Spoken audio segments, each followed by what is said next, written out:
Welcome to the Committee of the Whole meeting for the District of Squamish for May 12th, 2020.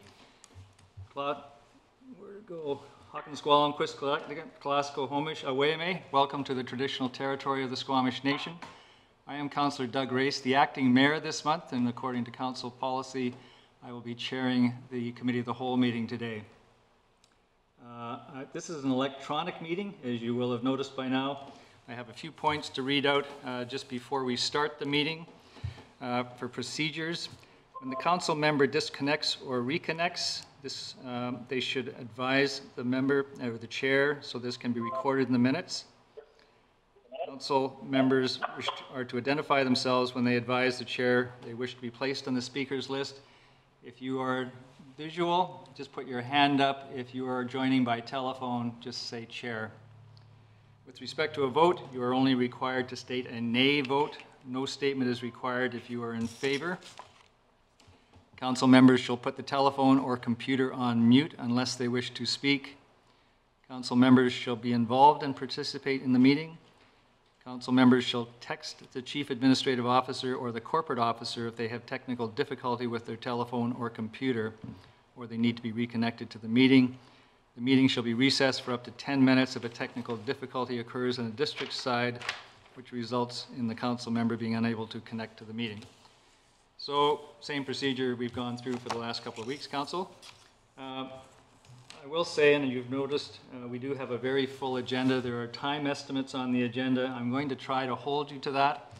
And so I think we want to be focused on our questions and on our comments to try to do that. Otherwise, I will start to cut you off a little bit.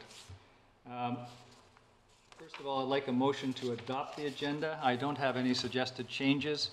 Moved by Councillor French, seconded by Councillor Herford. All in favor?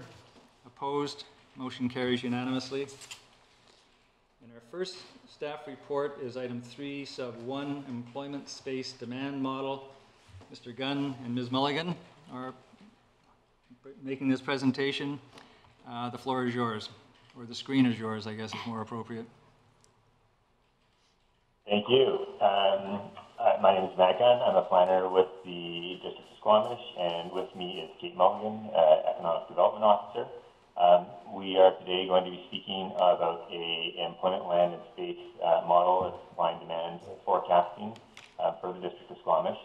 Moving to the next slide. Just hang on a sec, Matt. I'm just having a bit of problems. Okay, yes. Not a problem at all.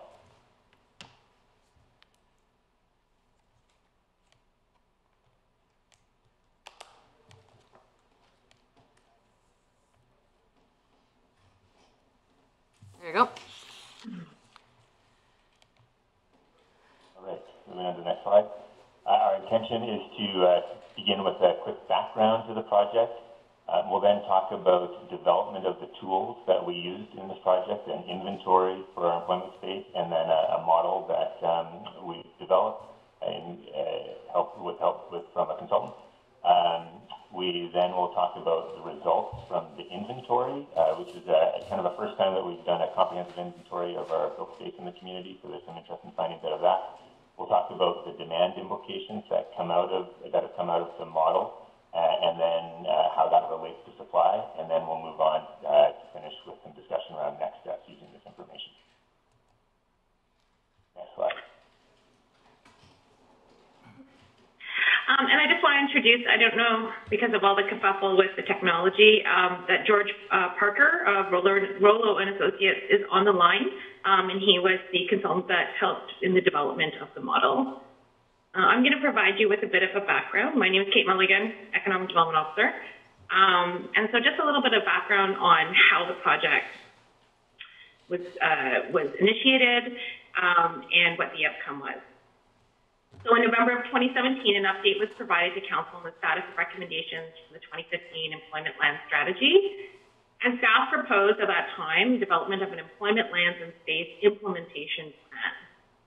And Council approved an update to the 2015 Employment Land Strategy, which was conditional on 2018 budget approval. So the outcome of this update is an inventory of employment space and industrial land, as well as a demand forecasting model. And those are intended to support strategic work by economic development and planning, and are both aligned with Council's objectives. in particular, this work is going to support the 2020 zoning bylaw update, as well as business expansion and development efforts by economic development. And the resulting tool that has been created, which we're going to demonstrate today, is owned by the District of Squamish, and it can be maintained independently by the district. So the following slides, if you could go to the next slide, please. The following slides address the approach the district took in developing the inventory of employment space and industrial land base, as well as a high-level overview of the forecasting methodology, including assumptions and limitations of the modeling process. Next slide, please. Initially, economic development and planning undertook a discovery process to identify models of this nature developed or in use by other municipalities. While complex land use studies were identified, staff were unable to find a comparable project. So in 2018, the district embarked on a process with Simon Fraser University's Big Data Institute to develop a model that would project space demand over time. But this did not yield the results that staff desired, and so staff decided to elect a different approach. They issued an RFP, and GP Rollo and Associates were the successful proponents. So working with GPRA, staff identified key characteristics of supply that would act as future predictors of demand. Staff then embarked on conducting an inventory of all employment space within the district boundaries, as well as an industrial land inventory, in order to feed the development of the developed demand model. So the inventory included inventory process included extensive use of the district's GIS, and as well as additional field work. From there, the consultant developed the model, which in fact was based on 3 distinct modeling exercises dependent on the industry. And the resulting forecast provides an analysis of existing and planned near-term supply versus projected demand for employment space. The model has the ability to forecast various scenarios based on changes in population, income and spending, industry employment, and so on. And the output is in the form of total employment space demand, space by type, impact on employment and wages. So the model serves the district in decision making, and it's viewed by staff as an important tool, as I mentioned, for the zoning bylaw update. Next slide, please. So to provide a little bit more detail into the 3 distinct forecasting approaches feeding model projections. First off, the spending model is premised on a proprietary retail demand model that was developed by GPRA. So this model forecasts space demand based on retail-based consumer spending. For example, businesses included in this category include grocery, convenience retail, fitness clubs, and so on. The model uses income and spending data to forecast based on projected population. And basically what it does from there is it provides the impact that spending and income will have on future space demand. The model allows the district to account for both local and non-resident spending categories. For the population model, demand is reliant on changes in local population. So industry categories that are modeled using this approach include primary and secondary education, government, resident services, including physicians, and growth is premised on the idea that changes in population will impact the growth of these industries.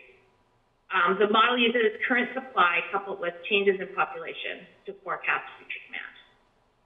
The last model is the employment model, or approach is the employment model, which is premised on changes in employment level.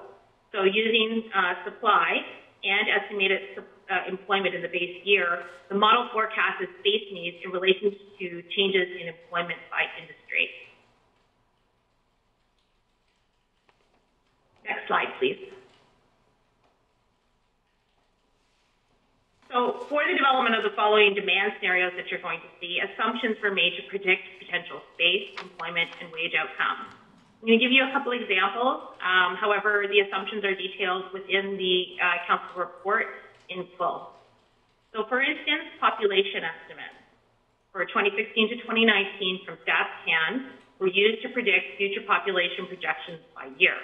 A linear regression approach was employed for the future years 2020 to 2041. These projections were reviewed against medium growth management projections included in Squamish 2040 and an Environics analytics forecast, and they were determined to track closely. The high growth scenario in the growth management plan is considered too high, while low projections, if used, could yield future vulnerabilities tied to an undersupply of space.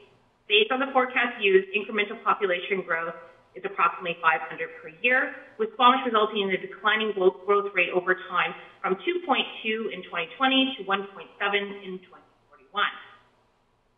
Another example of model assumptions, for forecasting purposes, MZ Analyst employment data was used. This employment data incorporates projections for both employees and those self-employed in Squamish. Employee projections do not account for whether this workforce works in a bricks and mortar employment space or from home or with no fixed address.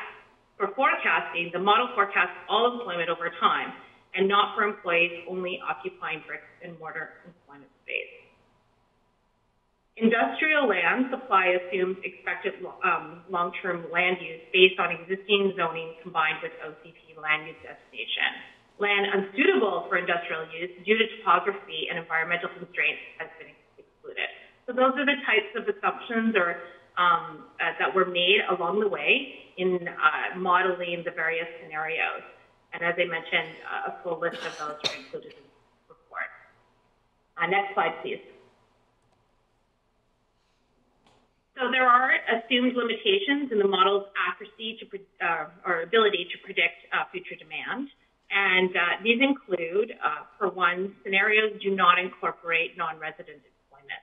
So this could be achieved, however, within the model, but for the purpose of this analysis, scenarios were premised on Council's strategic goal of an increase in local jobs per capita year over year by 2022. So consequently, it doesn't measure the increase in jobs for non-residents.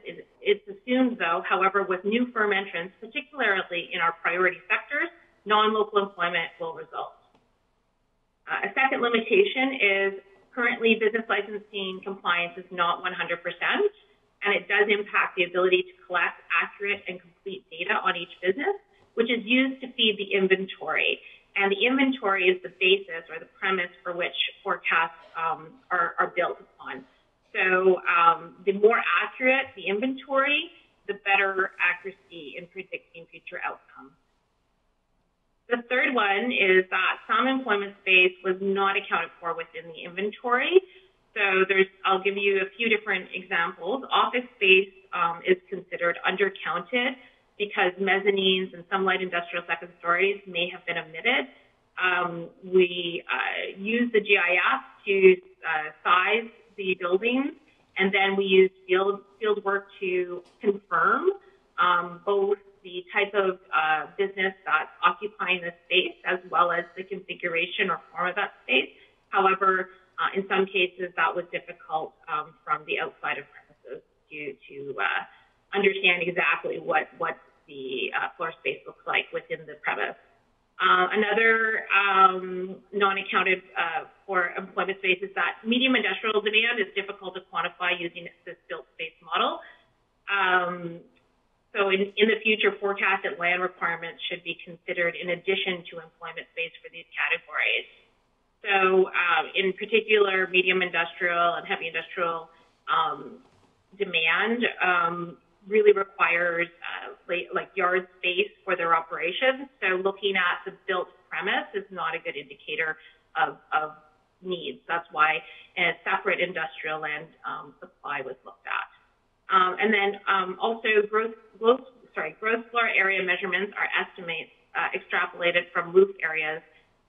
So they can be prone to some error. As I mentioned in the office space where mezzanines may have been undercounted, the approach was to look at the GIS and size the building to ascertain gross floor area measurements, and that's definitely not a perfect science. Next slide, please. So the following slides are going to provide an overview of the inventory results. Next slide. So in total, employment space supply in 2020 totals just over 400,000 meters square, and it's largely comprised of retail space, which it makes up 33% of total space supply, industrial space, which makes up 42%, and institutional space, which is comprising 19% of total space supply. So office space makes up a relatively small proportion of total employment space presently at 5%. However, other uses do include accessory office space within them, for instance, light industrial. Next slide, please. And this is just providing a share or proportion of total employment space by category. If you'd like to go to the next slide, please. So as part of this inventory analysis, space displacement, which is employment space currently used for non-ideal applications, was also calculated. The space displacement is largely attributed to retail and office space occupying space ideal for light industrial applications. And the graph shows that 16,000 meters square of light industrial space presently occupied by businesses that are more suited to other space types, while also illustrates that 12,000 meters square of businesses most suited to retail-oriented space and office space at 2,000, almost 3,000 meters square, is occupying light industrial space. So the displacement is largely between light industrial and retail and office space. So beyond 2020, our demand modeling corrects this displacement by smoothing the correction over the lifetime of the demand forecast, so until 2041, evenly. And this approach was taken given the difficulty in predicting when employment space in a particular category will be occupied by a business suitable for that use. So further analysis of displacement against planned development may provide more insight to be able to better predict displacement corrections. Next slide, please. The following two graphs depict how employment space is occupied by the various industries within Squamish. The first graph shows the top 15 space occupiers, while the following graph that I'll show you shows the bottom 15. So just of note is that, as I mentioned, certain industries may not rely solely on built space, particularly those occupying medium and heavy industrial lands, where yard space is an important feature or aspect of industrial operations. Next slide, please. And one of the limitations of the current inventory is accurate employee counts. Accurate employee counts would be able to yield floor space performance. That is, wages per meter square of floor space, which would help in identifying the value of this space relative to employment and wage density it creates. So as part of future considerations, economic development with planning is exploring options to address this inaccurate count. And now I'm going to turn it over to Matt, who is going to go through the 3 demand scenarios. Next slide, please. Okay, so yeah, as Kate said, the next piece is to talk about the 3 scenarios that we've used to project future demand for employment space. And our intention here is really to try to determine at a high level what we expect demand for commercial and industrial space over the next 20 years. Let's go to the next slide, where we've got a little quote and an image to give a little bit of context. The quote is, "All models are wrong, but some are useful." And I put this in here because I really wanted to highlight that, models they're not real world accurate predictions. We can't really accurately say this is exactly what's going to happen, but they do still provide some utility in understanding potential future scenarios. And so it's important as we go through this next set of slides and actually the rest of the presentation to keep in mind that we're really trying to identify kind of the high-level, big-picture trends rather than specific predictions. And we have to keep in mind things that Kate was talking about, some of the limitations in the work that we've done. For example, the inventory has some issues in terms of undercounting current office space, so the true demand is likely higher. There's a bunch of issues around there that lend the work that we've done better to trying to look at the big trends and kind of broad picture, rather getting down to the minute specific details of the square meters expected to be demanded and supplied. So keeping that in mind. Oh, and there's one other thing that I think would be really a mistake to not highlight, and that's that we're obviously in the midst of, through the COVID pandemic, a fairly significant impact to our economy, and we haven't run a scenario that tries to account for that pandemic. It's really too early to have data for that purpose. But one of the things that I do want to highlight about the approach that was taken in this project is that we, rather than going out and, as we did in 2015, get a strategy created that represents kind of an employment space demand scenario and supply scenario, and then have a static report that says, hey, here's what we should do moving forward. We've created a tool and an inventory that we can use moving forward to create additional projections based on new data. And so the fact that we have this big change to our economy right now from the COVID pandemic really highlights, I think, a benefit of the approach that we've got here. We don't have a static report in a PDF that just got produced that's out of date. We now have tools that we can use moving into the future to try and accommodate new information. And we built a fair bit of internal staff capacity to use those tools. So, but, I did want to highlight the COVID situation, and that, it obviously could have a bunch of ramifications on potential future scenarios, and we're going to have to address that over time as we get new data and new information that we can integrate into our model. But when we initiated the project, that wasn't a current reality, and so we created 3 scenarios. The first is a business as usual scenario. And this is really the expected demand in employment space based on population projections, household spending, and employment trends, as Kate outlined. And then we have 2 other scenarios that we added, which are sector action plan intention low and sector action plan intention high. And these 2 scenarios are really the expected future demand for employment space based on successful implementation of the draft sector action plan that Kate and Economic Development is working on. It really it highlights potential needs from some priority sectors that would influence demand. That's the green economy, outdoor recreation, higher education, tourism, transportation, high-tech, and creative industries. And the difference between the low and the high is essentially, the success of attracting those businesses to Squamish. And so they create slightly different demand scenarios. And so the next few slides, if we go to the next slide now, I want to just talk kind of really at a high level how the different demand scenarios play out, or how those different demand scenarios play out. So in the first set, I'll talk about how those scenarios play out with regards to retail and institutional demand. And I've got an image there of the projected retail capacity and demand. And really, these demand scenarios play out really similar. They're broadly the same type of demand scenarios over time. So the business as usual, the sector demand high and the sector demand low, really they track very closely to each other, and really reflects increasing demand for retail industrial space, mainly based on population and spending, not heavily influenced by the sector strategies. Go to the next slide. And here I've got light industrial and office demand projections for the 3 different scenarios.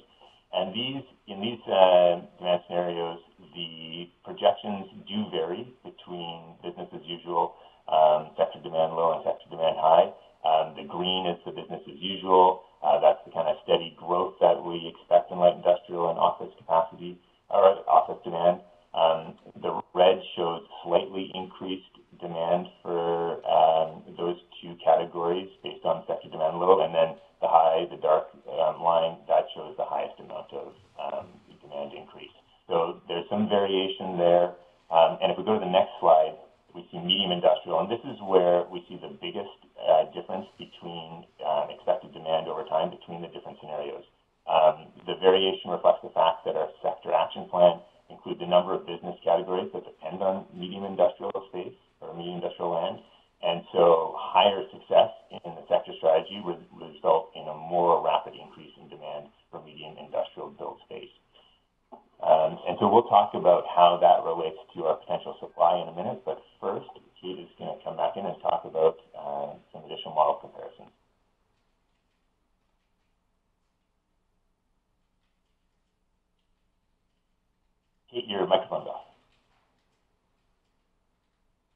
Sorry about that. Next slide, please. So we also did a further comparison between the three models around projected increases in local employment and total wages. So all three scenarios show an increase in local employment and wages. However, a distinguishing feature is the two different sector scenarios and their impact on total employment wages. Next slide, please. So employment within the business as usual scenario is projected to increase by over 3,000 employees over the 2020-2041 timeframe. That's adding approximately 150 jobs per year. Total wages in the community are projected to climb by $505 million during the same period. And as part of scenario output analysis, we had developed workforce projections from the population projections used as model inputs. So the total workforce projections yielded growth of 45% between 2020 and 2041, which translates into nearly an additional 6,400 workforce. This is applied for all three scenarios. So total employment in the 2041 projects local employment to be 13,700 for the business as usual scenario, which is 5,100 less than projected total workforce. So that results in a fairly significant forecasted commuting workforce. It would be about 27%, and that's much higher than the model's estimated level today of commuters in 2020 at 18. Next slide, please. For the sector low scenario, the increased demand over the business as usual scenario reflects increased changes in employment of 3,651 and wages totaling 632 million. So over the 2020-2041 period, it represents an additional around 175 jobs per year. That's an 18% increase over the business as usual scenario. And using the workforce projections that I had described above, in the previous slide, projected local employment is estimated to be 14,200. That's about 4,600 less than the projected total workforce. And that would be the resulting commuting workforce. That would be approximately 24% of the total workforce.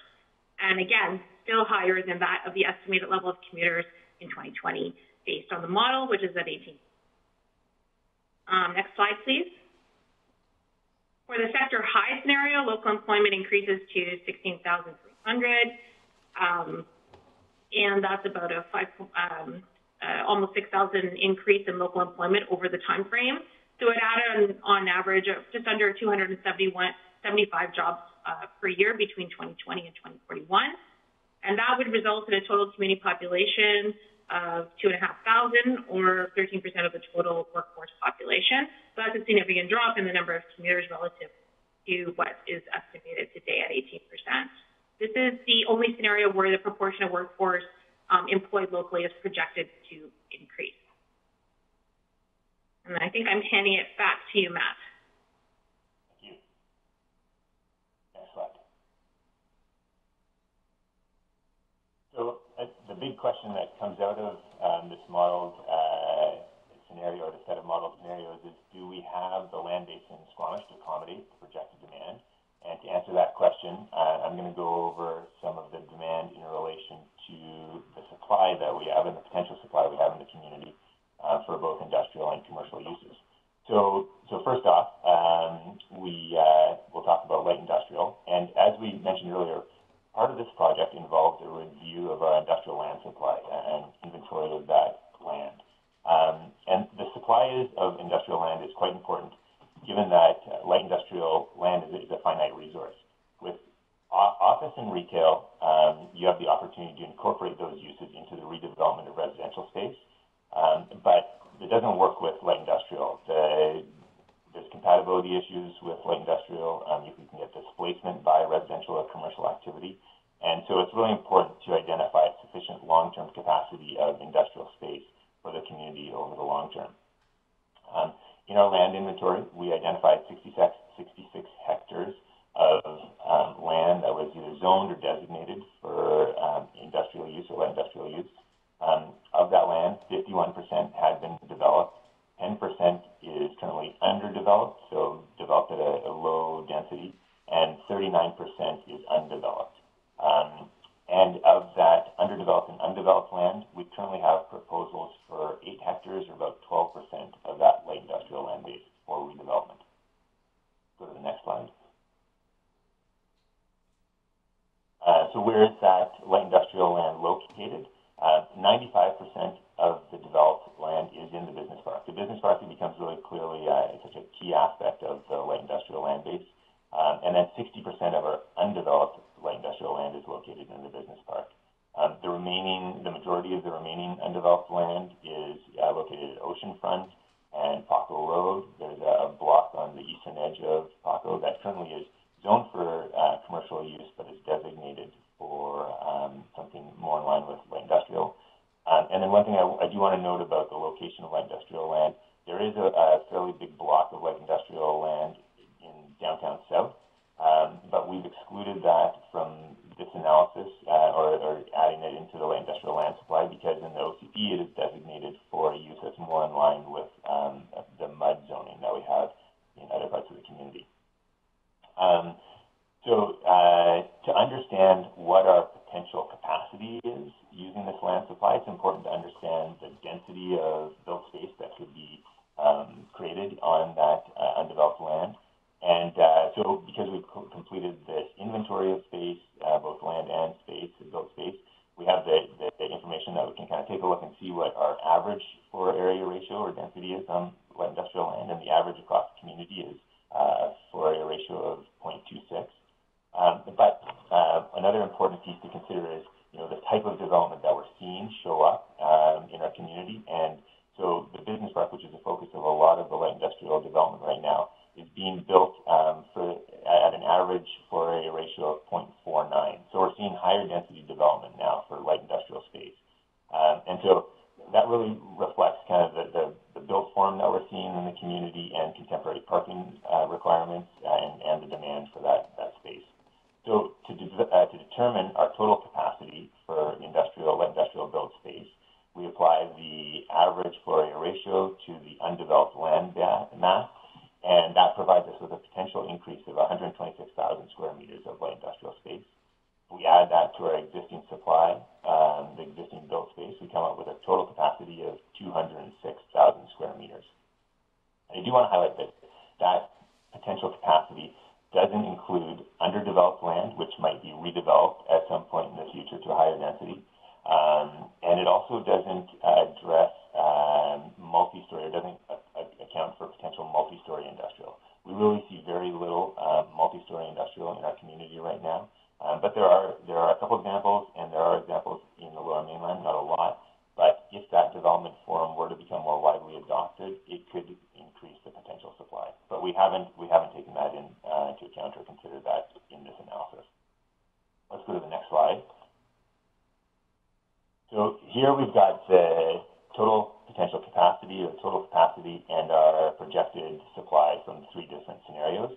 And based on the review, there is ample capacity of land zoned or designated for light industrial to meet the projected demand, looking outward towards 2041 and below and beyond for all 3 modeled scenarios. Our projected demand right now runs from a current supply of around 80,000 square meters up to around 110,000 square meters at the high end. And so this is far below the total capacity of 207,000 square meters. And this confirms some of the stuff we see in the 2015 employment land strategy, that there is sufficient light industrial supply. It's important to note that the projected demand doesn't account for the specific needs that some industries may have. This is really an analysis of built space, and so the nature of it is to look at how much built space do we have, and are the square meters across the whole community going to be sufficient? But there's some light industrial businesses that may have specific needs that aren't accounted for in here, such as large cohesive parcels or a lot of external space that isn't built. And this could be a potential concern for some of our existing industrial businesses that are facing potential displacement from their current location. And so that potential need for larger area of lower density industrial space really isn't well represented in this model, and it's something we need to consider moving forward. And one thing that we should consider is that if we, at some point, we are looking for additional light industrial capacity beyond what's been modeled or described in this scenario, and especially if we're looking for space that has specific characteristics like large cohesive parcels, we may need to look for additional areas. And one potential source for this is the Chikai fan. The Chikai fan we're going to discuss in a little more detail at a future point, but there are scenarios, even though we do have quite a bit of capacity here identified, there are some scenarios where we may indeed need to look beyond to meet specific needs of existing businesses and industries or future businesses and industries. Okay, let's go on to the next slide. So that was the demand supply over the kind of 2041 timeframe, the 20 years coming up. We've also done an assessment of near-term demand in relation to total capacity and proposed supply. And despite the fact that we have an ample supply of light industrial land, we know that supply of space is currently quite tight. We understand that there's a very low vacancy rate, and we've heard that from realtors in the community, and that means businesses are having a hard time finding light industrial space to locate in, or if they're growing, to relocate. Of the 80,000 square meters of light industrial space that we have, we know that 16,000 is displaced by other uses, and so that again creates that tension or the challenge in finding space right now. And so in response to that constrained industrial supply at the moment, what we see is that there have been a large number of light industrial development applications that are currently being processed and considered by the planning department. The blue line on this slide represents the proposed supply of these spaces that are currently under consideration by the planning department. And this is kind of an important thing to keep in mind. This proposed supply is a combination of all the applications that have been considered. So some of these are at pre-application stage. Somebody just come in and said, hey, I'm thinking about doing something like this, hasn't had any vetting by the department or considered by council. And so there's a lot of uncertainty in how this blue line of proposed supply is going to come online, the timing, the amount. This is the line that you've got represented here. These figures are the planning department's attempt to take a best guess at when that supply will be completed. But that's a best case scenario. It does give us a picture of what potentially is coming and is being offered by the development community. But it is vulnerable to delays or changes or projects being abandoned, and so it's possible that that supply may not come online as projected. But it's still something that's worth considering because it is what the development community is proposing at this point. So what we're seeing is that there's been a pretty significant response from the development sector to what we have identified as unmet demand right now. We've got over 79,000 square meters of industrial space which is being proposed, and that represents almost 100% increase over our existing stock. And so our projected demand is quite a bit lower than that. And so if all of this proposed industrial space comes online, we'd expect that the supply to exceed the demand within a few years. And that's a good news story in that some of the constraints we have right now for light industrial may be alleviated if these things keep on, all these projects move forward. But there's a couple of things to keep in mind. One, we're aware that there's a significant crunch for industrial space in the lower mainland, and it's possible that some of this space may be displaced to Squamish, and it might result in more demand than anticipated by the model. And so there may be unmet demand that could change that demand scenario and take up more of the supply as it shows up. And then another thing to keep in mind is that we've got a bunch of displacement currently occurring, and our model, as Kate said, relies on the displaced office and retail slowly migrating to appropriate spaces. And if that migration doesn't occur because we don't have the right retail or office space showing up, which, as we'll see in a few seconds, some of that space is going to be constrained for a bit. If that space, that displaced use doesn't transfer over to appropriate land use or appropriate built space, we could have further constraints on the light industrial space in the near term. And so the model shows that, and the projections show that we should have sufficient demand or sufficient supply for demand in the near term, but there are some potential risks that could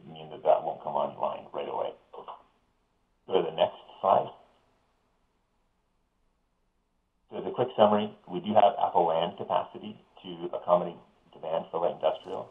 We don't likely require additional land within this time frame, within the time frame of the projections. There is a significant quantity of light industrial that is proposed, and there's potential for that proposed space to exceed demand, but we don't know 100% what that true demand will do, and there is potential for it to exceed projections over time. Okay, next I'm going to talk about medium industrial. Let's switch slides. And Kate went over this, but I want to go over it again.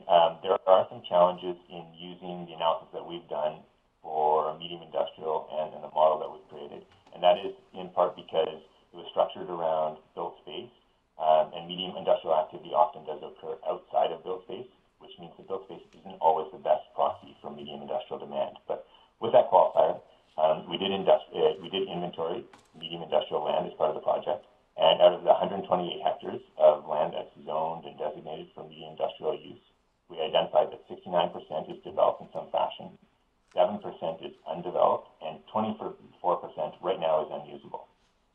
The developed land includes areas that are enclosed manufacturing facilities with extensive surrounding storage and shipping areas. That's like the BCR land. Large unbuilt storage areas, which may be largely occupied by yards with trucks, log sorts, aggregate processing. Those are the types of land uses that we're seeing in the developed category. Some of the undeveloped land that we're seeing is located in the western edge of the business park along the railroad, opposite the BCR land. These aren't currently zoned for medium industrial, but they're designated in the OCP as medium industrial lands. There's also areas along Longer's Lane, east of the highway, and then some undeveloped areas at the entrance to Site B. The unusable land in this category is really the water surface south of Howe Sound, or in Howe Sound, south of Site B. This is area that's designated for future infill to create new industrial land, so it's an important future source of medium industrial land, but it's not currently available. There's some large development works that needs to be done to make that usable medium industrial land. There's another important point to note. There's almost 8 hectares of land along the Mamquambine Channel that is expected to be removed from this category, but we don't know the timing of that, and so that hasn't been factored into the current supply, but we do know that's a potential risk to medium industrial over the long term. And once we've looked at that inventory and the built space from our built space inventory, we were able to take a look and determine what the average floor area ratio of medium industrial is. That floor area ratio is 0.11, so it's quite a low density, which does reflect what we expect from medium industrial.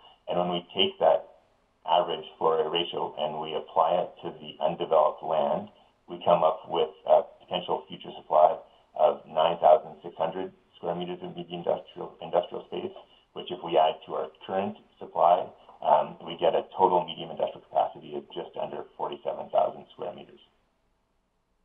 Let's move on. I do want to talk briefly in the next slide about potential future supply. I did talk briefly about the expansion of Site B. So in the left-hand map there with the red polygon, that is Site B that's circled. The southern half of that big polygon is currently water and has the potential to be infilled to create some medium industrial space. So that's an important key piece of potential future medium industrial land. The other key piece is the Chikai Fan, and that's the area on the right. This is an area that currently is threatened by the Chikai debris flow hazard. There's approximately 218 hectares in this area, and so it is a significant potential source of future land for some use. In this project, we aren't taking the step of saying, well, the amount that would be used for medium industrial is X or Y. That needs to be determined if the hazard is mitigated as part of a sub-area planning process. But there likely is some opportunity for medium industrial space in this area, so that's something to keep in mind moving forward. Let's go on to the next slide. So when we take a look at the projected demand versus the capacity that we've identified through the analysis, what we can see is that the total capacity under a business as usual scenario is going to be sufficient for the demand demand that's projected almost all the way out to 2041, with a bit of undersupply identified in the later years. But under a sector action plan scenario, where we expect to see higher demand for that medium industrial land to support some of the businesses that are identified within that sector action plan, we see the medium industrial space, the demand for that space outstripping supply shortly after 2026. And so this is a significant challenge for the community in terms of light industrial, or medium industrial over time. But this is something that could constrain the growth of businesses, and that we're going to need to look at and think of ways to address over time. And some of those future supply areas that I just identified could become quite important to support these businesses. So moving on to the next slide, as a quick summary of medium industrial, we have sufficient supply under a business as usual scenario, but under a sector action plan, we could exhaust supply shortly after 2026, and we're going to need to look at future sources such as Site B and GFN. Okay, next, heavy industrial. If you could flip to the next slide. The heavy industrial category is something that we have to create some qualifiers around when we discuss as well. The built space that was identified in the inventory was limited to the large facilities at Squamish terminals. Now, the Squamish terminals currently have medium industrial zoning, the I3, but for the modeling, we've treated it as a separate category because it's quite a unique use, and probably for the modeling purposes fits better into heavy industrial. We do have some additional heavy industrial land supply at Woodfibre, but there's currently no operating business or built space in that area, so it was precluded from inclusion in the model. And so because the Squamish terminals is really the only representation of heavy industrial in the model, we really need to kind of take this aspect of the model with some caution. The projections do show incremental growth of heavy industrial over time, and this likely reflects the expanded employment in the transportation and the warehousing sector that we've included in the model. That's consistent with provincial employment projections. But even though we show kind of this slow incremental growth of heavy industrial, it's likely that that growth over time would likely come as rather than incremental, some more single event or a few large events where those uses become established in the community. We're going to move on from there to retail capacity. Next one slide. So unlike industrial land use, the supply of land for potential retail use is quite broad. Commercial uses can be integrated into mixed-use residential redevelopment projects, and we're seeing that in the community fairly frequently. And it is possible to increase both the residential and commercial density in mixed-use sites, and you can also redevelop existing commercially zoned areas at higher densities. So it's challenging to identify a long-range total capacity of retail space. So rather than trying to do a comprehensive analysis of exactly how much retail we could get if everything was redeveloped at a high density, we tried to determine what would be called an accessible capacity. And this is the retail capacity of undeveloped land currently assigned commercial and mixed-use district zoning. It's the most readily available retail space, the most readily available development opportunity. And it was a good analysis to do because it was informed by some really strong demand for development that currently exists. We've got proposals from every undeveloped commercially zoned property in several comprehensive development zoned areas, and it provides a good high-level snapshot of the retail capacity. The combination of the proposal, next slide, please. The combination of proposed development applications and potential retail show that we have 72,000 square meters of potential retail space. And if we add that to our existing capacity of 133 square meters, we get an accessible capacity of 205 square meters. That's what the yellow line is that's represented on this image. And the supply should be sufficient to meet projected demand out until 2036. Next slide.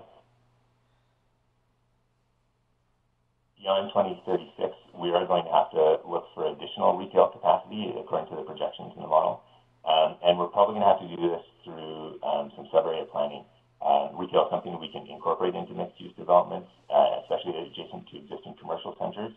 And so an example would be expanding the retail capacity in the Garibaldi Estates area.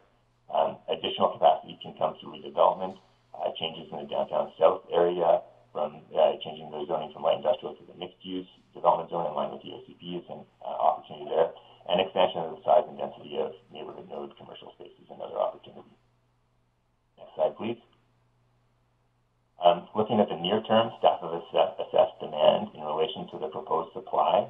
And this is, again, like light industrial, we've tried to assess all of the proposals that are currently in the works for the next 7 years and see how much retail is potentially going to come online. There's lots of uncertainty like the light industrial component here, unknowns around the timing and the viability of projects. So this is really a best case scenario. But given the best case scenario, what we see is that we have proposed supply that could come online in the next 7 years of 42,000 square meters of retail, which represents a 32% increase over existing stock. And as that supply is coming on, it's projected to come on at a slower rate than our demand is expected to increase. At the early stages there, the proposed development, the blue line, is just below the demand line. And so that seems to indicate that we're going to have some constraints in retail supply over the next several years, next 3 years. And then the proposed development does show it increasing beyond demand at around 2024. But this is actually quite reliant on a couple of significant projects, and in specific, the Oceanfront project, which has a fair bit of retail. And if there are delays or if that project doesn't come online, we could see a more persistent undersupply of retail space over the next 5 years or further. So to address that gap, we should really work towards maximizing the retail components of near-term commercial and mixed-use development. Next slide. So we've got adequate land capacity for retail to 2036, and beyond that, we need to find additional areas through redevelopment. And our short-term demand will likely exceed our supply, with the potential to catch up in 2024, but there is uncertainty around that, depending on the projects. Next slide, office capacity. So office capacity, like retail, there are some similar challenges in assessing the total office capacity within a community, and in fact, it's a bit more challenging because while retail is predominantly constrained to ground level, office can be built at higher densities on multiple floors. And so typically we've only seen it on the second story in Squamish, but there is possibilities to have additional office space in buildings. So to address that, we've really gone for, again, the accessible capacity like we did with retail to assess our accessible capacity. Reflects what we see potentially being built in current zoned commercial land, and it's been informed by existing development applications. Go to the next slide. Looking at that accessible capacity, we project 68,000 square meters of additional built office space that could be easily built. If you combine that with our current supply of 20,000 square meters, we get 89,000 square meters of potential office space. And the true development capacity of office space is actually a lot higher because we could have increased density through redevelopment or other areas. But this projected demand that we got from our model across all the different scenarios is actually significantly below that potential capacity. So this is a good news story. We do have a lot of potential office capacity, and the demand doesn't necessarily look like it's going to outstrip that potential capacity.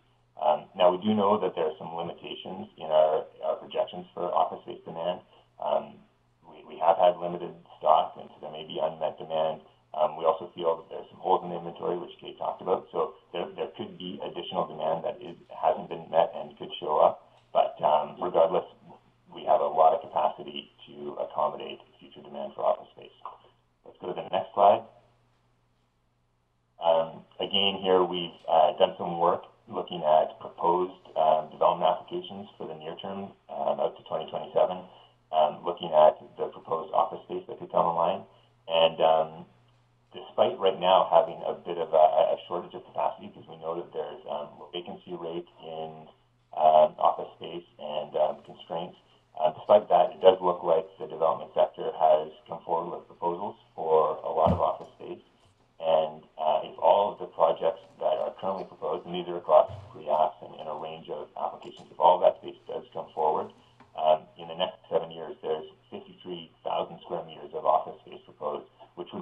253% increase over our existing inventory. That large increase is heavily dependent on a handful of projects that have a significant office component, so there's potential for delay or abandonment of those projects that could affect the supply. But it does look like over the next 7 years, there is a large potential development of office space that could outpace demand. But it doesn't come online really until 2022 or 2023 at the best guess, kind of best case scenario that planning has kind of estimated for that supply to come online. So we need to keep in mind that there is some potential for unmet demand in the near term, the next several years, and that there also may be unmet demand from the existing situation that could increase that demand. So we probably have some constraints in the near term, and then moving out into the future, it's likely that we're going to have a fairly good supply of office space to meet current demand. Next slide. So we have ample land capacity in the downtown Oceanfront Business Park for office space. In the short term, demand will likely exceed supply, so we're going to have some tension in the short term. But after 23-24, supply may exceed demand, provided that we have success with the projects that are currently underway. I'm going to pass it back to Kate now. Hi, everybody. So if you could go to the next slide, to project implications. I'm just going to go over some of the details back to the report more. So development of the employment space demand and industrial land supply model is now complete. So funding for the work was paid through economic development's budget, with some additional work on the inventory completed within the budget of the 2020 zoning bylaw update. District GIS staff, with the support of a BCIT student, also worked to complete the inventory. So further refinement of the model may be contemplated in the future using outside expertise. However, no plans have been established at this time, and so consequently, no budget requirement has been identified in this report. Additional work on the model will use staff resources in both economic development planning, in economic development planning and GIS. And that includes the ongoing maintenance of the model to enable continued updates based on new information and refinements to the inventory data set. And we really see that as an important aspect of leveraging this work into the future. The potential, when we look at the organizational impact, the potential for this product to be applied to new scenarios is really a key benefit Matt alluded to earlier in terms of this approach that was utilized. So as he mentioned, we can actually start modeling different impact scenarios such as COVID-19 or perhaps a large entrant firm into the market. But the benefit of being able to develop new scenarios is really based on the the accuracy of the data that's gathered and that's inputted into the model. So continued support for the integration of that data is really key in keeping this model evergreen. So the model is anticipated to require additional staff time, as I mentioned. It can be largely covered within existing staff capacity, but we haven't identified specifically what that looks like at this time. And there are a few external data sources that need to be acquired, which in the future for updates, which would have impact on budget. As I mentioned at the very beginning, a key benefit of the project is the ownership of the model. And with that, though, however, comes the responsibility of maintaining it. And one of the initial efforts following this will be to establish the process of making sure that data is integrated for collection purposes, whether that's through the business licensing process or otherwise, as well as improving the accuracy and the data integrity of the model for the model. So some examples of how the model can be used, specifically within the planning department, the model will be informative at all levels of development review and also for long-range planning, as was used for the development of these scenarios. The allocation and quantity of employment space in new development projects can be reviewed against projected demand in the model as well. And sub-area planning can be informed by the broader context of community employment needs. The Economic Development Department, we're going to use these outputs for modeling business development activities or business development opportunities. We'll be able to evaluate new firm and employment opportunities for Squamish as well. So an example of that, the model can be used to evaluate the impact on employment space, employment, and wages for a proposed firm or new growth of an existing firm. Next slide, please.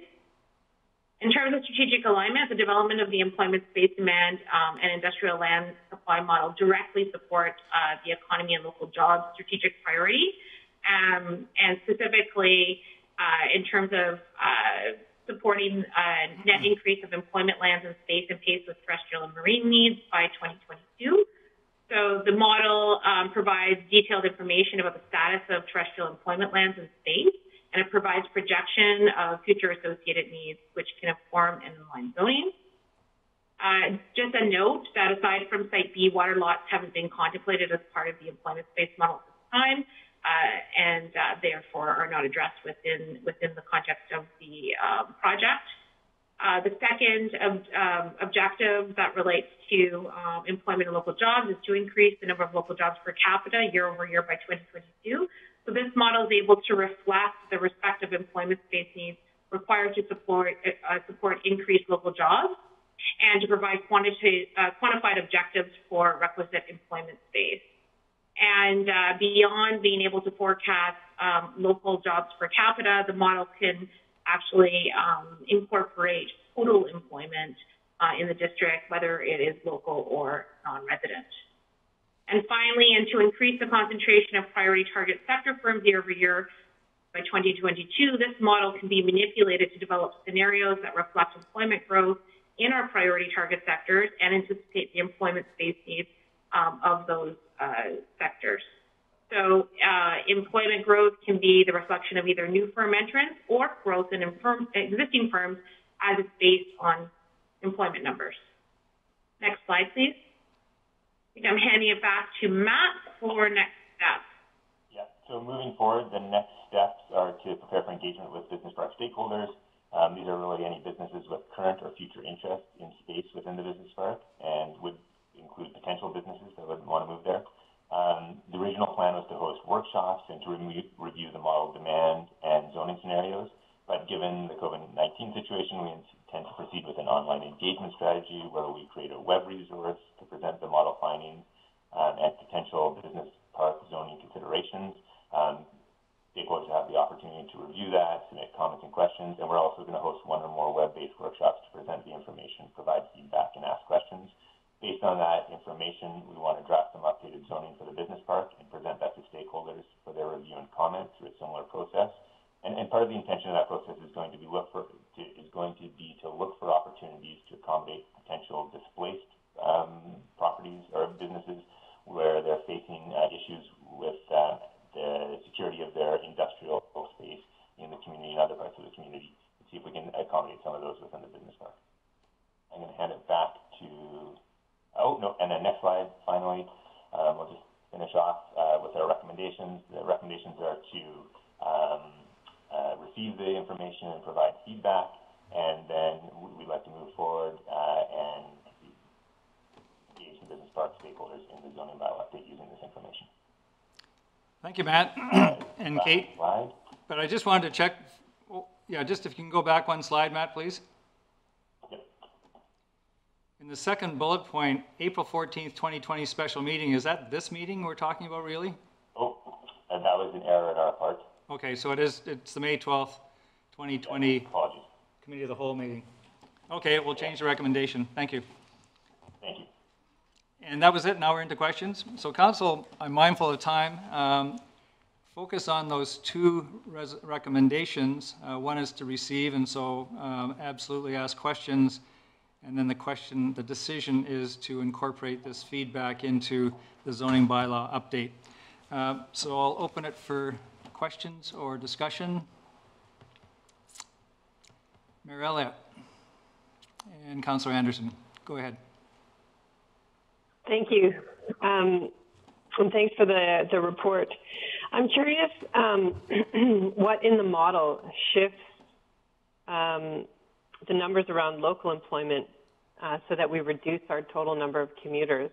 I noticed in the examples that our commuting ratio stays quite high, even though our focus is really to bring more local jobs here. So I'm wondering what shifts it into that I sector only and not the others.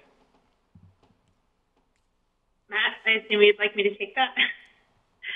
Through you, Chair, the model uses the sector strength or industry strength.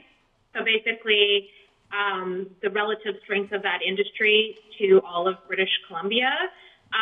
For the business as usual scenario, what we've used is MD Analyst forecasting data, and that basically applies a trend across to 2041. For the sector low and the sector high, instead, the model has been shocked with yearly percentage increases in employment, and that's tied to the total workforce population. So if you adjust the particular industry, that will reflect in local employment increases or decreases. And go ahead, Okay, Matt. so it really... Oh, sorry. Go ahead, Mary Elliott. Did you? So it really depends on the type of job that is here versus it depends. Growing. I'm just trying to figure out, is it about growing some of the firms we already have here, attracting new firms that are in these target sectors, or a bit of both?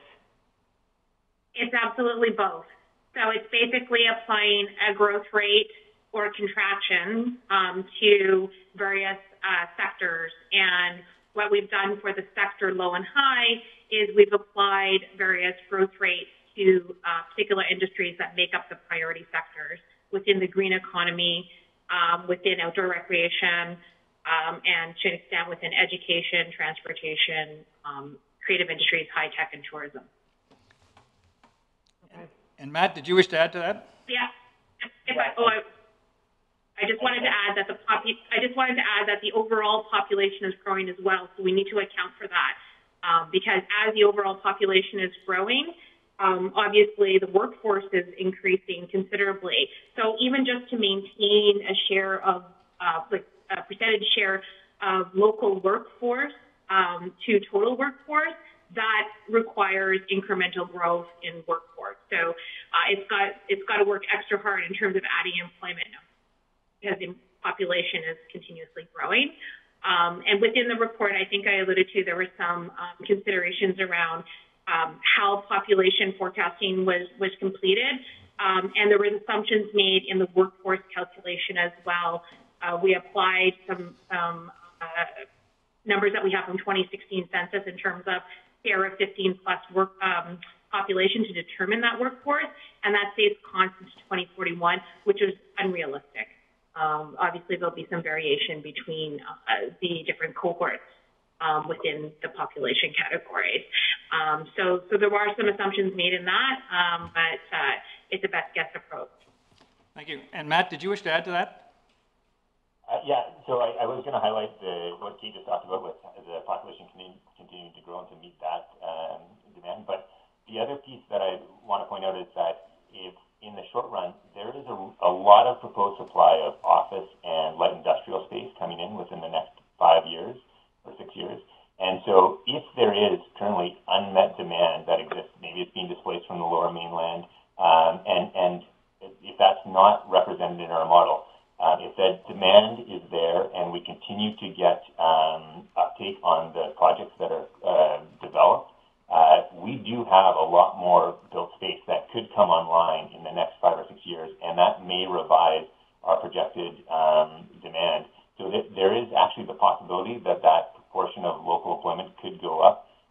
We just aren't able to model that at this time. There is the capacity and space coming online, or potentially coming online. And can I just ask a second question around for the heavy industrial, where do the cement and the asphalt plants fit in? Are they medium or heavy? Go ahead, Matt. Those are categorized in the medium industrial. within the employment land strategy, the ELS really identified heavy industrial as really unique sites, and it actually says really it's just the wood fiber site and potentially the terminal site. Everything else gets categorized as medium under the I3 zoning. Okay, thank you. Thank you. So I have Councillor Anderson, Councillor Stoner, Councillor Pettengill. Go ahead, Councillor Anderson. Thank you. Chair, I would like to first mention that I'm of the opinion that this is a report that deserves more of a workshop format and more time. It is a dense report covering numerous diverse issues that we won't have enough time to really give justice to. I have one question and two comments. I'm happy to delay the comments till later. I may also add that there are two important OCP policies missing in the report to council in not being referenced, and one is the 17.2.B concerning the BCR North Yards railway yards, and also 23.2.6, which addresses forestry land strategy. I think these are critical pieces of the OCP policy basket for what we're discussing today. My question concerns the modeling exercise, whether this type of modeling elsewhere, and I'm aware that in the Pacific Northwest region in Puget Sound corridor, there's a lot of work on industrial land modeling, whether it can address costs and affordability as an element to consider. This will be and is a factor for those businesses that are scattered about the community looking for a new home. So we can talk about finite resource and quantum, but another factor is the cost and affordability of land, and I wonder whether I may be able to comment on this factor. Thank you. Thank you. Councillor Stoner? Sorry, Matt, did you have a comment on that? Well, just my comment was that, we do have the consultant who built the model online, and if you want, we can ask them about that. But one of the intentions was to create a model that had the capability of being added to and expanded upon. And by us owning the model and having it created by an outside resource, but still owning it, we have the capability of in the future trying to increase the capability of the model and the complexity of the model. So if that's something that is highlighted as a really key factor, it's something that we do have the ability to look at. I don't know about the practicality of it within the model that we have, but we can certainly speak to the consultant who modeled it or created the model and look at that opportunity. Thank you. Thank you. Councillor Stoner, followed by Councillor Pettengill.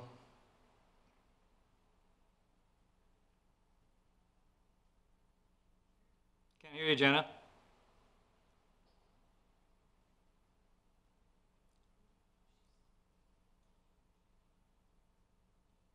Not hearing. Not hearing.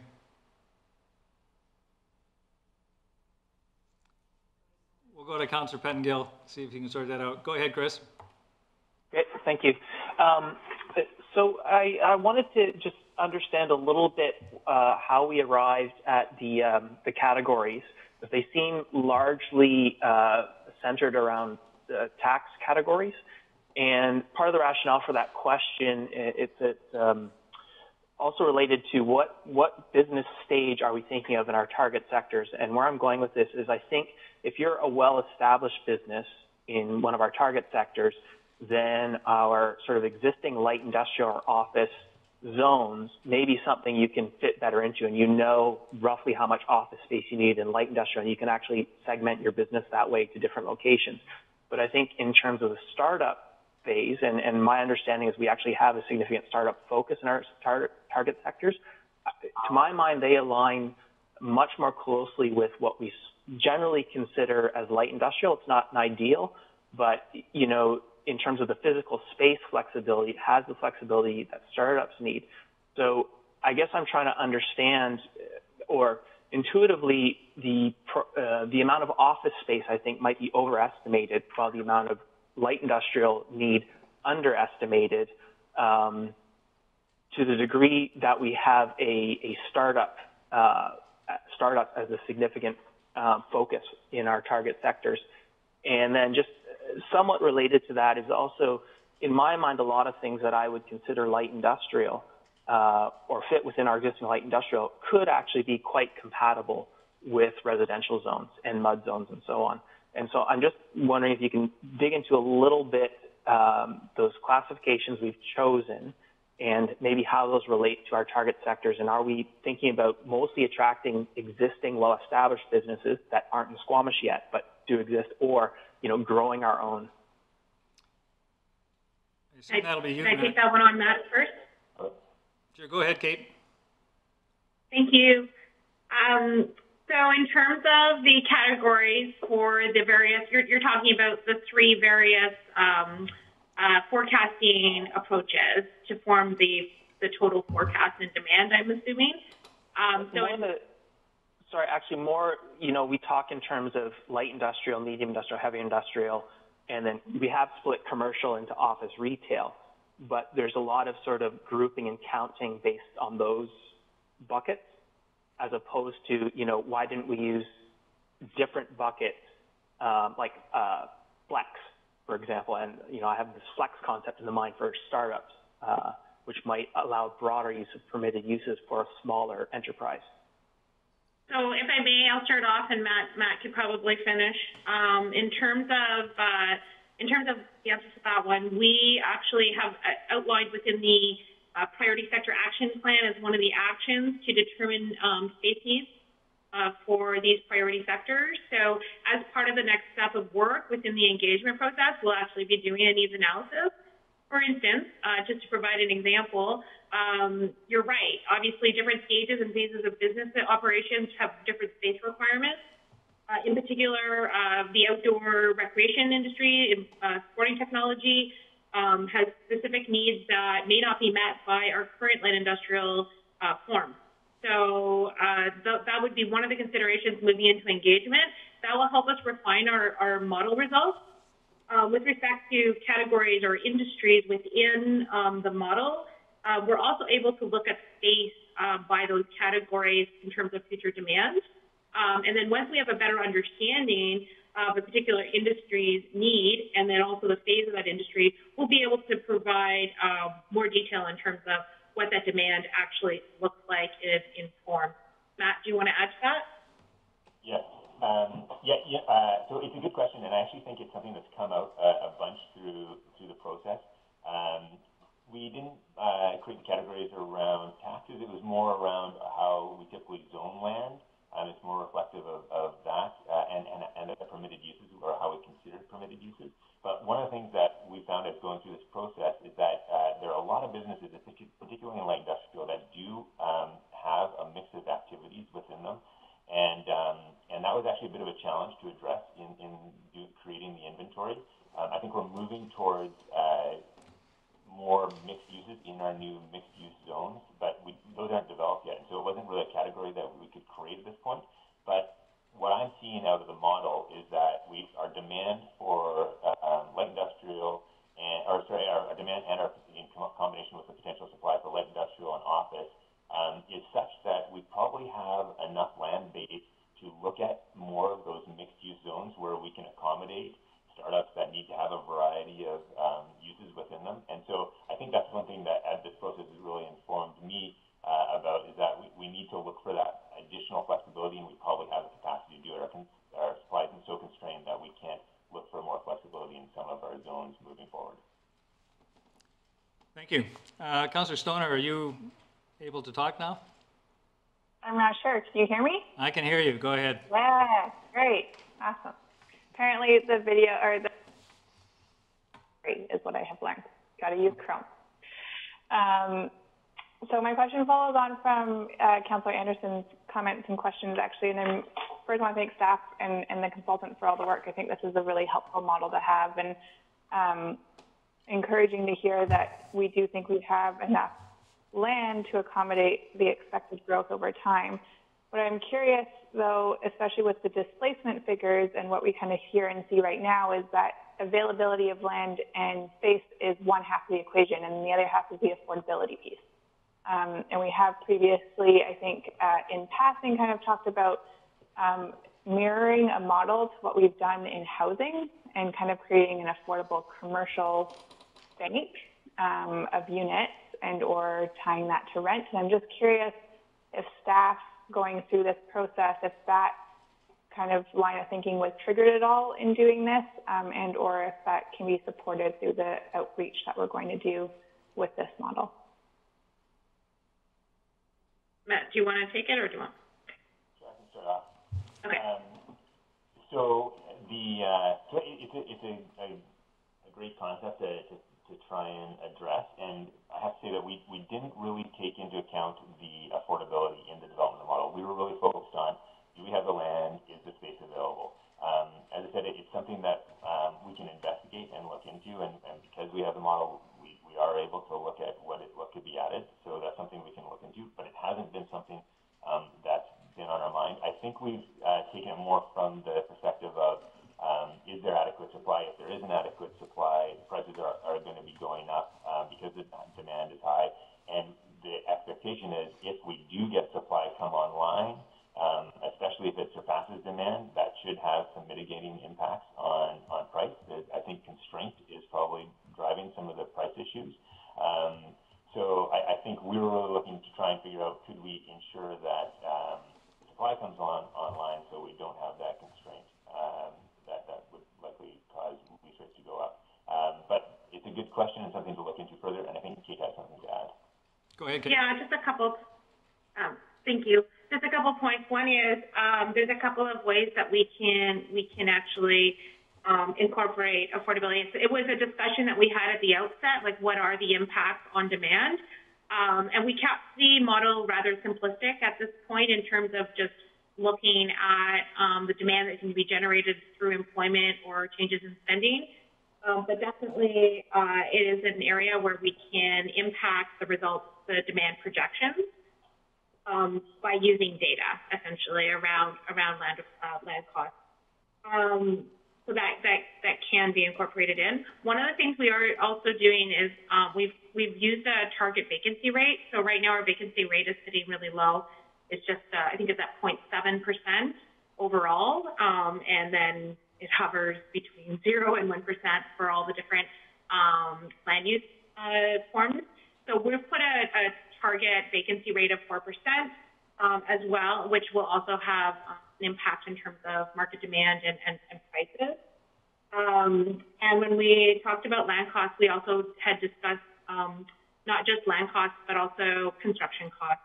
And so those were other factors that we had looked at.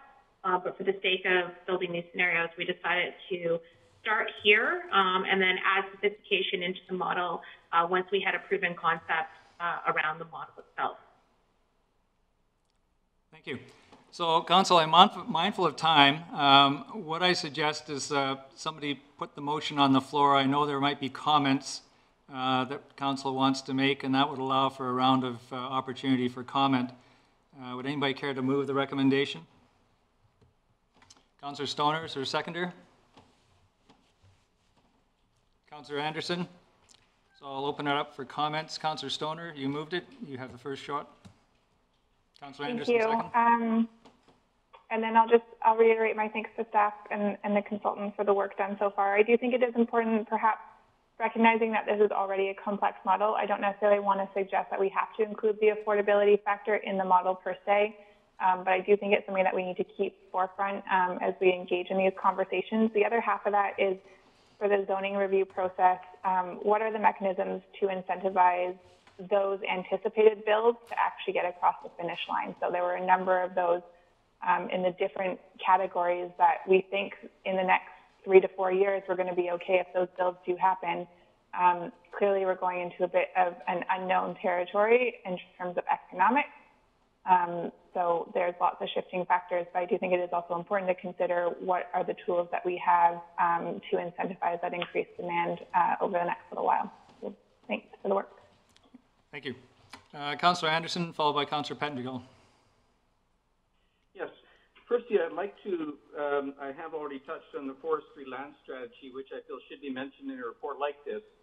But forest industry is not, in fact, mentioned in the report. There's reference to wood industries, which is a little bit confusing.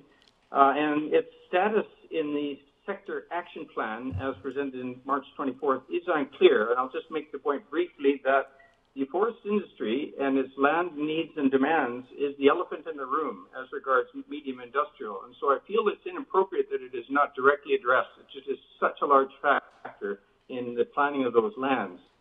Secondly, I would like to suggest that lands designated in the OCP as intensive industrial, and in the OCP, I'll cite from it here, these are medium, heavy, and marine industrial use areas, intensive industrial.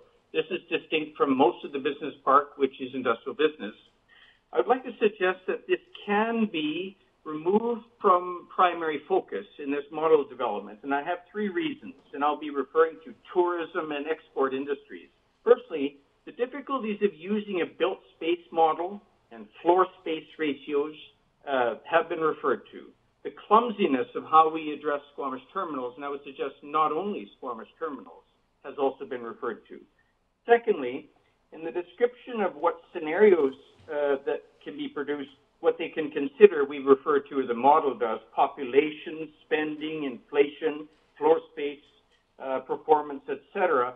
But these are not as relevant to medium industrial and tourism, because those sectors are more affected by export markets and by episodic demand that comes about.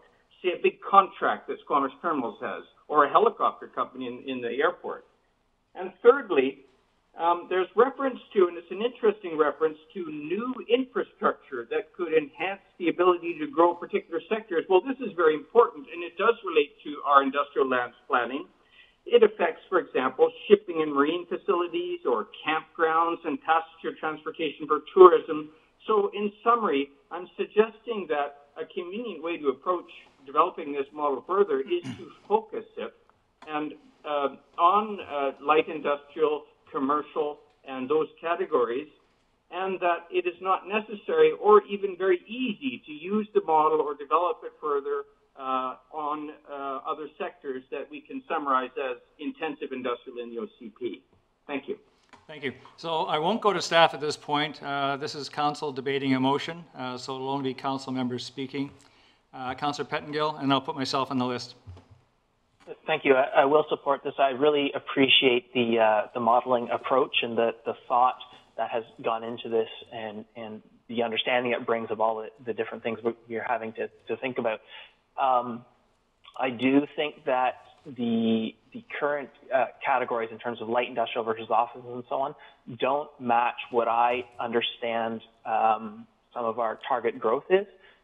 So I was very pleased to hear that in the next phase we're going to be refining that, and I think getting that understanding and adjusting those zones and or permitted uses is going to be pretty important to getting better numbers and something that really works. And I just want to highlight again, I think even in existing residential single-family zones, as long as the scale is small, I think things we currently would put into light industrial can fit.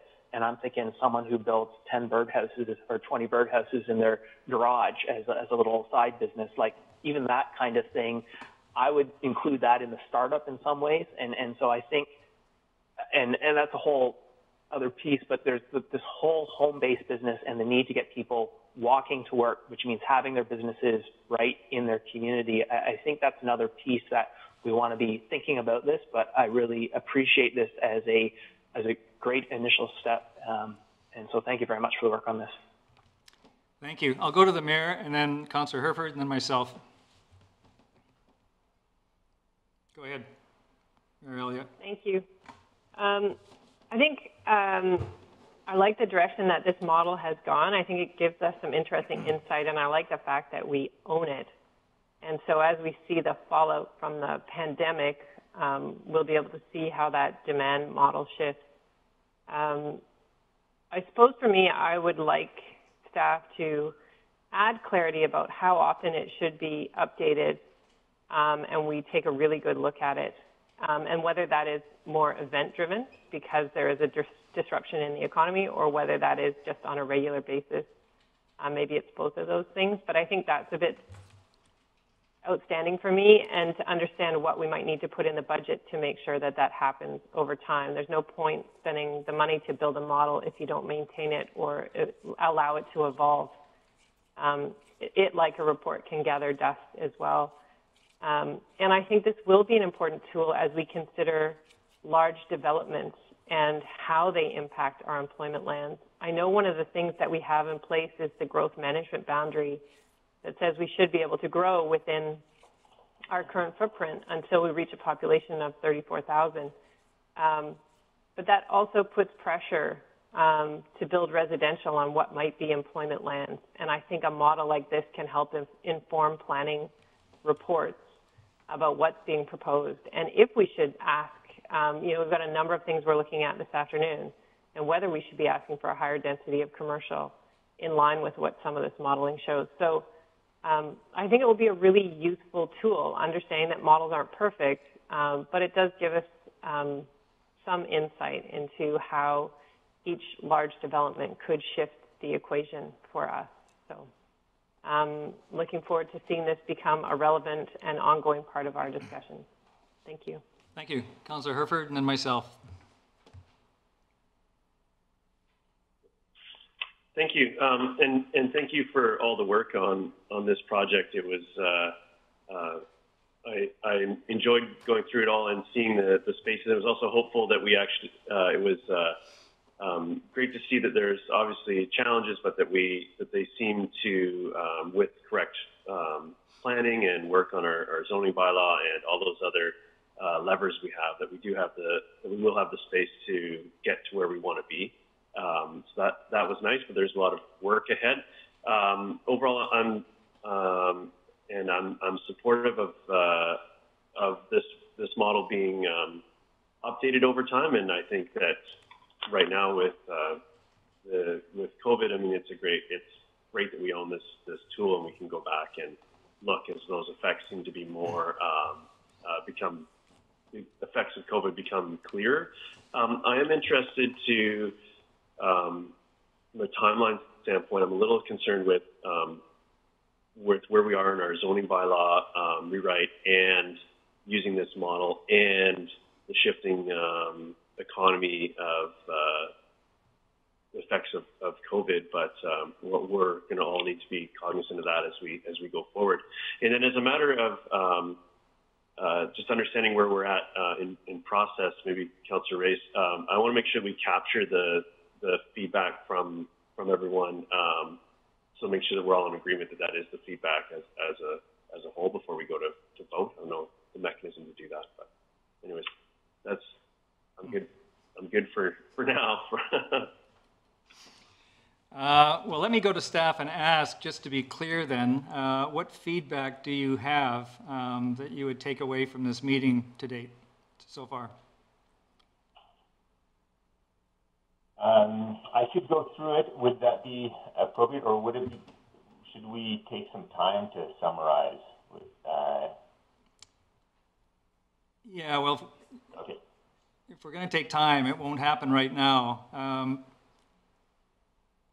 So I'm thinking of Councillor Herford's comments. I mean, we're talking about incorporating this feedback into upcoming zoning bylaw discussions. Is there anything specific that you've taken away at the moment? Yeah, okay, I'll just go through really quickly. We've got a couple comments around trying to address affordability of land space in the model. Unfortunately, I think that's a bit of a bigger project and will be hard to address in the short term. We've got comments around really trying to focus in on the forestry aspect, forestry land, but recognizing that the model likely can't accommodate or do a good job of considering heavy and medium industrial. And I think the takeaway there is that we need to probably use more engagement to address the medium and heavy industrial components of the zoning bylaw update. I think there's some information from the model that can help, but I think there's a desire to not just rely on the built space when we're moving forward. There's comment around trying to really match the zoning to a ability to accommodate misuses in startup and business needs that we haven't been able to do in our current categories.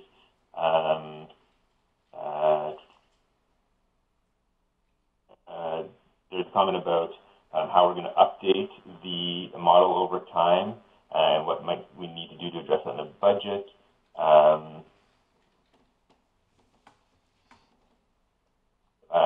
Comments about, not really related to the zoning bylaw, but asking for higher density of commercial. I guess we can look at that in larger projects, how we can address the higher need for commercial moving forward. And then there's a comment about how we can address COVID given the timing of our zoning bylaw update. I think there's a bunch of things here to think about.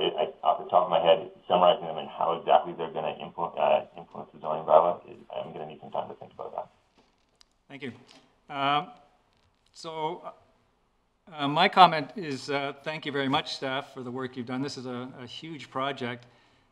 It's also a huge presentation, and I tend to agree with Councillor Anderson's comment earlier that it's almost the kind of thing that requires a series of workshops to really delve into. But I look at this as an introduction to this process and a work in progress. I think as we go forward, there will be opportunity, I would expect opportunity to get a little deeper into certain sectors of it, maybe bits at a time, as opposed to trying to chew off the whole thing. So I think it's a great start, supportive of that. I thought some good comments. And with that, I will, if there are no other comments, I will call the question. All in favor? Opposed? Motion carries unanimously. Thank you very much. It's not in the agenda. Thank you. It's not in the agenda, but I'm going to declare a 5-minute recess. It is now 11:43 by my clock. We have 5 minutes. There apparently has to be a computer change in the Gunn household for the next presentation. So we will allow that to happen. So I'll see you in 5 minutes. Okay, thank you. And we are back in the meeting. And I will turn it over for Highlands Way North traffic calming, item 3 sub 2 of the agenda. Ms. Gunn and Mr. Wickham, I understand. Go ahead, Dora. Great. Thanks so much. Good morning, Mayor and Council. I'm Dora Gunn, Sustainability Coordinator with the District of Squamish. Today I'm presenting an approach for traffic calming on Highlands Way North. Next slide, please. So I'm going to start off with some general background on traffic calming and then move on to the specific sites. So the overall goal of traffic calming is to improve safety for all road users, so vehicles, cyclists, pedestrians, and anyone else on the road. This can look different on different roads, so depending on their intended use. The district has a traffic calming policy. It was developed in 2003. We're in the process of reviewing the policy now, but the general approach will look similar to the existing one. So once a site is identified, and that could be based on concerns from the public, issues identified by staff or by council, then staff conduct a site assessment, so looking at vehicle speeds and volumes, as well as the adjacent uses. If an issue is identified based on the evaluation, staff try to resolve the issue through education and enforcement. This can include providing information to the RCMP, installing signage or a speed reader board to help educate drivers. For sites where this education and enforcement doesn't resolve the issue, these sites are put on a list and then they're prioritized annually. Options are developed for the top site or sites.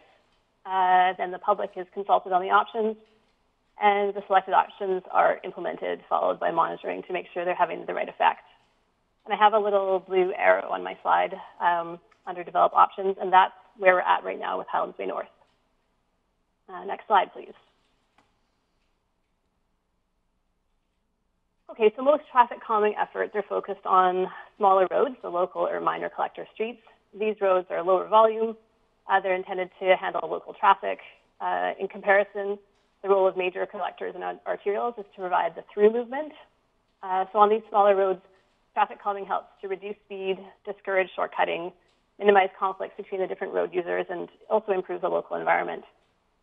I've shown a few examples of traffic calming on local roads on the slide. So a speed hump, a chicane, which makes vehicles travel side to side, and then a mini roundabout, which is in an intersection. Next slide, please. So So there are far fewer options on the larger roads. As I mentioned, the focus here is more on the through traffic and then alleviating any conflicts between users. So this can involve good active transportation infrastructure like sidewalks or separated pathways, or it could be something like a median island, which can both slow traffic as well as act as a pedestrian refuge. Next slide, please. Okay, so now we're going to look at Highlands Way North, and I've included Perth Drive as well, as the changes we make to one road have the potential to affect usage on the other. We've received a number of speeding complaints on one particular section of Highlands Way North. It's the section in red on the map, the section between the Boulevard and Portree Way. We've also had some complaints on Highlands Way North further up, so further north, as well as on Perth Drive, the street in blue on the map. Most recently, Council requested that staff provide options to address the speeding concerns on Highlands Way North related to a letter from the public. So it's a residential area. The whole area is residential. There's an elementary school there, Garibaldi Highlands Elementary. It's in between the red line and the blue line on the map. It's actually the largest elementary school in Squamish. The student population is close in size to House End Secondary. There's a 30-kilometer-an-hour school zone on Highlands Way North between the Boulevard and a little north of the school, and then also on Portree Way, but not on Perth or the Boulevard.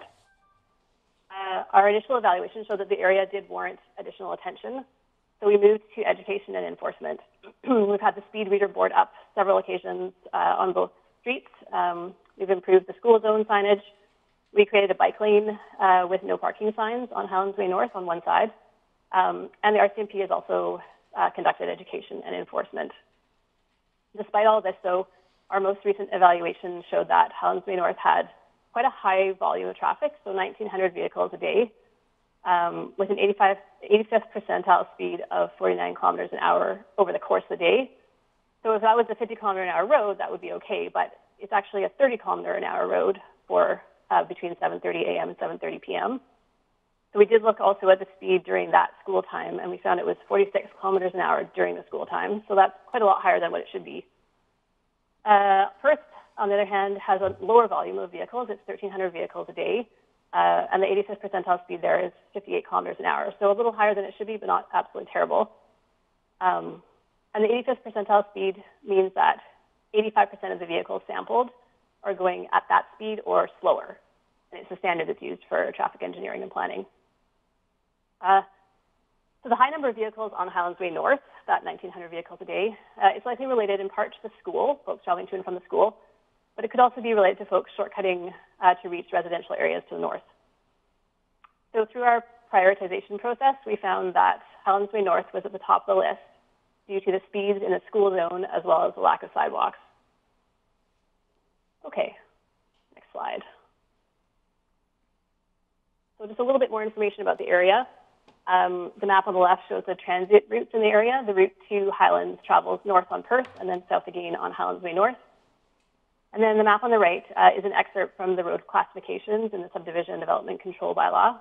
You can see that Perth Drive is a major collector, similar to the Boulevards and Highlands Way South, whereas Highlands Way North is just a local road.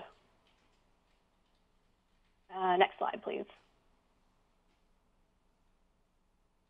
One more look at Highlands Way North. So this shows the two travel lanes. They're about the right size for what we need for the buses, about 10 centimeters bigger, but not a lot.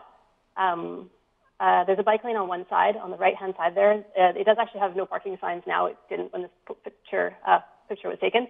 So it has a bike lane on the right side, parking on the other side, and then it has ditches running along either side. Next slide, please. Okay, so moving on to developing options for traffic calming, there's a number of considerations for what we can implement. These are the road type or the road classification, the space we have available, so that's both the whole road right away, as well as we have to consider what's immediately available, so it doesn't require tree removal or taking up people's landscaped areas. Not that we can't do that, it's just more difficult. The installation cost, how effective the solution will be, is it getting us what we want? Maintenance, so both how hard it is to maintain as well as the cost to maintain. That includes snow and ice control, drainage, and landscaping. The potential impacts to local residents, So, for example, speed humps can cause noise and vibrations. And if cars are being diverted to other routes, so if we close a road or do a partial road closure, the greenhouse gas emissions from the longer travel routes. The safety for all users, pedestrians, cyclists, and vehicles, whether or not it's a transit or emergency response route. And then lastly, and really important, is repeatability. So would we be happy to use a similar option in other places around town? We find that the public really notices things we do to roads, and they'll ask for some of these things in their own neighborhood. So we don't want to install something one place that we think, oh, it's just once, we can maintain that, it'll be all right. We want to install something that we're happy to install around town and be happy to maintain that. Okay, next slide. Okay, so now we're going to look at short and long-term options for Highlands Way North, and then move on to Perth afterwards. So staff considered a wide variety of options. A number were actually suggested to us by the public, as well as we looked at a wide variety of traffic calming solutions. We evaluated these against the considerations from the previous slide, and we worked with BC Transit, Public Works, and Squamish Fire Rescue to do this. So the first short-term solution that we're going to suggest is to install 2 raised crosswalks and a speed table. That's option 1. I'm going to get into a little bit more detail about the options on the next slide. So the speed tables are broader than a speed hump. They go up and then they have a flat section and they go down again. The second option shown on this map is to actually close the road, Pitlow Cree and Pia. So the closure would have to be passable by emergency and maintenance vehicles because we can't create a cul-de-sac there. They'd have to be able to actually get out, but we can do that. We feel that this might reduce the volume of the vehicles on the route enough that it might actually make it possible to install a neighborhood way north of the school. The neighborhood ways typically are only installed on roads that have about 500 vehicles a day. So we have to go out there and measure it and see if we're achieving somewhere in that range before we would make that decision. Okay, next slide. So some details now on each option. So for option 1, the benefits would be that we do expect it would, the raised crosswalks and the speed table would slow traffic and also reduce volume. It probably would result in an increase of volume on Perth, but since Perth is the major collector, that's actually the desired outcome. That's what we're trying to do, recognizing that other treatments would be necessary on Perth. Larger vehicles like buses find it easier to navigate the speed tables than speed humps. BC Transit doesn't typically run routes where speed humps are in place, not never, but rarely. They are more comfortable with speed tables. The elevated crosswalks make it safer for pedestrians to cross, and the cost is relatively low, so somewhere around $30,000. The downsides are that the neighbors will have to cross the tables regularly. Drainage will have to be considered carefully. There's a potential for noise or vibrations from the tables, and they might not slow all types of vehicles. Next slide. So the second short-term option is, as I mentioned, closing Pitlow Cree Way at Pia. The benefits of this option are that it would reduce traffic on Highlands Way North, but still maintain access to the school. It only requires additional travel distance for a subset of the residents. So all the residents to the north of that closure would have to go around, but anyone south of that wouldn't have to. We did consider closures further south, but that means more residents have to travel further to get to their houses. Next slide, please.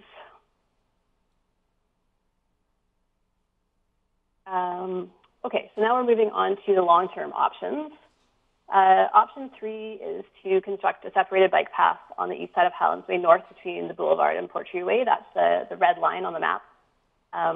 It would be likely raised up the curb, like a sidewalk kind of, but it would be a path.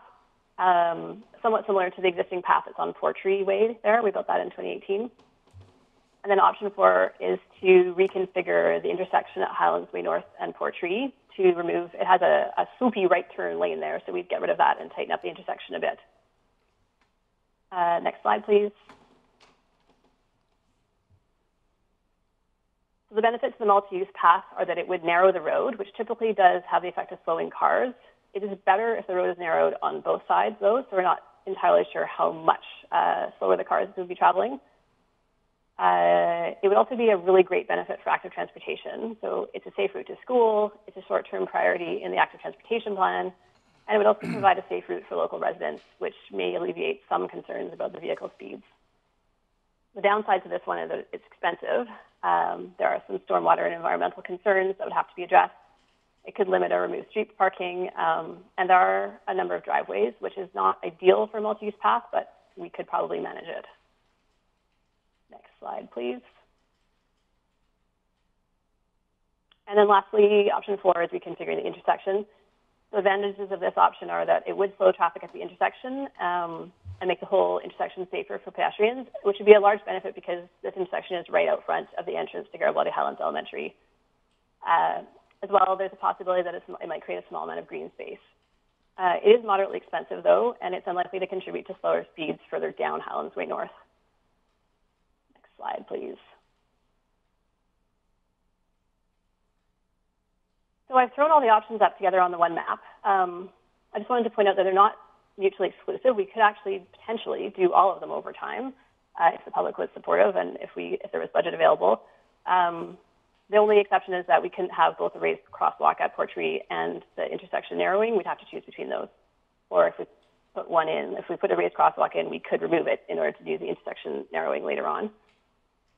One other note is that there were 2 options suggested in the letter from the public that didn't make it onto our list. Those were changing the school zone into a playground zone and then closing off Highlands Way North at the boulevard. So we did review the school zones in 2019, and the decision was made at that time that playground zones were less desirable because they are only in place from dawn to dusk, which is great in the summer, but it means quite a short period of time in the winter, and we felt that the kids would be at school during the dark periods where the lower speed limits wouldn't be in place.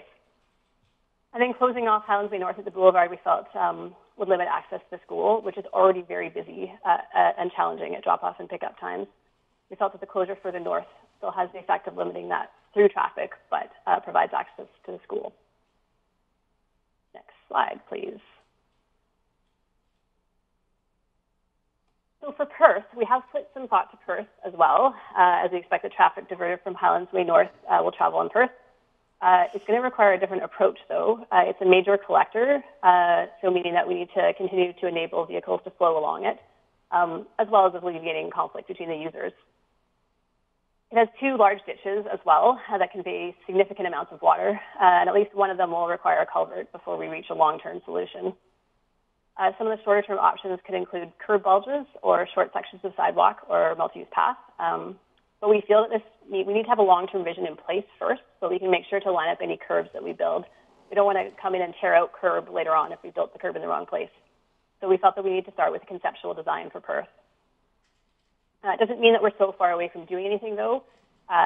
If we had budget, it would be possible to do a conceptual design and implement, some small solutions potentially as early even as next year. So next steps. Next slide, please. So for Highlands Way North, if Council is supportive of the options we presented, the next step is to take these to Council to take these to the public for comment. The public may have preferred options or suggestions to modify the options. So we could begin the public consultation in the coming months. We would then include a budget request to implement one or more of the options in 2021. For Perth Drive, the first step would be a budget request for 2021, both for the conceptual design and could also include an initial implementation phase. That is the end of my presentation. I do have a slide. The next slide is a recommendation. Yeah. Thank you. Council, any questions? Mayor Elliott, Councillor Herford, and I'll go with that, and Councillor French. So we'll start with Mayor Elliott. Thank you. I'm supportive of the public consultation for the Highlands Way North and the budget request. How and where does Perth Drive fit into our list of priorities, given that there are other higher density portions of our community around Mamcombe School that are still missing major active transportation infrastructure and certainly downtown? So just like to get your thoughts on that. Yes, so we felt that this area needed to be treated as a whole, so considering both Highlands Way North and Perth together. Perth on its own may not have been at the top of the priority list, but since Highlands Way North is, we feel that we should do at least a bit of work on both, just because we are going to be, if we divert traffic away from Highlands Way North, they will be driving on Perth, which will then increase the challenges on Perth. This would not take away from addressing some of the key issues downtown or around Namcombe School where we have higher density. So we have a whole list of sites that we've looked at, and as I said, so every year we look at what the top ones would be, and this one is still up top at this point. So until we've addressed this, or if council was interested in us having us look at 2 sites for next year, we absolutely could do that, and we would then determine what the next top site would be. But our whole active transportation budget doesn't get eaten up by one project. Typically, no, active transportation. Yeah, go ahead, Chris. Sorry, I would just add to what Dora's saying. I think that's exactly the point about the budget, that we see the traffic calming and the active transportation budgets as two separate items. We wouldn't take from the active transportation budget to do a traffic calming necessarily. Sometimes there's overlap, but for example, the area around the Namcombe School and there's around Lesky's Crossing area, there's a lack of active transportation infrastructure there that's very high on our priority list and is not competing with, for example, Perth, that's coming from a different bucket of money. Okay. Thank you. Councillor Herford. Thank you. I think we just touched on this with the reply there, but I noticed that the active transportation, the separated bike path on the lower part of Highlands Way North was a short-term goal in active transit, was listed as a long-term goal from a traffic calming standpoint. But seeing as it kills 2 birds with 1 stone, for lack of a better analogy, does that not move it up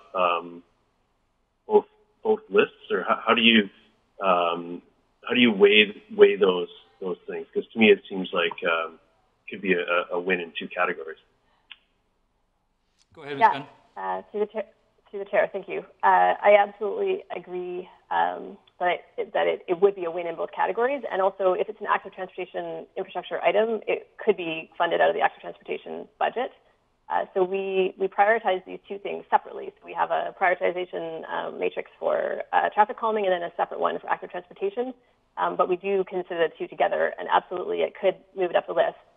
I actually had hoped to build that section of multi-use path already in the active transportation budget. It's very high on my list. We also, for active transportation, we look at safe routes to school, but we also try to consider different neighborhoods. So if we do a bunch of work in one neighborhood, then this following year we might shift our focus to a different neighborhood. So that's what we've done most recently, but we may return to the Highlands again shortly. Go ahead, Councillor Herford. Thank you. So the option that had the traffic, the speed tables and the raised crosswalks, the raised crosswalks are basically on top of a speed table, like they're 3 structures that are the same more or less. Okay, so if that was constructed and then the active transportation piece was to come on next, could the first step be done in such a way we don't have to undo it too far to do the second step, if that's in fact, if we're unable to do them as one move? Yes, I believe we could do that. So you probably wouldn't put the speed tables. Honestly, the actual design hasn't been finalized, so I can't give you all the details. But likely there would be some space on the side for bicycles and pedestrians that wouldn't have speed table on it. So I think it would be possible to then come along and build the multi-use path without having to tear much or anything out of the speed tables.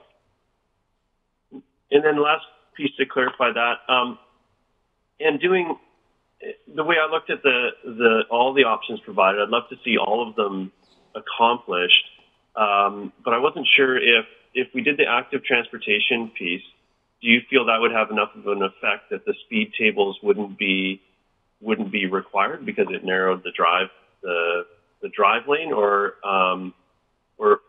what's your recommendation on that? So my sense is that I think the multi-use path on its own probably wouldn't reduce the speeds to the levels that we are hoping. It may alleviate concerns, though, to a certain extent, because people would have a safe place to be. I think it probably wouldn't achieve what we're looking for on its own, though. Yeah. Thank you. Councillor French, followed by Councillor Pettengill.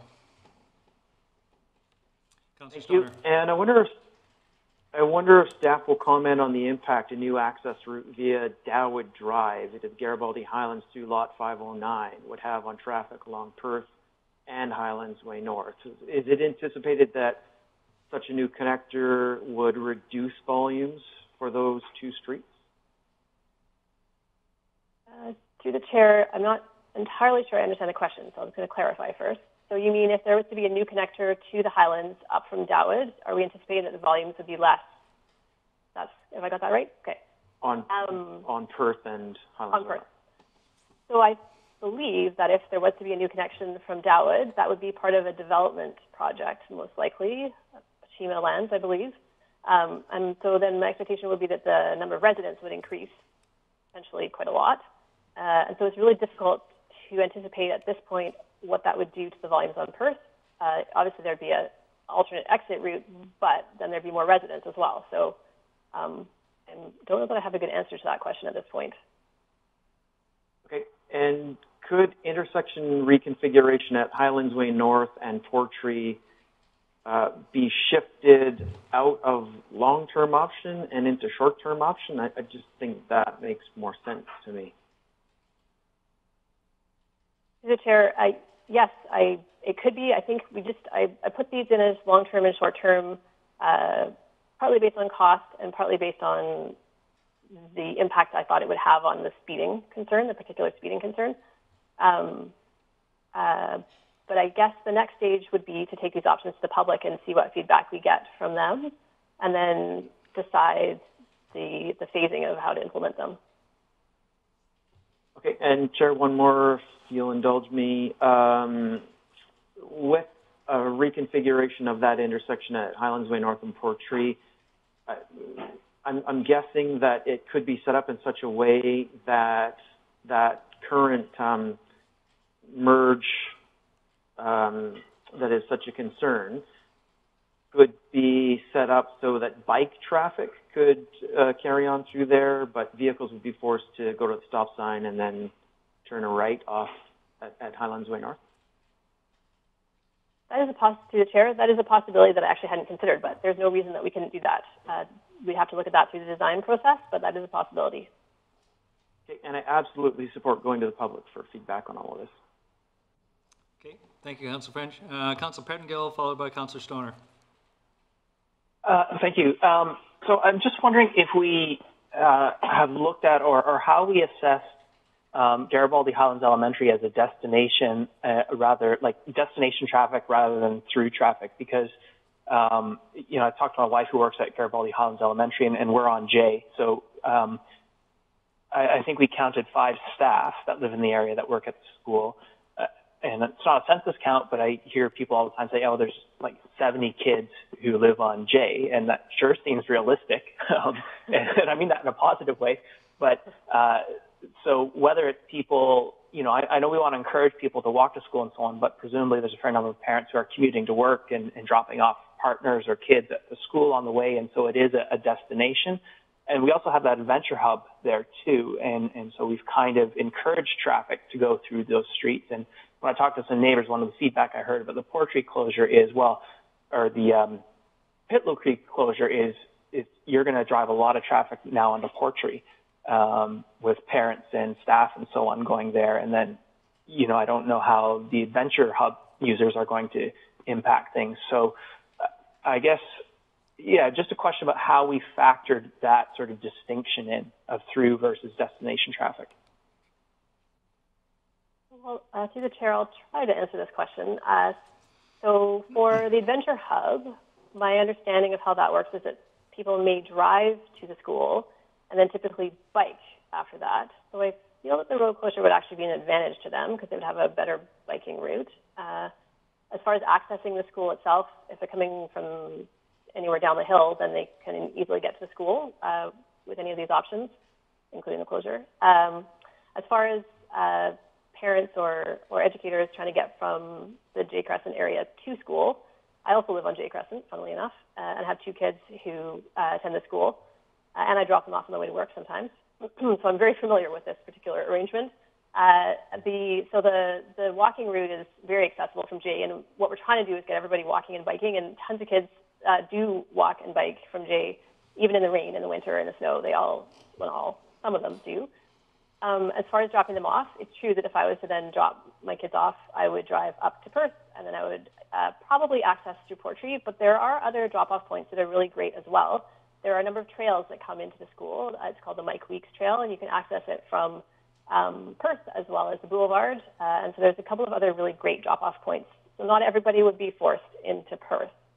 I guess there is a chance that we might make Portree slightly busier than it currently is. But I feel it's a worthwhile trade-off for what we get in return. Go ahead, Councillor Pettengill.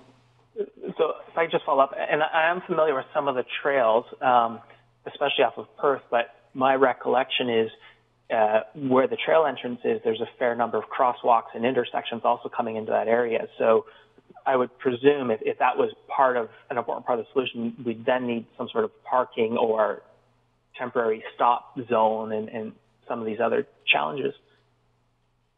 And also, actually, sorry, go ahead.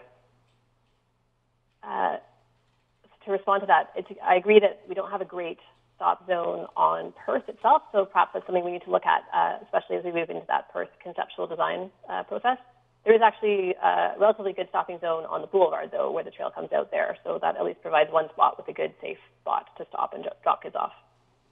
And if I could just come back to the Adventure Hub piece, because my understanding from the diagram and from a lot of the comments is that a primary speeding area is between the Boulevard and the curve before you get to the school.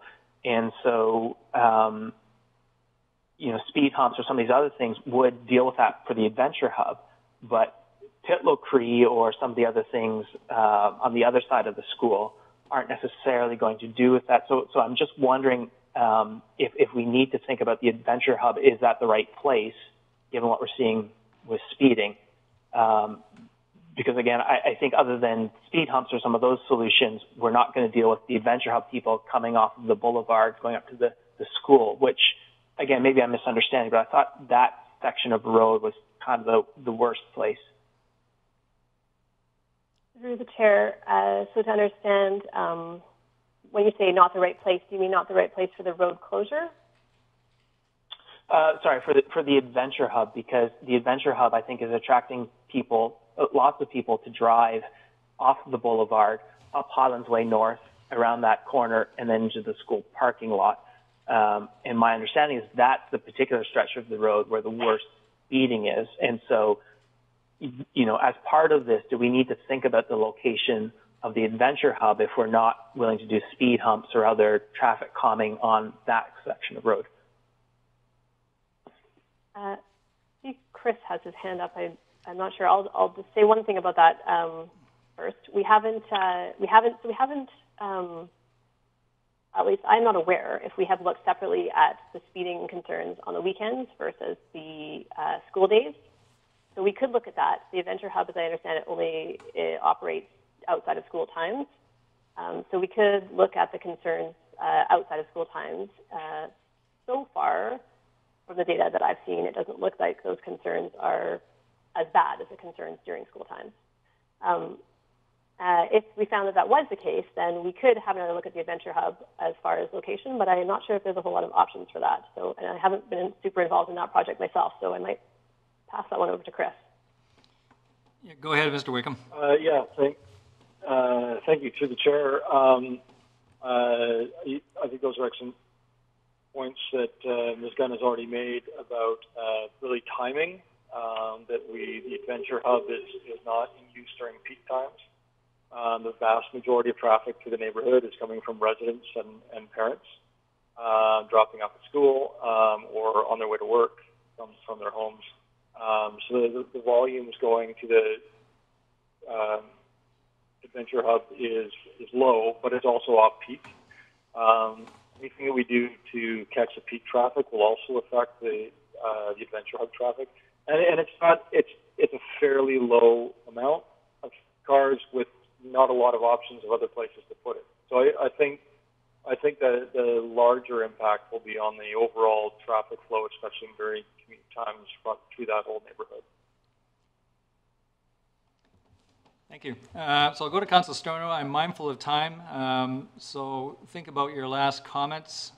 Go ahead, Councilor Stoner. Thank you, through the chair. I too am supportive of this going to the public for consultation. I think that these are good options. My one question is with regards to option 3 in the multi-use path, and I'm curious if the cost of implementation could be reduced if we were to consider turning the south end of Highlands Way North and Portree into a one-way. And so we use half the road and not have to do a huge amount of reconstruction, but we just turn it into a one-way and we use the other half of the road for a bicycle lane and sidewalk. Through the chair, so we have quite a high volume of vehicles that use that road, 1,900 vehicles a day. It's quite high for a local road. I'd have to go back and have another look at that possibility, but I have some concerns about doing that just based on the volume of vehicles in that area, as well as making sure that we provide good access to the school. We can look at that, though. Just to follow up on that, it was an option that we looked at when we workshopped this at the staff level, looking both one-way heading uphill and one-way heading downhill. And we just ran into a lot of struggles trying to figure out what that would do to Portree and where the traffic flows would go. But it isn't something that we've done an actual traffic model on or anything like that yet. So it's definitely it's an excellent question. Thank you. So, Council, I think the consensus, if I can state it, is that this does go to public consultation. We have a motion before us, or a recommendation, I beg your pardon. Is somebody prepared to move that recommendation? Moved by Councillor French, seconded by Mayor Elliott. So, discussion? I'll just make the quick comment that I was one of the people, like all of us, that was concerned about this and has listened to this, the problems over several years now. And I guess, maybe in a simplistic way, was hopeful we'd have some solutions by September, but I don't think that's really practical. And I think what the report has shown me is that there's a lot more involved than I initially thought in this. But I do think it is time for a good look at this area, not just because of present traffic flows, but potential future traffic flows or increases, not just the Chima lands, but also the bottom of Pia and so forth. There's a lot of potential residential that's already been zoned, just hasn't been built yet. So there are potential increases in traffic flows. It's not getting any smaller. So I think it is time we look at this. I don't want to overlook other priorities in the district, but over a couple of years, I think this is a good course of action to deal with. And I think public consultation will tell us a lot about that before we actually have to make decisions on some of these options and budget decisions and so forth. With that, I will call the question. All in favor? Oh, go ahead, Councillor French. Sure. I just want, in supporting the motion, to add my thoughts that this discussion and this traffic issue is one of the reasons why I believe that it is time to bring DL 509 and 510 inside the growth management boundary. Thank you. Thank you. Councillor Herford. Thank you. And I'm happy to support this going forward, and I'm glad we've done the work's been started in this area. I do think that there are some relatively inexpensive changes that can be implemented here, and hopefully inexpensive means quickly, and to positively affect what's happening there. And I would like to see, well, I'm looking forward to seeing what the public and the users of this high volume area have to say about our proposed solutions, and hopefully we can get on to getting them implemented. So, thank you. Thank you. And I have Councillor Pettengill. Yeah, happy to see this go forward for public consultation. Definitely notice myself that speeding is an issue in this area, so we do need some solutions here. And just one other thought to throw into the mix, though, is notice that most navigation systems tend to put you through the route that we're trying to deal with. And so as we have mountain biking, known mountain biking areas, we have lots of people coming from outside, Google and so on is telling them to take that route past the school. And so, that's another reason why to think maybe, what's the interface off of the boulevard, so people are discouraged from doing it from that side as well. But yeah, glad to see this moving forward. Thank you. Seeing no further comments, I'll call the question. All in favor? Opposed? Motion carries unanimously. Thank you, Ms. Gunn. Mr. Wickham? So Council, we're just a couple of minutes behind. We will recess now for lunch. We are scheduled to come back at 1:15 for the start of the afternoon agenda, and I'm going to stay with that time for the moment. So I'll see you at 1:15. Thank you.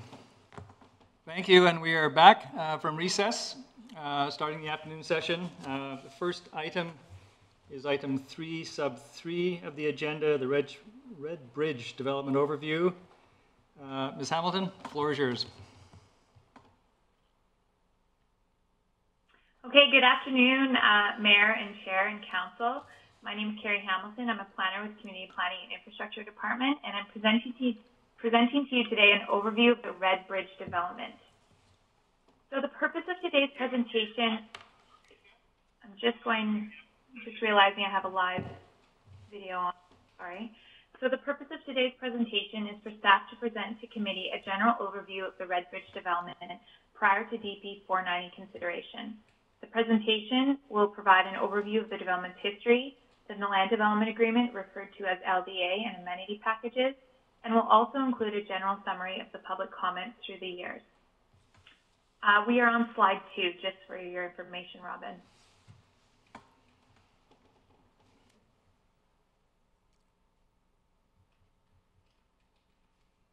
I'll wait to catch up.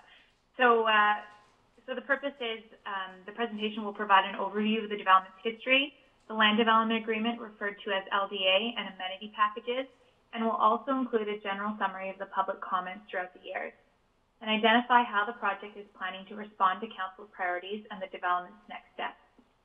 On the line is Dave Merrill and Carolyn Ashikian, who have been the engineering and environment leads on this project, should committee have any engineering or environment-related questions. The applicant and architect are also streaming this presentation live and are available via telephone should there be any specific questions for them. Carrie, I'm just going to interrupt for a second because I forgot to say it at the outset, but I want Council to focus on the purpose of this meeting. There's a development permit application coming before Council, I understand, on June 2nd. So this presentation, is to give Council the context to deal with that. The zoning has happened, as you saw in the report, over the past several years, went through several stages. Land development agreement's been signed. So this is information. You can ask questions, certainly. Comments on the zoning aren't going to be helpful because that's a done deal, and we are not talking about rezoning. So I'll try and focus it. We have 45 minutes, and we'll try to stick to the schedule. So sorry to interrupt. Thank you. Go ahead. No worries. I'll put clarity that we haven't actually landed on an exact date for when the CP is coming forward, but it should be this summer is what we're aiming for. So the subject property is zoned for CD 77 and is located on the east side of Highway 99 between the main Valley Cliff and Downtown Highway intersections. It is southeast of the Memquem Blind Channel. So the Redbridge development area is within view of surrounding residentially zoned RS1 properties, with the exception of Redmond I1 industrially zoned properties to the north, as you can see on this image here. So the development consists of 2 sites and is divided into 6 phases. The south site, which is phases 1 to 4, consists of 3 apartment buildings, 24 townhouses, and 929 meters squared of commercial retail, and the development's extensive amenity area. The north site, which is phases 5 to 6, consists of 2 apartment buildings and another row of townhouses.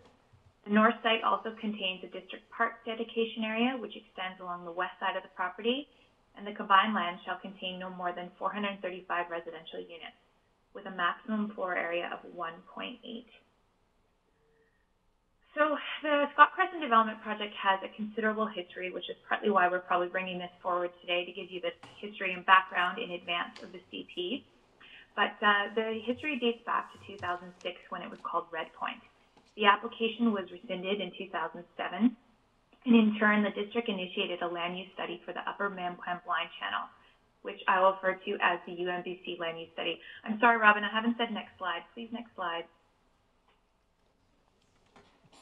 That's my bad. Next slide. Yes. There we go. That's where we are. So the study was intended to recognize the unique attributes and values of this area and to identify solutions to protect them while appropriately directing future development. The UMBC land use study made a final presentation to Council in May of 2012. A rezoning application for revised development in line with the UMBC land use study was made in 2012 and was the Scott Crescent Development. The rezoning included extensive public and external consultation. The rezoning to CD 77 and its land use agreement was adopted in October of 2014. So a property in between the south and north site, which is 1606 Scott Crescent, it was also known as the motel site property. It was never acquired at the time of the 2014 rezoning.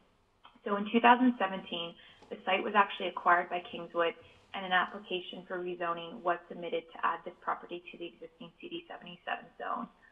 The zoning asked for a minimal increase of 10 residential units and was predominantly used to add a large amenity facility to the development. The application offered an opportunity for the district to review the 2014 agreement against the new upcoming official community plan at that time and the new flood management bylaw. The rezoning was adopted in July 24th, 2018. The LDA was first drafted and approved in 2014. So this is next slide. Sorry, I got to get used to that. The LDA was first drafted and approved in 2014. It was amended in 2018 to reflect the addition of the 1606 Scott Crescent. And those key changes that came about in the LDA really focused on a minimum of 929 meters squared of commercial space and included the addition of more active transportation amenities and some cash amenities. The LDA outlined and secured a number of key project deliverables and outcomes and can be found in your attachment 2 of your report package. It's a pretty big document though. So in summary, they include development phasing details and requirements, Green Shores environmental requirements, park dedication area details and conditions prior to district dedication, service upgrades and agreed cost structure, preliminary road upgrade designs to both Scott Crescent and the Valley Cliff area, including extensive active transportation upgrades, and an amenity package that includes phasing details. So today's presentation will focus on 3 of those topics. So first, the development phasing is outlined in Schedule A of the LDA. The current phasing, next slide, I will get used to that. The current phasing would require the development to build the commercial area in Phase 1 first, with the residential amenity area in Phase 4 built last. As part of the upcoming DP application for the south site, the applicant is proposing an amendment to the LDA phasing for council consideration in order to build the amenity area first as the new Phase 1 and build the commercial area last as the new Phase 4.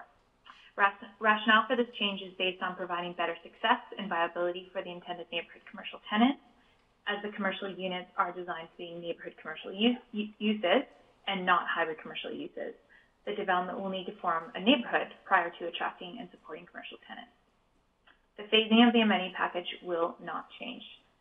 So staff are in support of this amendment as the commercial tenants will need some immediate population to succeed. And because the north phase, the last 2 phases will be afterwards of this Phase 4. So the LDA also outlines the extensive road upgrades secured through the LDA. This is next slide.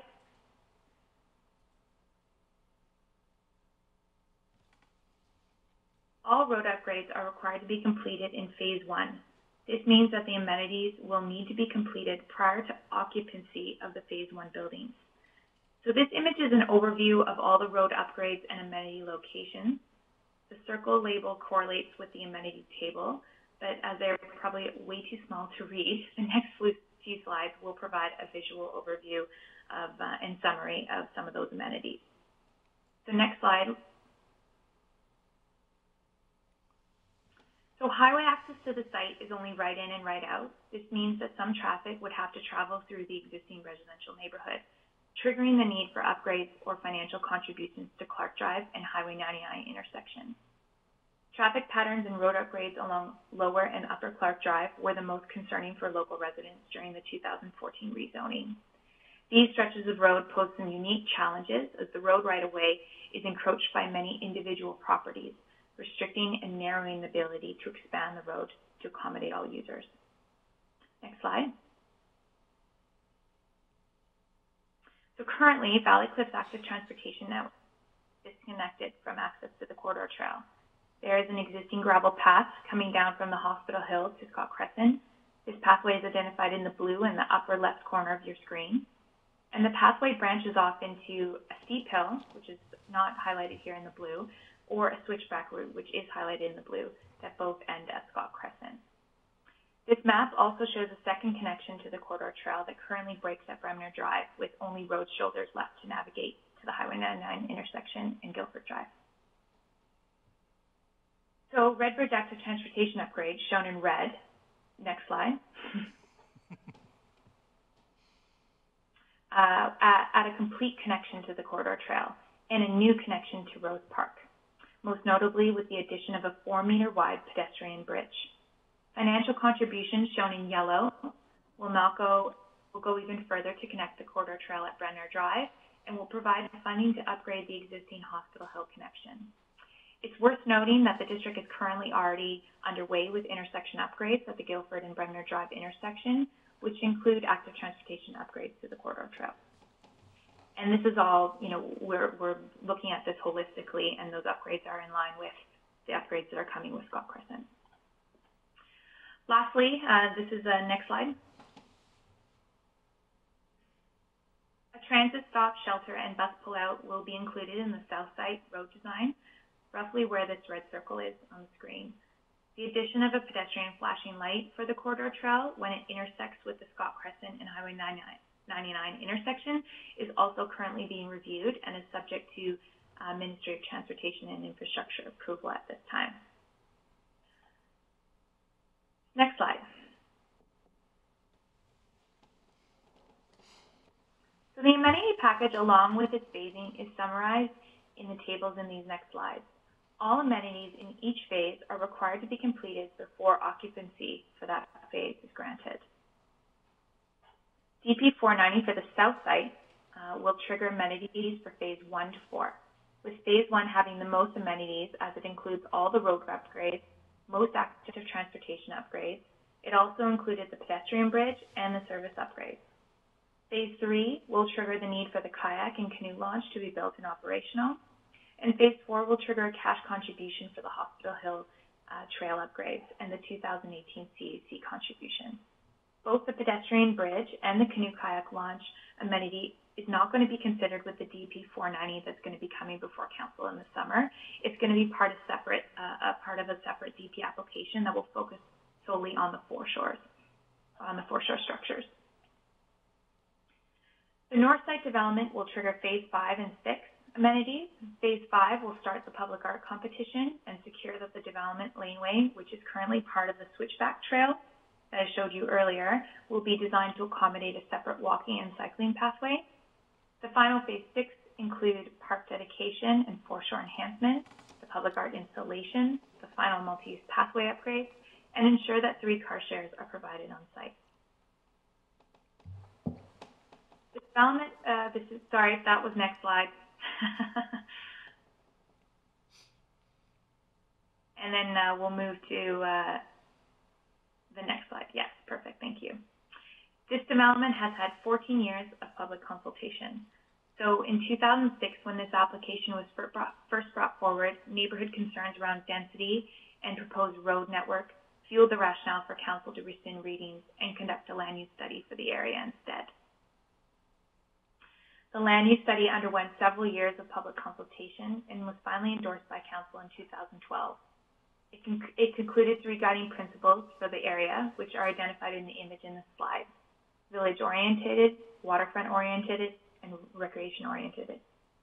The 2014 rezoning integrated these values into their design concept. However, a number of concerns were still raised by residents in the surrounding neighborhoods. The public hearing in 2014 brought out over 60 speakers, both for and against the project. Key concerns included traffic, and most specifically, the traffic impact to Clark Drive residents. Impact to views and property values were also brought up, and design improvements to Clark Drive were secured in the 2014 LDA. In 2018, the rezoning was less contentious, with several letters of support received prior to public hearing.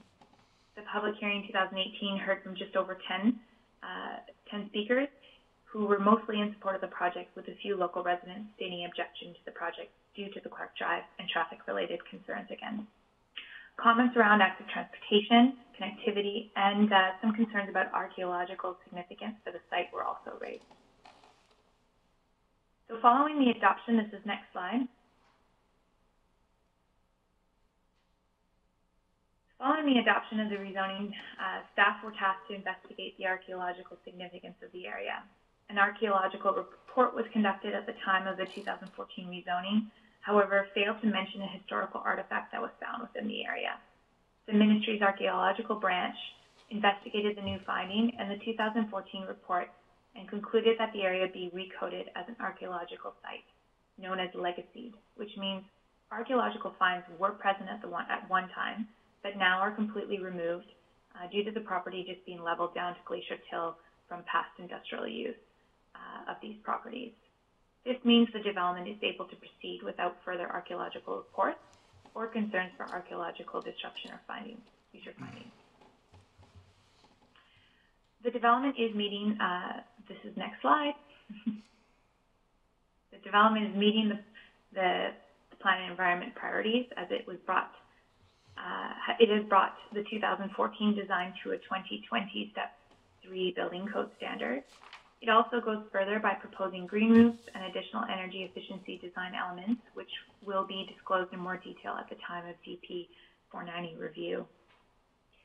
The delay of the commercial unit development to phase 4 is not entirely in line with the economy and local job priorities. However, the intention, which is to shift and ensure viable and sustainable neighborhood commercial, is in line with that priority. And the development exceeds pedestrian connectivity and public space guidelines. It is providing significant improvements to active transportation connections for the Valley Cliff and Hospital Hill residents, exceeding the neighborhood connectivity and public space priorities. Next slide. Final slide. The next steps for Redbridge Development is for Development Permit 490 for the south side of this development to come before Council for official consideration. This development permit will be reviewed under 4 development permit guidelines, which is environmental protection, MEMCOM blind channel, general guidelines, and the Highway 99 corridor. A brief look at the development can be found in attachment 1 of your report package. So this concludes the presentation to Council on the last slide, and at this time we'll welcome any comments or questions. Thank you. Council?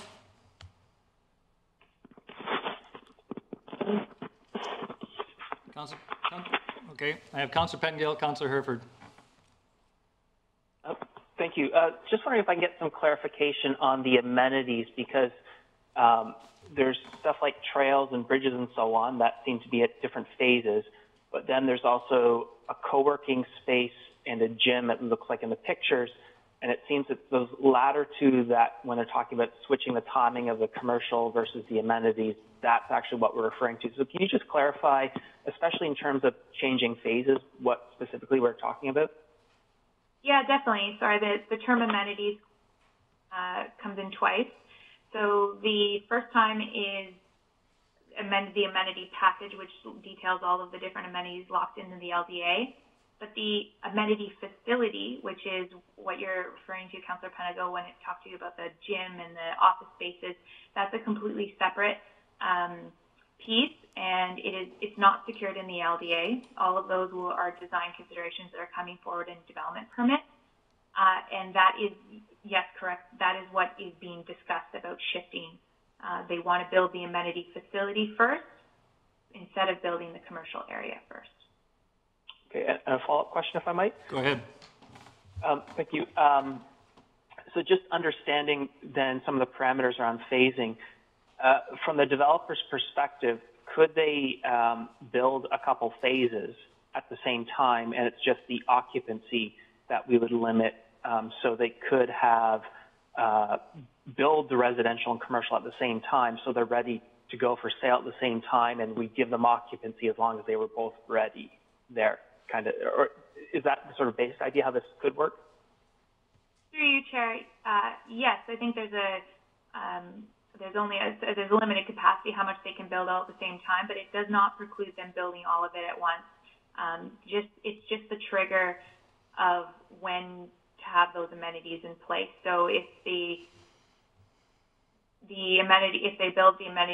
if we change the LDA to say that the amenity area and the residential that's in that area is required to have occupancy first to build the bridge, then they won't be able to get any occupancy at all until that bridge is built.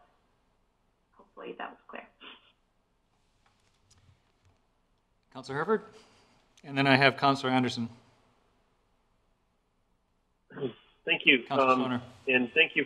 This one required a bit of a history lesson for me, as I've been sort of passively aware of it over that time. But and I have a question, about the location. I know that's not what we're discussing now. I just want to understand the rationale of the thing. Is the motel property was the last piece acquired, but that's where the local commercial is how it's built, but it's given the highway frontage.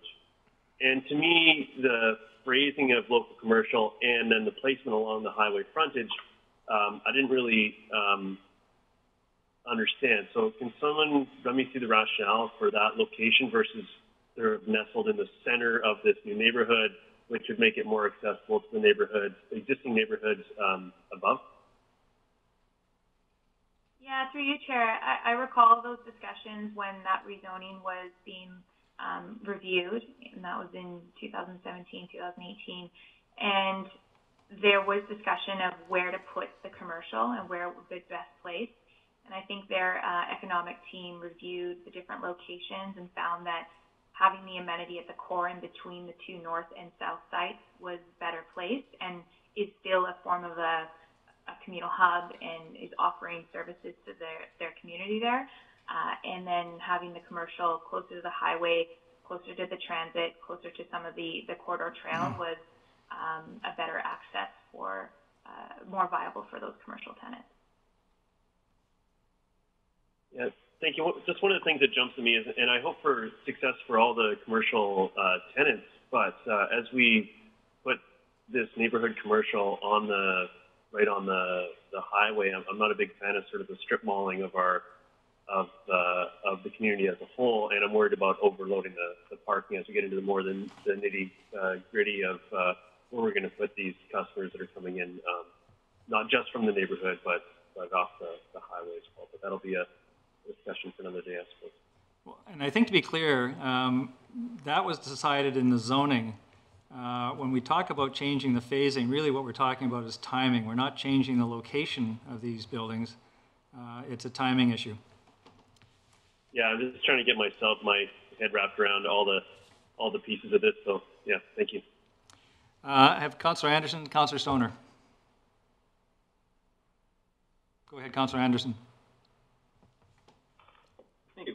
I'd like to first ask a question regarding the Phase 5 North Laneway design that was given on your slide earlier, Kerry Hamilton.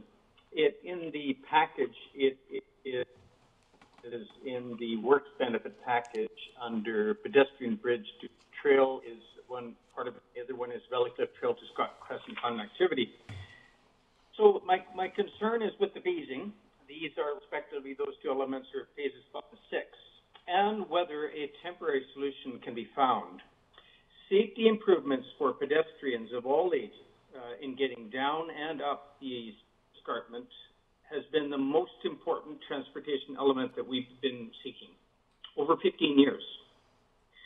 And especially since with the great success of the water main project and improvements to the rest of the belt, really quite significant, what was done. We did quite the steep part.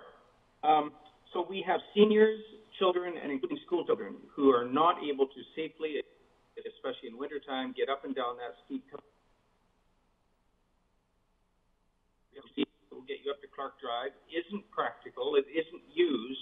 Firstly, it's not safe. That will improve with an upgrade to that road. But it's visibility and there's no walkway of any sort.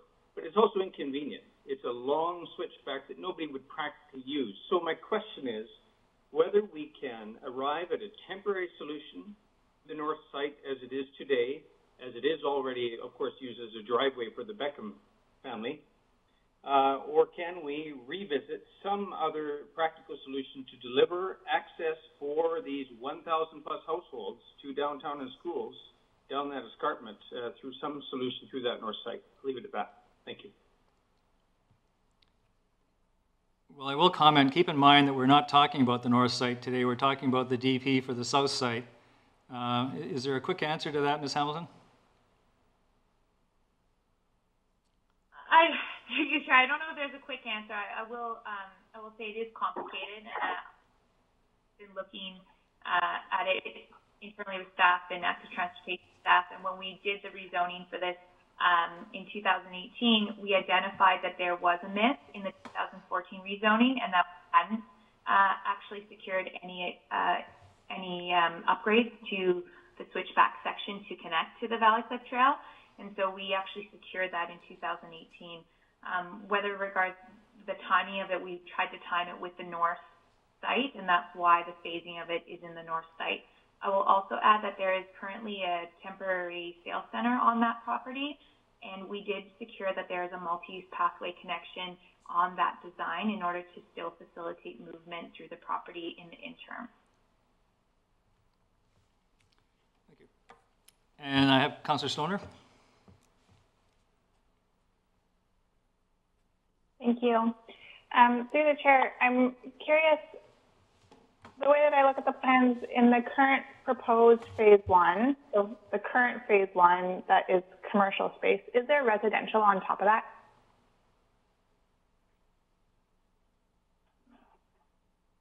Let me just pull it up. I think there is. The current phase one of the commercial site, yes, there is residential on top of it. And so do staff feel like that is not sufficient enough residential to support? Obviously, a more fulsome neighborhood is always more, is better for a robust commercial space. But given that there will be residential in that same building, do staff feel like that is not sufficient enough support for that commercial space to operate? Especially given the presentation that we had this morning about our employment land use, that there is need for this sort of space sooner rather than later. Just curious to hear your point of view on that. So through you, Chair, I did speak to the economic development team, or the team that presented to you this morning to get their opinions on this. And, you know, generally speaking from the planning perspective, this is a supportable thing just to ensure that there's enough. Where that line is or where the threshold is, that's not our expertise. But I did ensure that that was communicated to this employment team, and they also supported the move to ensure to move the phase over, and that to ensure that there actually is a viable amount of people accessing this site. And I'll go to Mr. Belenishkis. You wish to weigh in on this? Yes, just to add, in terms of the threshold, that we do know that the threshold for neighborhood commercial is above the 1,000 kind of population-wise, which this development wouldn't be able to provide right away. So it is unlikely that an operator would want to, an operator that does neighborhood type of commercial to service the immediate neighborhood would want to locate there before there's full capacity on site. Go ahead, follow up Councillor on Summit. Yep, go ahead. So I appreciate that number, and I think that puts into context, but I'm curious in terms of when we talk about neighborhood commercial, is that the immediate build of the Redbridge development, or does that include the Valley Cliff neighborhood behind that would likely be accessing this commercial space as well? No, we're speaking about the development that's right within the vicinity of the neighborhood commercial.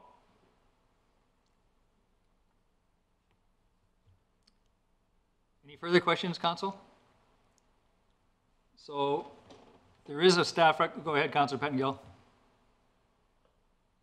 Thank you. Just Councillor Anderson. a bit of a sidebar, but because this took so long and I was looking at the CACs, has this given us any thought about, or do we include inflation on our CACs, or has it given us any thought about doing that if we come to CAC agreements like a long time ago, but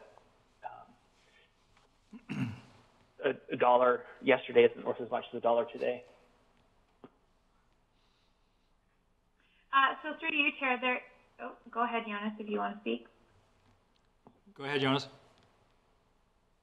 Sorry, go ahead, Carrie. I'm just here for backup. So through you, Chair, there is in the LVA that the timing, and it does give council an opportunity to renegotiate at a certain date if this development were not to build in a certain time frame. Now, whether or not we want to go down that route or not is another question that we haven't actually had time to deal with that with the applicant yet. But I believe that timeline has recently passed, so we could have that opportunity.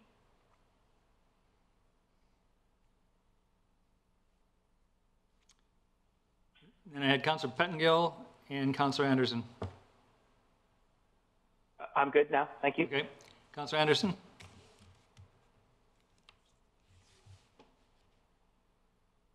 Yes, I'd like to ask for the item number 1 in the benefits package, which is the footbridge crossing, the cycling and pedestrian bridge.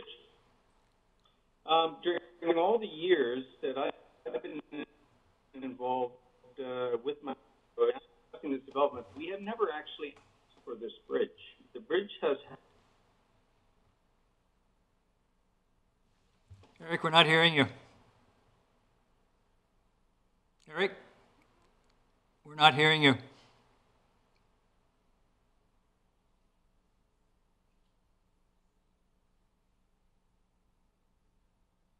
Councillor Anderson, can you hear us?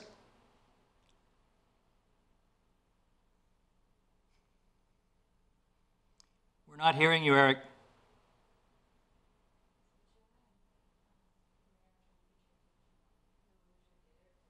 Yeah, it's Eric's.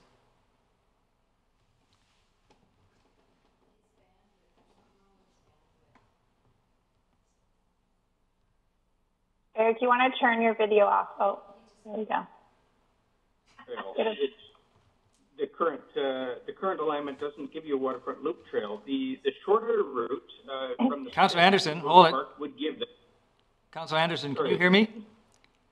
We missed, Yes, you're cutting in and out, and we missed the first part of your question, so you might have to repeat that.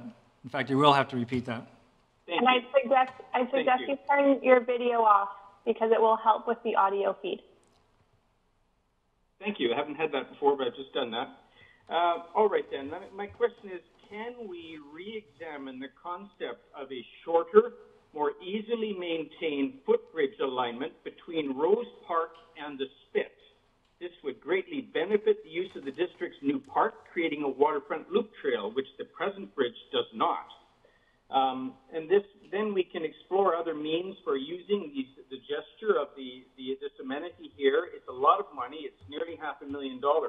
But as I've just said, I hope you may have caught, it doesn't help for pedestrian movement between schools in downtown and Valleycliff, because the route along Scott Crescent and the bridge isn't all that much farther. In fact, it's just a few feet. So this is a lot of money to deliver very little active transportation benefit. And we can explore, as we have already, other bridge alignments that would deliver other kinds of benefits. Active transportation budgets are scarce, and this is a major investment in a bridge that the neighborhood has never asked for. I'll leave it at that. Whether we can reconsider the bridge alignment. So through you, Chair, we did, the time to probably revisit that alignment was in 2018, and we did have a team of our staff review as well with the applicant and look at all the past information that was received and why this location was chosen. We re-reviewed that location with our new official community plan that was coming forward in our active transportation network. And we decided to keep with that bridge and presented it to council as such, and there was no change to the location at that time. For development permit, when this is coming forward, the only real changes that would impact this is if environmental reporting were to come forward and say that this location was really intrusive to the environment and another location was better suited. But at this time, that location is secured in the LDA in the location that it is in. If I may, as a follow-up, what has changed since 2018 is the ownership of land on the upper east shore of the channel. That is now in district ownership as a park.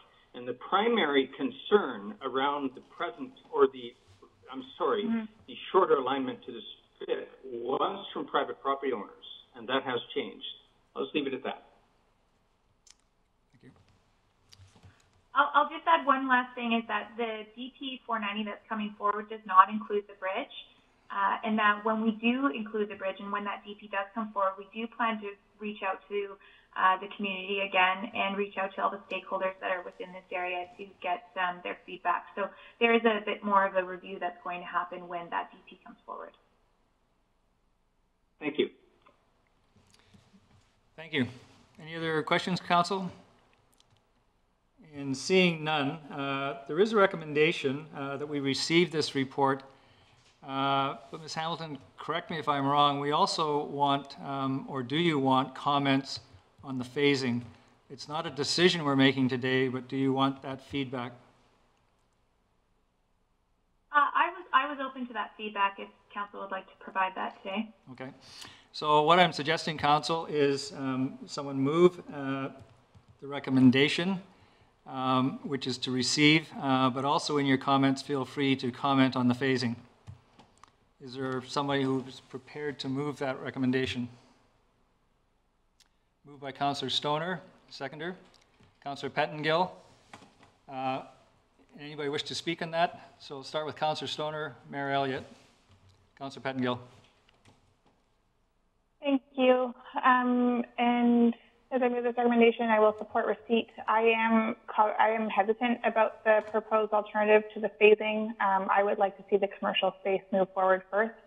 Appreciate planning's perspective that you need a robust enough neighborhood to support that commercial space, and there is a balance that needs to be struck there. But I think with the residential on top and the recognition that there's the Valley Cliff neighborhood in behind, and there, at least at this time, is an important need to start moving kind of that commercial node sort of retail space out of the business park and into alternative neighborhoods, that this is a good opportunity to do that. And so if staff are still going to bring that forward as an alternative phasing approach, that I would like to see a more robust rationale that explores that kind of threshold in terms of neighborhood residential need to support that commercial space.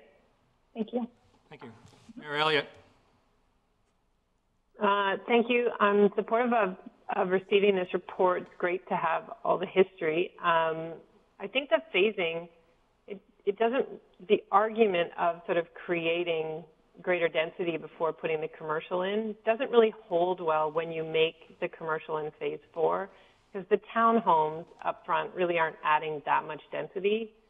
I would argue that the residential above the commercial adds more density. So if anything, I would want to see it move from 1, 2, 3 down the slopes and put the townhomes in at the end. And then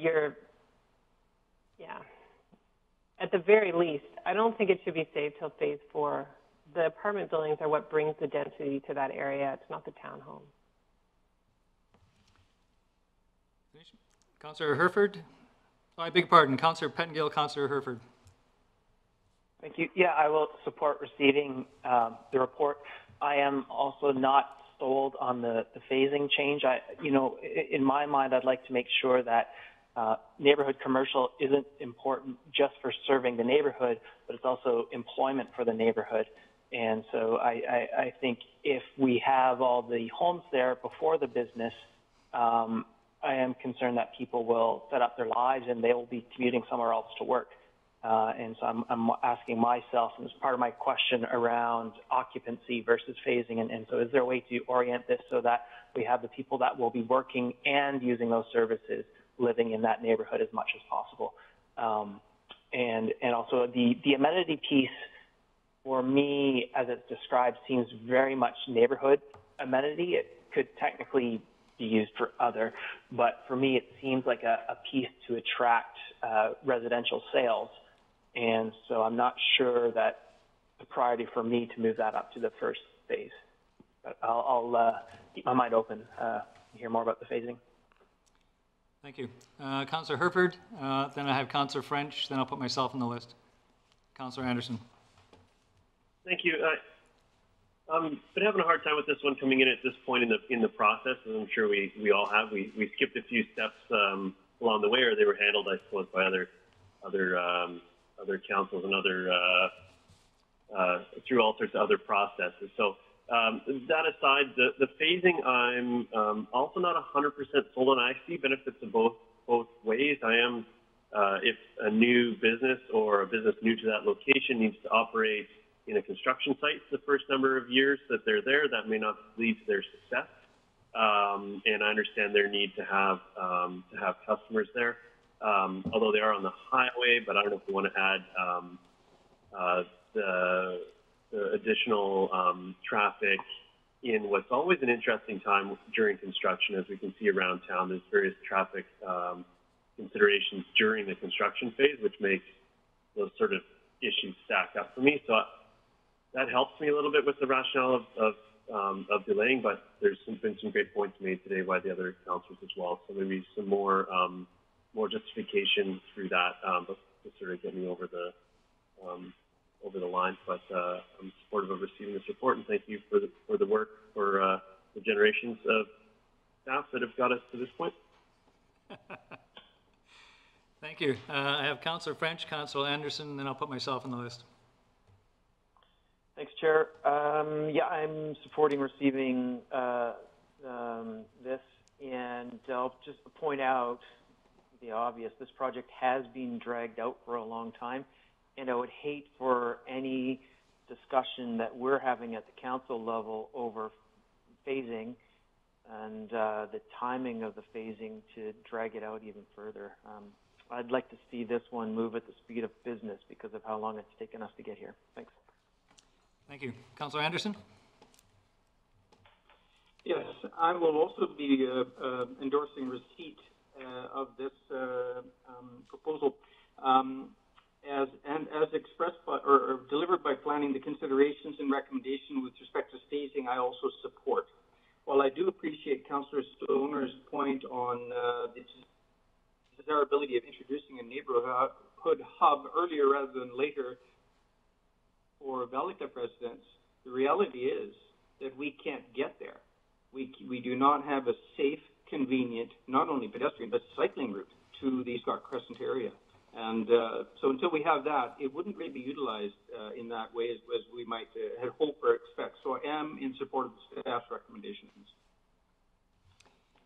Thank you. I also appreciated the history lesson. I was here for some of those council decisions, but not all of them. Some of them predate even me on council. So it is helpful to have the update. I am sympathetic to the developer's request. I know in previous discussions, one of the things that's concerned previous councils and the developers, the viability of commercial in that corner. Notwithstanding that area is known as downtown in the OCP, it is still a little bit distant from downtown. It's kind of separate. And the question of viability of commercial in that space is still, I think, an open question. So I'm sympathetic to the developer wanting more of a built-in market there before they try to lure tenants to that site. The rest of it, happy to receive it. So with that, I will call the question. All in favor? Opposed? Motion carries unanimously. Thank you very much. And Ms. Hamilton, you are on the next item. Are you prepared to go on that right now? I am. Let me just pull it up.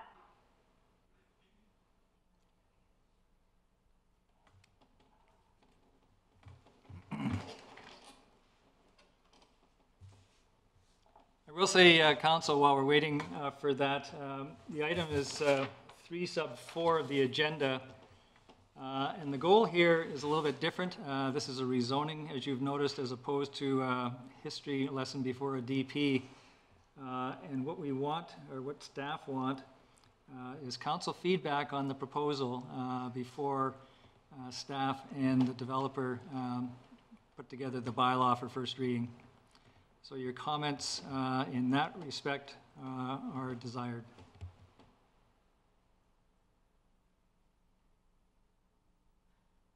Okay, I'll try to get better at the next slide thing for this one. So good afternoon, Mayor and Council. My name is Carrie Hamilton, Planner with Community Planning and Infrastructure Department, presenting to you today bylaw number 2657 for 38108 Cleveland Avenue for initial review of the whole.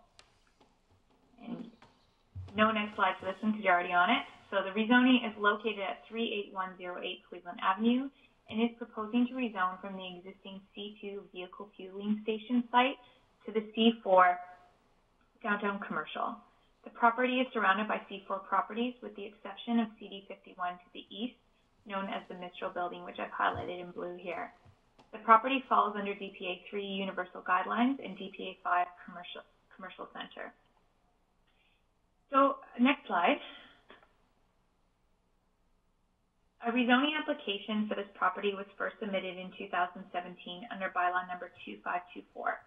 The application was presented to a community as a whole meeting titled Cleveland Commercial Heights Workshop. The application was for a 6-story development with 41 residential units and 40% employment space and a significant parking variance.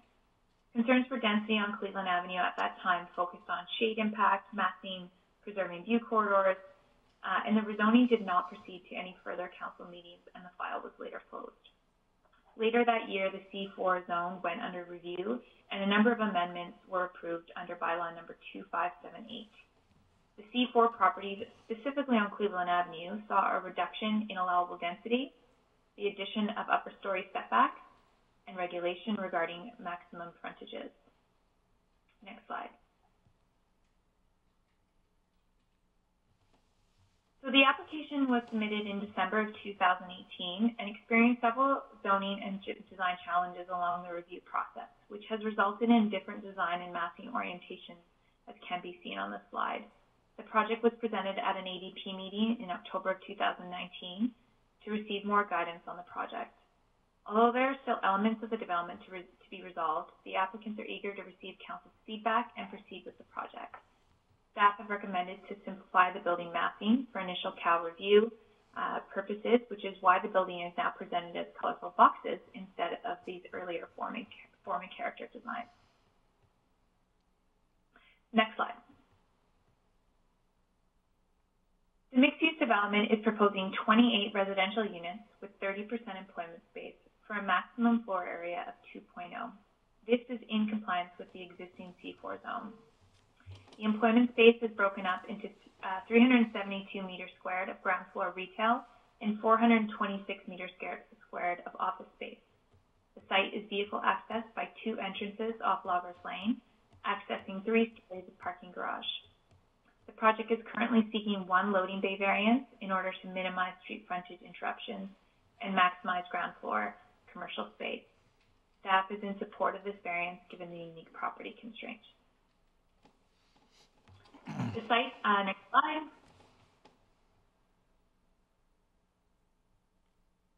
The site is located adjacent to a prominent downtown corner at Winnipeg Street and Cleveland Avenue. This intersection is highlighted as one of the most prominent corner plaza sites in the official community plan. Staff have advised the applicant to submit preliminary designs and proposed amenities to activate the corner in accordance with these guidelines. However, only some additional plaza space has been proposed at this time.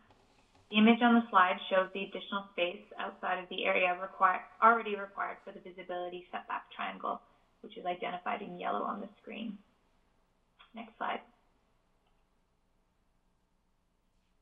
ADP suggested that main plaza area be incorporated as an extension of the building design, that any proposed patio space should not take away from public space, and that the area should remain mostly public, be activated, incorporate greenery, and provide design elements reflective of Squamish. Staff concur with ADP's comments. Next slide. The original application proposed a two-story parking garage that maximized cash and lieu buyout at 10 commercial stalls while proposing the remaining 6 stalls as tandem. Staff and ADP advised that enclosed tandem commercial stalls could be problematic, as enclosed tandem stalls tend to function as storage spaces instead of parking spaces. Advice from staff was to consider a density reduction to comply to the regulation, but in response to these concerns, the applicant redesigned the building to accommodate a 3-story parking garage, which staff were open to. The redesign added 1 additional residential unit and accommodated all parking regulations, reducing the cash and lieu to 4 stalls. Both designs comply to today's zoning regulations. The 3-story parking garage, this is the next slide, is a new concept for Squamish, and staff have some concerns regarding the functionality of the space, primarily around height and ramp slope. The 3-story design is proposing a minimum clearance of 2.1 meters once all of the mechanical equipment has been installed. So this is kind of illustrated directly by the yellow area on the slide. As you can see from the list of trucks, vehicles, and common equipment on the slide, this 2.1 meter height would preclude most large trucks, especially if they have any form of a lift or a small roof rack, from entering the parking garage, and would impact vehicles that carry tents, racks, storage containers, or equipment on top of their vehicle, depending on the vehicle's model and equipment type. As this demographic of vehicle can be seen frequently in Squamish, there is concern for the usability of this garage. Furthermore, some of the ramp heights look to be shorter than 2.1 meters, and slopes have not yet been determined.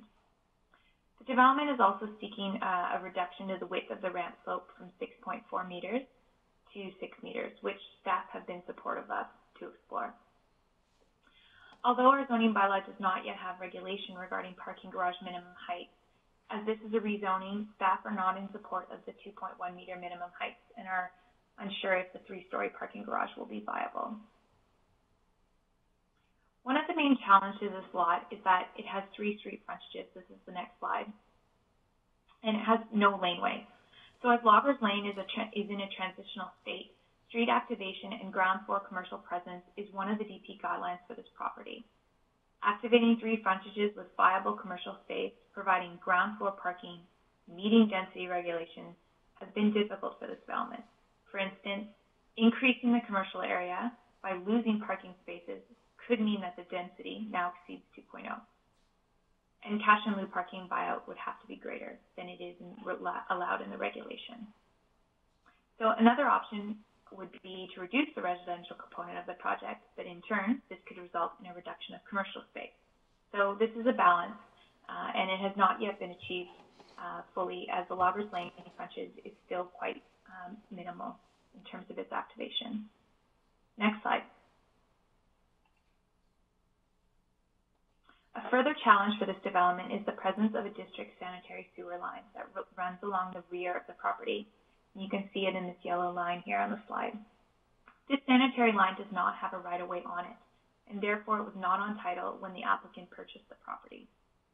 As the existing sanitary line slope precludes it from being moved, a sanitary right-of-way to a width of 3.71 meters will be required for the project to proceed. This loss of developable space has been a hardship for the project, as no structures or even a hydropad mounted transformer, which is the PMT for short, can be placed within this right-of-way. The PMT was originally proposed at the Winnipeg and Loggers corner, which you can see in this in the visual here on the slide. And the required height clearances for the PMT take away from it not just being a ground floor frontage, but also precludes second-story office. Given the unique challenges of this project, staff are proposing the district explore supporting the PMT in the Winnipeg Boulevard. This is not a standard practice for the district, and given the unique situation, would not be a precedent moving forward for other projects. All three frontages will be rebuilt as part of the project to accommodate large sidewalks and treat boulevard areas where possible. The PMT placement would be considered as part of the overall streetscape design to have minimal impact as best possible, and public art wrap at the applicant's expense would be required with this. Next slide. So moving on to massing, the development is proposing a 6-story building with a Cleveland Avenue building setback of 8.21 meters for the upper stories. This is in compliance with the C4 upper story setback regulation, as you can see by this diagonal line. Although C4 step-back regulation only applies to Cleveland frontage, the Winnipeg Street upper stories are also stepped back from a range of 5.7 meters to 2.85 meters. Next slide.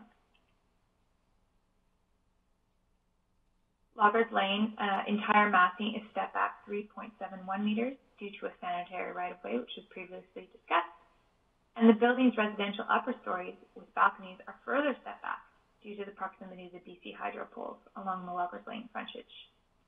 The interior side of the development is proposed to be built right to lot line, with the upper residential story stepped back to 1.52 meters.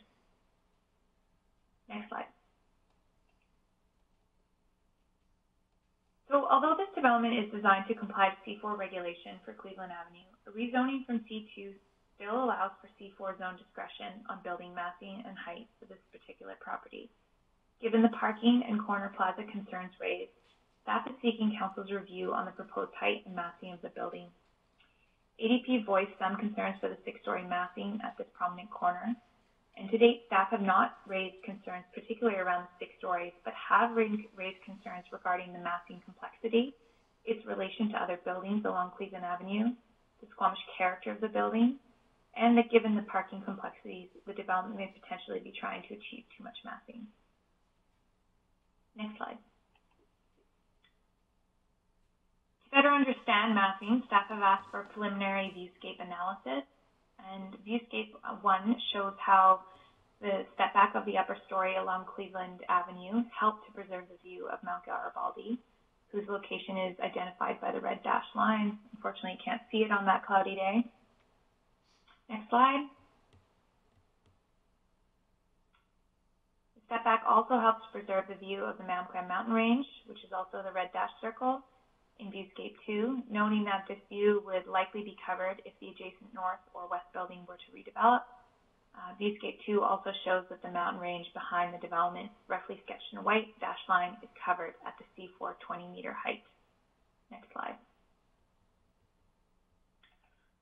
Viewscape 3 visualizes the Winnipeg Street stepback, preserving more mountain views from the seawall entrance than if built to lot line, which is the red dashed line kind of showing if it was built all the way to lot line.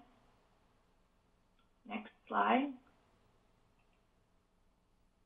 And lastly, the Viewscape 4 demonstrates the extent of the Chief, which is the white line, and the Goat Ridge, which is the yellow line mountain range coverage. Next slide. So the development is proposing a CAC in line with our current CAC policy under option B for multifamily residential or mixed use. The total of the contribution is $332,199. This contribution would decrease in residential massing. This contribution would decrease if residential massing decreases. Next.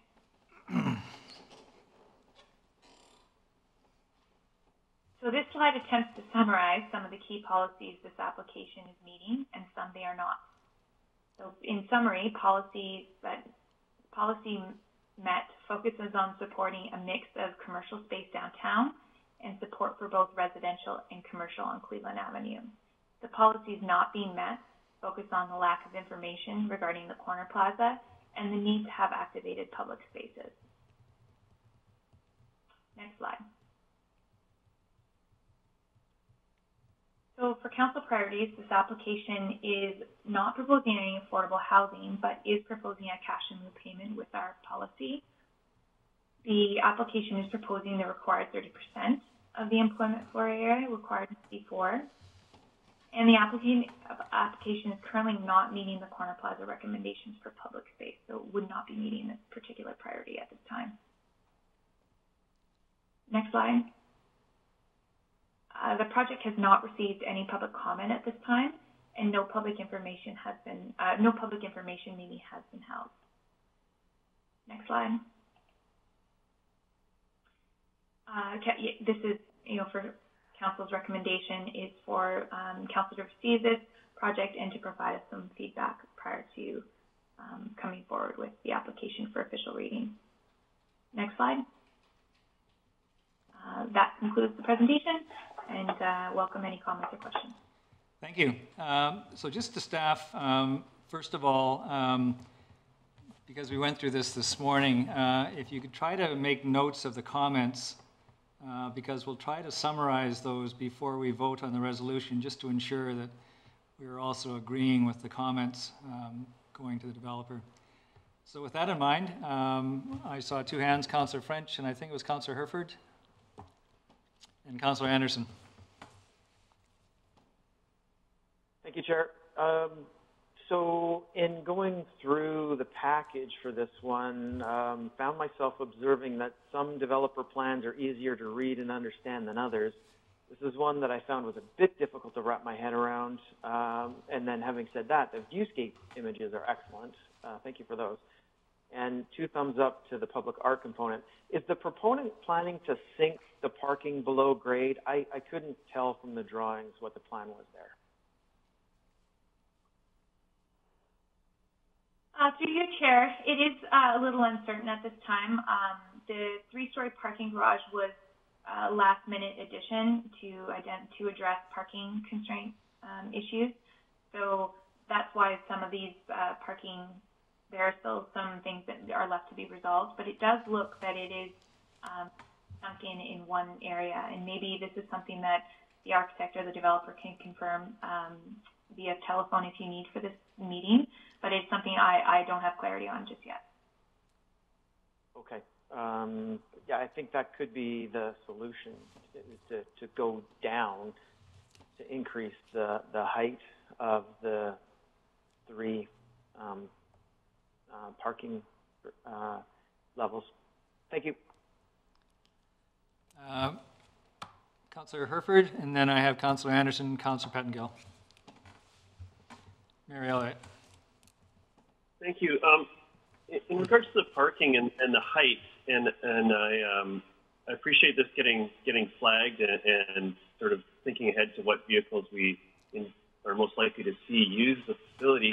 And you had a great graphic there with the common vehicles and the height of a Thule box or whatever. But what sort of increase would we be looking for, or what number would you have seen there that wouldn't have jumped at you for that, and what does that do to the overall design? Like, are we talking another, half a meter, or is this, are we way off? Like, can you give me some sort of reference there? Yeah, so through your chair, there has been some preliminary research on this and what would be an appropriate height. Some municipalities have regulation on this already, and so it would probably be a best practice to follow one of those. Some of the heights that they require are 2.3 meters or 2.6 meters. 2.1 is the absolute minimum that's allowed in the building code. So it is allowed, and some municipalities have allowed for this. I think what staff are trying to do is just flag it that it may not be appropriate for the District of Squamish and our residents here, and that we do need to explore parking garage regulation as we are doing with our zoning bylaw changes that will be coming forward to council hopefully soon.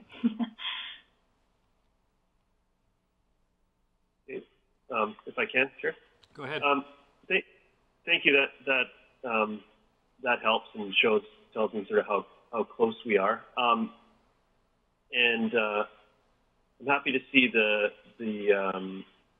sort of the request for the variance and all the sort of the numbers of concessions to dropping down with this design. But I agree that the height is a concern. As much as I'd love to see this be able to sink enough to compensate for that, I'm curious where the water table is there and how far they can get with that. But I'd like to flag the viewscapes. As much as it's great that they're there, we can find a day where we can see Garibaldi from downtown. I think it's not acceptable. We can't see the mountains that we're trying to, we can't see the view in the photo that they're using for there's quite a few pictures that capture that, and I don't think we should accept that, period. I don't think that they drew the little red dots in the wrong spot or anything like that, but I would expect something better. I'll leave it there, but we can do better than that. Thank you. Councillor Anderson, Pettengill, Mayor Elliott. Councillor Stoner. I would agree with staff's assessment with respect to the 5 OCP policies not being met. I think that should really deliver a message to the planning team for the project. I agree also regarding the building massing complexity, the concern about that on the part of planning. I have 2 questions. There's been observation made about the Squamish character, whether it suits it or not. We have discussed this a few weeks ago with respect to a Hunter Place project. Now, it's my understanding the proponent has proposed at one point the granite facade, and I just want to make the observation that we have Squamish granite featured on Georgia Street in Vancouver on 2 buildings, and we also have Squamish granite featured on Government Street in Victoria on the old Customs House. We don't use it on Cleveland Avenue, so I don't know. My question is really, what were the particular aspects of the design that prompted this concern regarding Squamish character? I don't need perhaps a long elaboration. It's probably an ongoing discussion, but were there some elements in particular that prompted that concern? Okay. Robin, would you mind going to slide 4, just for context?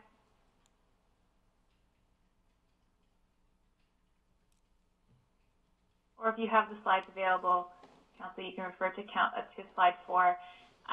So the Squamish granite was never not supported. It was definitely a material we did support, and it was one that ADP as well supported. That when this design was brought forward to ADP, the comment was that the building felt very separated, and the bottom commercial space felt very separated from the upper residential. There was also concerns around the column style not being Squamish character, and that was really particularly what we were looking for and for direction.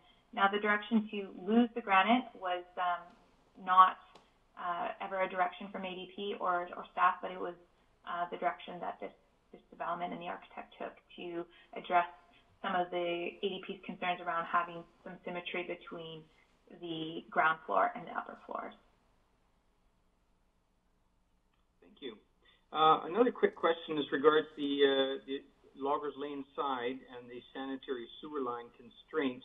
I believe I've asked this before, but I wanted to get a better idea of it.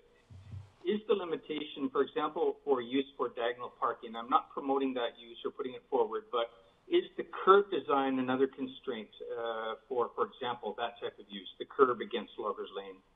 What can we do? We have to think outside of the box, I suppose, in the end.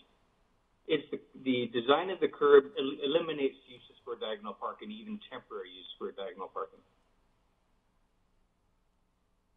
Through you, Chair, I think I understand the question, but correct me if I'm wrong. But we do have development permit guidelines that do say that we shouldn't have parking off of parking that is not enclosed in our commercial core. So I think that's one of the issues, is that it would go against our development permit guidelines.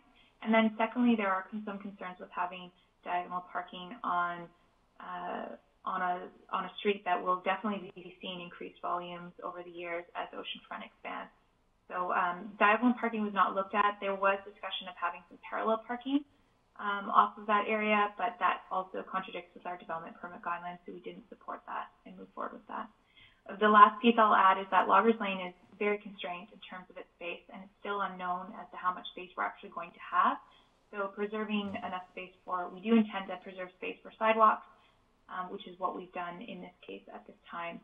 There's still a lot more work to do with the streetscapes for this project. So this is just kind of an initial look at this, but that is definitely something that staff are considering and trying to balance all of those different options. Thank you. That's helpful. Councillor Pettengill, Mayor Elliott, Councillor Stoner. Thank you. A few things. I didn't see, and maybe I missed it, any reference to step code or emissions or fossil infrastructure. So, you know, with our climate emergency and a rezoning, those are things I'm looking to, especially zero emissions buildings. So can you speak to what their plans are there? Yeah, so through you, Chair, they will be required to meet step 3 as per any building that's being built in currently. So they will be required to meet that, and then there is not a lot of direction as to what other incentives they are putting into this building, other than they are trying to. There was as part of their application, they did have, I think it was on page 2 of their the attachment 1. You'll find a detail around their construction methodologies, and I think they're trying to do limited precast construction abilities to kind of alleviate some of the construction CO2 emissions. But that's all that's been communicated so far. Mr. Belenishis. Thank you. And just Mr. Belenishis, did you wish to weigh in on this as well? Yeah, I just wanted to add that the step code would depend on timing. So I think in this case it would be very likely that by the time this development goes for a permit, that it would be at step 4, which would be the maximum step for that type of building. Thank you. Okay. Thank you. And go ahead, Councillor Pettengill. If I can continue? Yeah. Yes, go ahead. Yes, and just to reiterate, I am sort of looking with rezonings for what people are doing in terms of emissions. A few things that jumped out at me: the PMT in the middle of a public area. I understand some of the challenges, but I wish we could find somewhere where it wasn't sort of so interfering so much with public space. I agree a lot with the comments around Loggers Lane. To my mind, that is a street that has a lot of value, and I think it should be activated and welcoming and provide sort of a, not exactly a path, but an inviting sort of way to the water. The viewscapes were interesting. I think it's better than a lot we've seen, and they gave some interesting perspectives, but I felt like I was missing some of the head-on perspectives. They seem to be perspectives that were very flattering for the building, but I kind of want to understand all the angles there. So I'm not sure if going forward there's something we can do about that. And the other piece, and this is maybe something I need to take offline with staff, but I'm still struggling with this hardship concept, which seems to be premised on the idea that a developer, when they buy a property, should be able to build on every square centimeter, and anything that challenges them, then it's a hardship. And in my mind, any site's going to have all kinds of things you have to work around. That's just the way it is. It's not a particular hardship that I feel that we need to accommodate necessarily. And so, you know, when I look through some of these things, I just see it as site constraints and not particular hardships. And so maybe that's something for me to take offline. And oh, sorry, the parking is the last thing I wanted to touch on. I am challenged by, you know, dedicating 2 or 3 stories of buildings to vehicles and facilitating really large vehicles, given where we are. At the same time, I don't want to dedicate 2 stories of a building that no one can use. So I'm not sure how to find that balance, but I'm not sure the answer is to accommodate great big trucks either. So just leave it at that for now. Thank you. Mayor Elliott. Thank you. Just in general, glad in the zoning bylaw we'll look at Cleveland Avenue again. I think the zoning is still very challenging for the people that are trying to do business there, because it still allows for 6 stories, and being assessed at highest and best use is creating a real challenge for the people trying to pay rent on that street.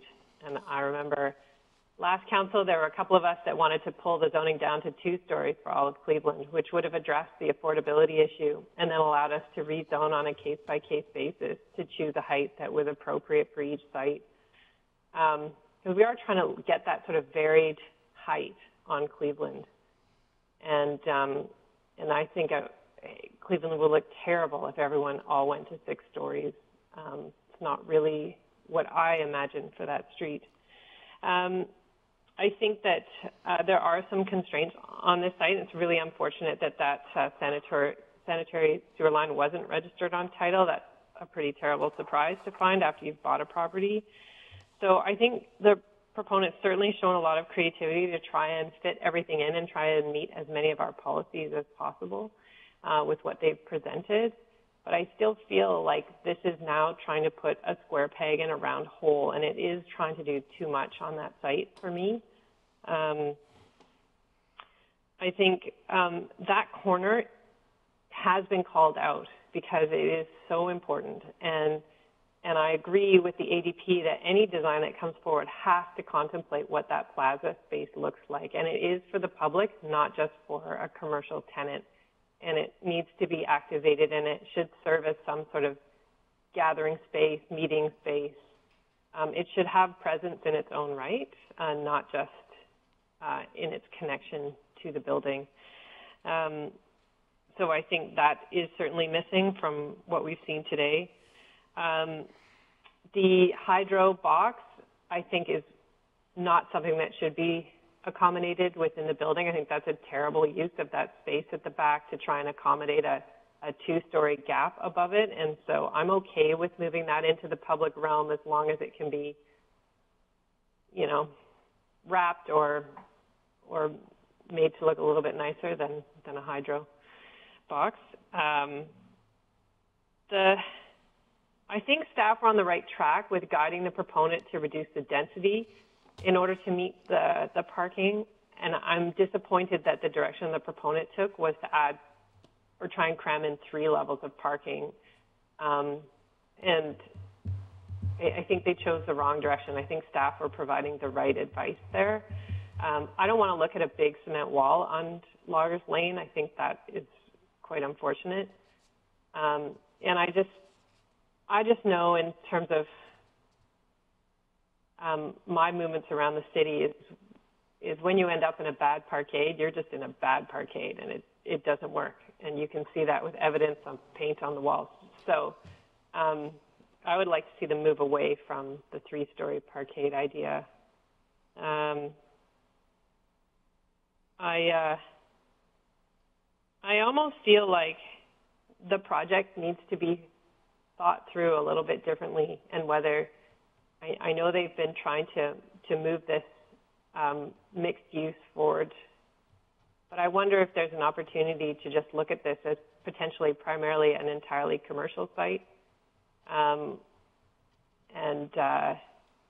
see if it can get on the priority list, because 100% commercial we were prioritizing, and allow it to do less but actually add more to Cleveland Avenue. And we saw from our studies this morning that office space is absolutely in demand and expected to be scarce for the next little while. So in order to move an entirely commercial project forward that has retail and office space above could really animate that corner and bring more density during the day into that sector, and allow for variances on parking that might be able to be met there. So yeah, I think it needs to be rethought, and I don't think the ADP was wrong in terms of just trying to simplify the building overall.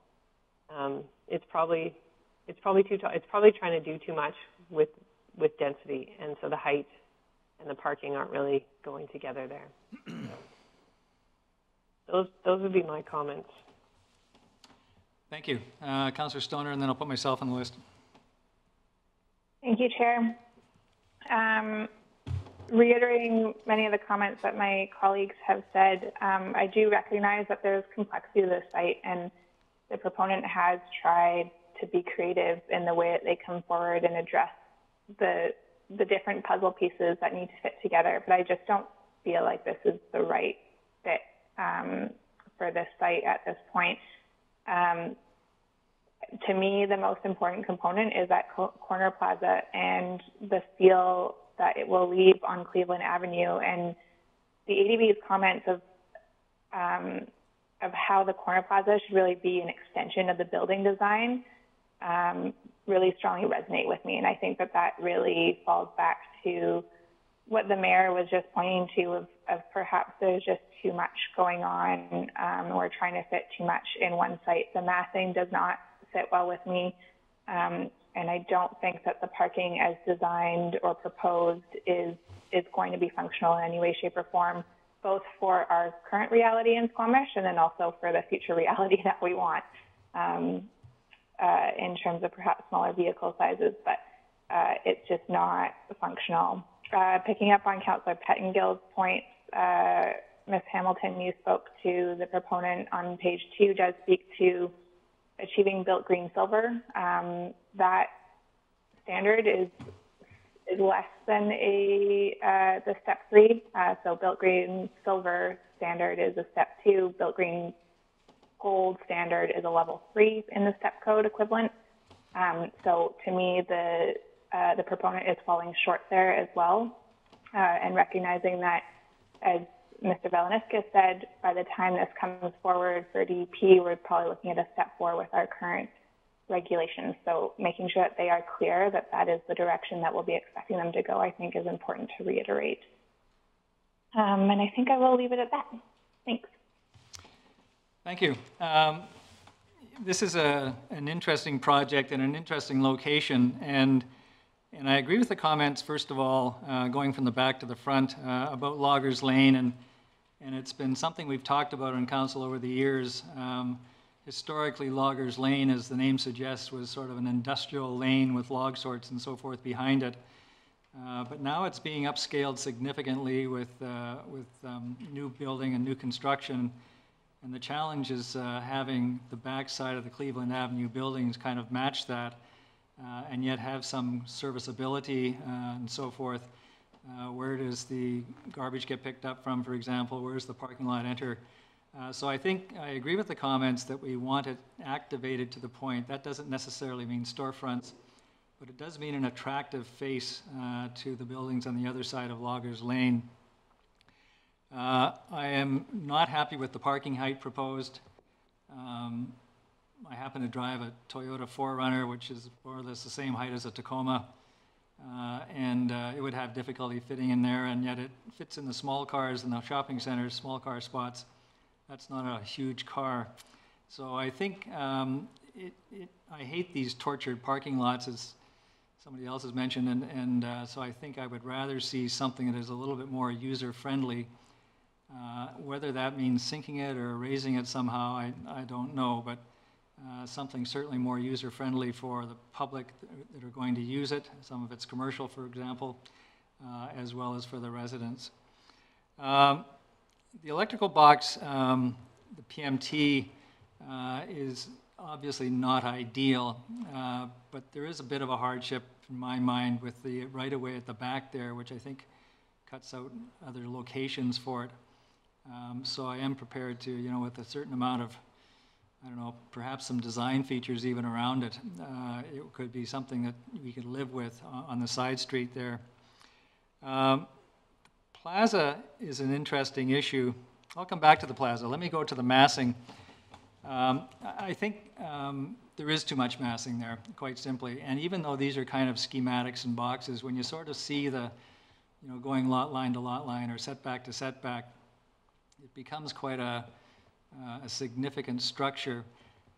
And I think the structures, from my perspective, at the intersections with the crossroads, where you have the roadways and so forth, have always been sensitive.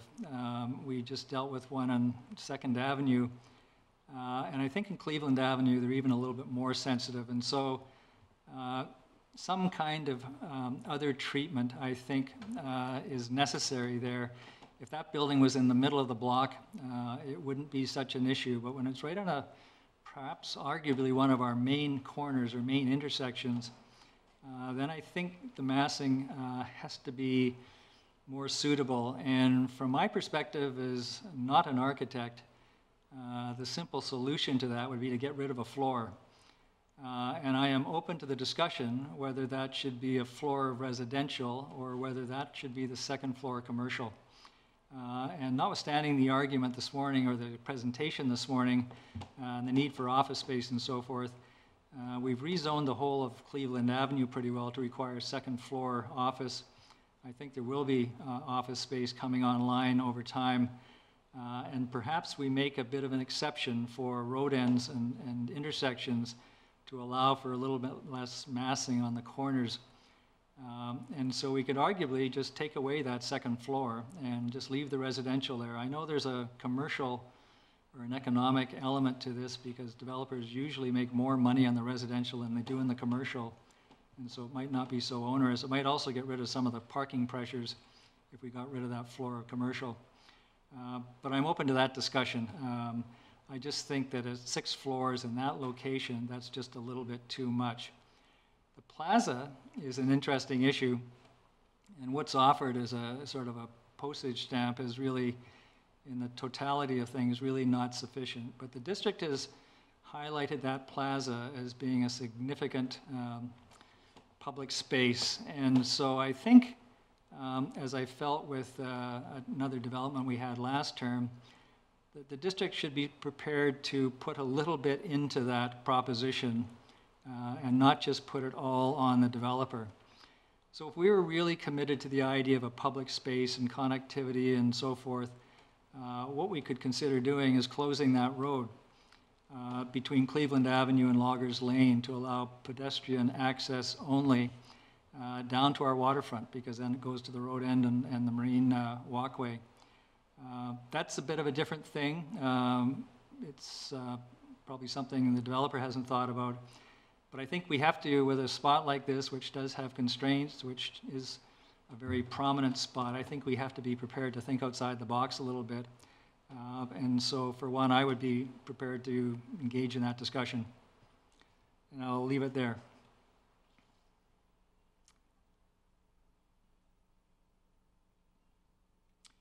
And so, any other comments, Council? Ms. Hamilton, before we vote on this, do you have a quick summary of some of the points you've heard?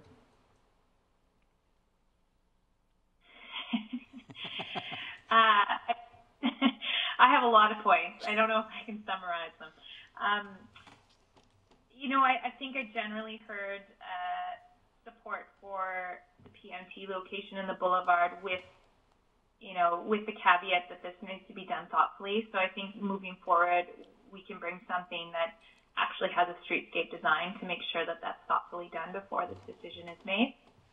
And I hear there's some consensus around, reducing the massing. What that looks like, still not clear. And this is kind of the dialogue we've been having with the developer of what that looks like.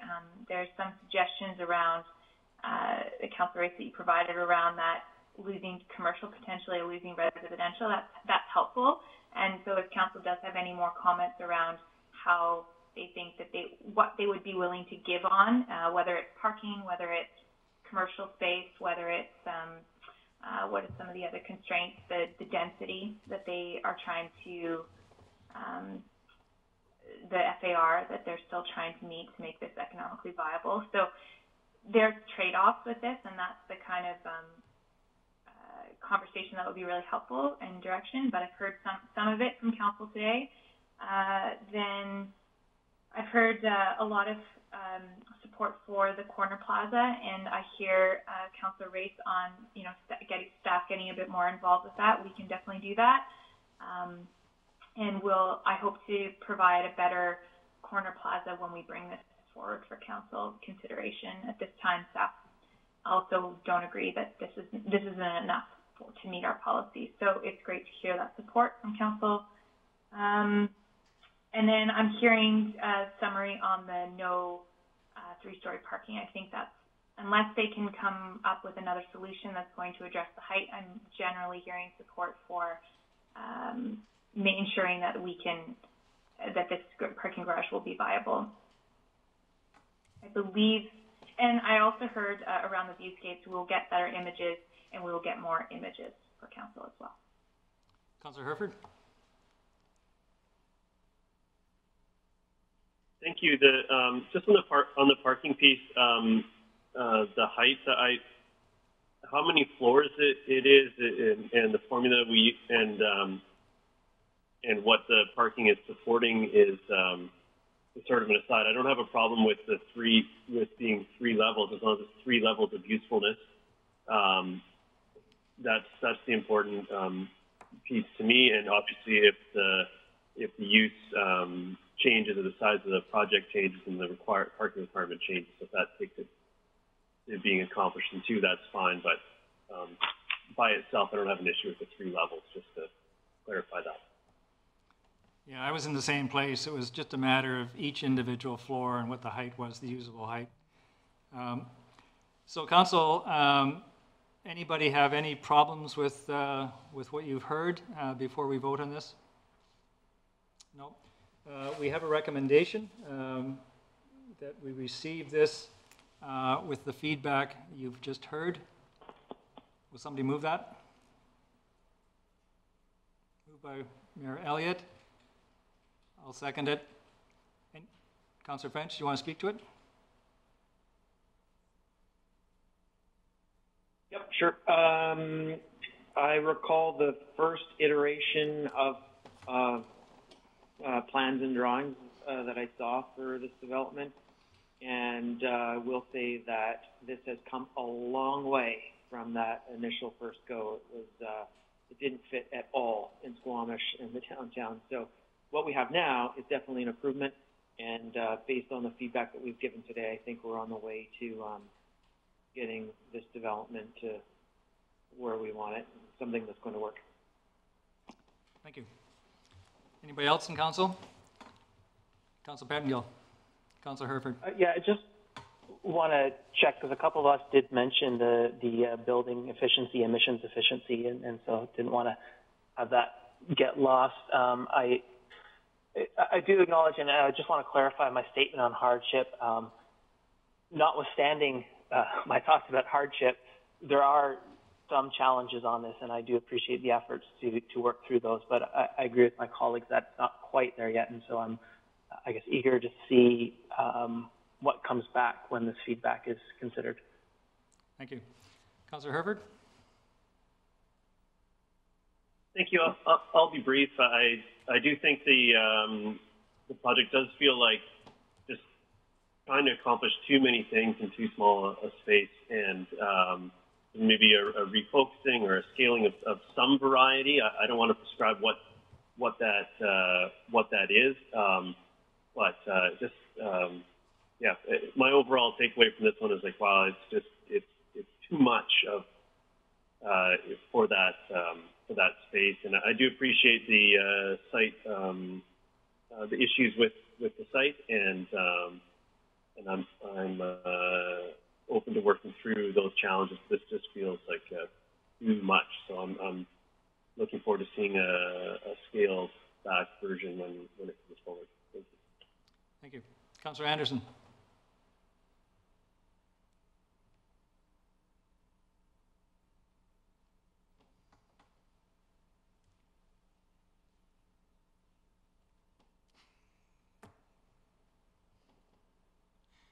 Councillor Anderson, you're on mute. We still can't hear you. Thank you. Being in games with me. I'll turn off the video just in case that comes up. So we have delivered some concerns to the developer today, but I'd like to also offer that we're dealing here with a very experienced company that has done some very successful projects and contribute something here in Squamish, namely in building technology. This is going to be a building, as per their plans, that will be erected very efficiently using building methods for multi-story that we haven't seen here. And I'm very excited to see how they deliver that. And as regards design, there's some work to be done, but this is a partner for downtown. I think that we can look forward to a successful relationship with. We hope. Thank you. Thank you. I'll put myself on the list. And not to reiterate the things I said the first time, but more a matter of process and to Councillor Anderson's comments, I think bringing these matters to Committee of the Whole before we get into the actual zoning bylaw has been very helpful. First of all, I think today, but also in previous applications and helping applications and developers evolve their proposals. This is another one of those examples, and we're dealing with a site here that has some unique constraints. I think this type of a forum is helpful for us and for the developer and for staff to give some guidance. I'll also make the comment that I think before this goes to bylaw, given the comments today, it should come back to Committee of the Whole. That's a personal observation, but we can consider that just to get it hopefully along closer to where we want it to be before we go to first reading. And that applies to experienced developers too. We've had a lot of experienced developers who have brought proposals to us that have gone through the same process, some 2 or 3 or even more times to Committee of the Whole before they get to bylaw, and it just helps the development evolve. At the end of the day, we are the community that will be living with this improvement for 50, 75 years at least, and so we want to try and get it as close to right as we can. Thank you. With that, I will, Councillor Stoner. Thank you. And just to build off your comments, Chair, I'd also suggest a public information meeting on this. I don't know if that happens before the next time it comes to Committee of the Whole, but I think before it comes for readings, this is a high-profile site. It is a rezoning, and I suspect that our community would like some input on it. And to that end, recognizing that this is not a decision that Council is making on which way this is going. This is very preliminary feedback that we're giving to the developer, and so I want those who are tuning in or who might hear that we are considering these sorts of applications at a Committee of the Whole, that we're not doing so in these odd times on an online meeting. This is really just a preliminary feedback, as Councillor Race has highlighted, and so we do look forward to further engagement with the community on this topic as it continues to evolve. Thank you. Seeing no further comments, I'll call the question. All in favor? Opposed? Motion carries unanimously. Thank you, Ms. Hamilton. Council, we are now scheduled for a recess. We're 5 minutes behind, so I'm going to recess for 10 minutes. I'd like to start again at 3 o'clock. And we're back. Welcome back. And the next item on the agenda is item 3 sub 5, 40480 Tantalus Road rezoning. Ms. Philp, you have the floor. And once again, Council, I'll just start off by saying the hope is here to provide feedback on a proposed zoning application. But the report highlighted, and staff can speak to it, we're focused on parking, CACs, and the ratio of employment lands to residential, plus any other feedback that you might have. So take it away, Ms. Philp, you have the floor. Thanks very much. Good afternoon, Council. Can you all hear me? Yep. Great. My name is Asia Philp, planner with the Community Planning and Infrastructure Department. Today I'll be presenting a first look at the rezoning application for 40480 Tantalus Road, which proposes to rezone the west side portion from rural residential to RL2, the mixed-use comprehensive development zone. And we've got our presentation. Great. So the rezoning has not previously been considered by Council, but it did go to the Advisory Design Panel in January of this year for the panel's informal early review. So the objectives for today are to get the committee's feedback on the overall project, the proposed parking ratio, the proposed employment space density in comparison to the residential density, and the applicant's community amenity contribution offer. Next slide, please. 40480. Yeah, I'll keep talking. It's been a long afternoon. Perfect. Okay, we're slide 3. 40480 Tantalus Road is a hooked parcel with lands on both sides of Tantalus Road. This rezoning application requests to rezone only the west side of the parcel which comprises a 3.7-acre site, which is outlined in blue in the aerial photo here. And this west side has been vacant since at least 1999, so 20 plus years. Next slide, please. So this overall site plan is shown here. The site is located in the Garibaldi Estates neighborhood. There's rural and agricultural uses that are located adjacent to the site to the north, along with a brand new single-family dwelling. The Tantalus Fire Hall is located directly to the south. To the east, the applicant has shown a conceptual future development on the currently vacant east side portion of the site, and the district's corridor trail and Highway 99 run adjacent to the west side lot boundary. Next slide, please. Applicable district regulations are outlined here, along with the zoning map. The OCP land use designation is mixed-use commercial. This applies to land intended to have ground-level commercial with complementary office or residential uses above. The current zoning is rural residential 2. The site is within development permit areas 1, 3, and 8. Development permit area 1 is for environmental protection, while areas 3 and 8 regulate form and character. The site's also within a flood hazard area, and a small portion is also within an environmentally sensitive area. Next slide.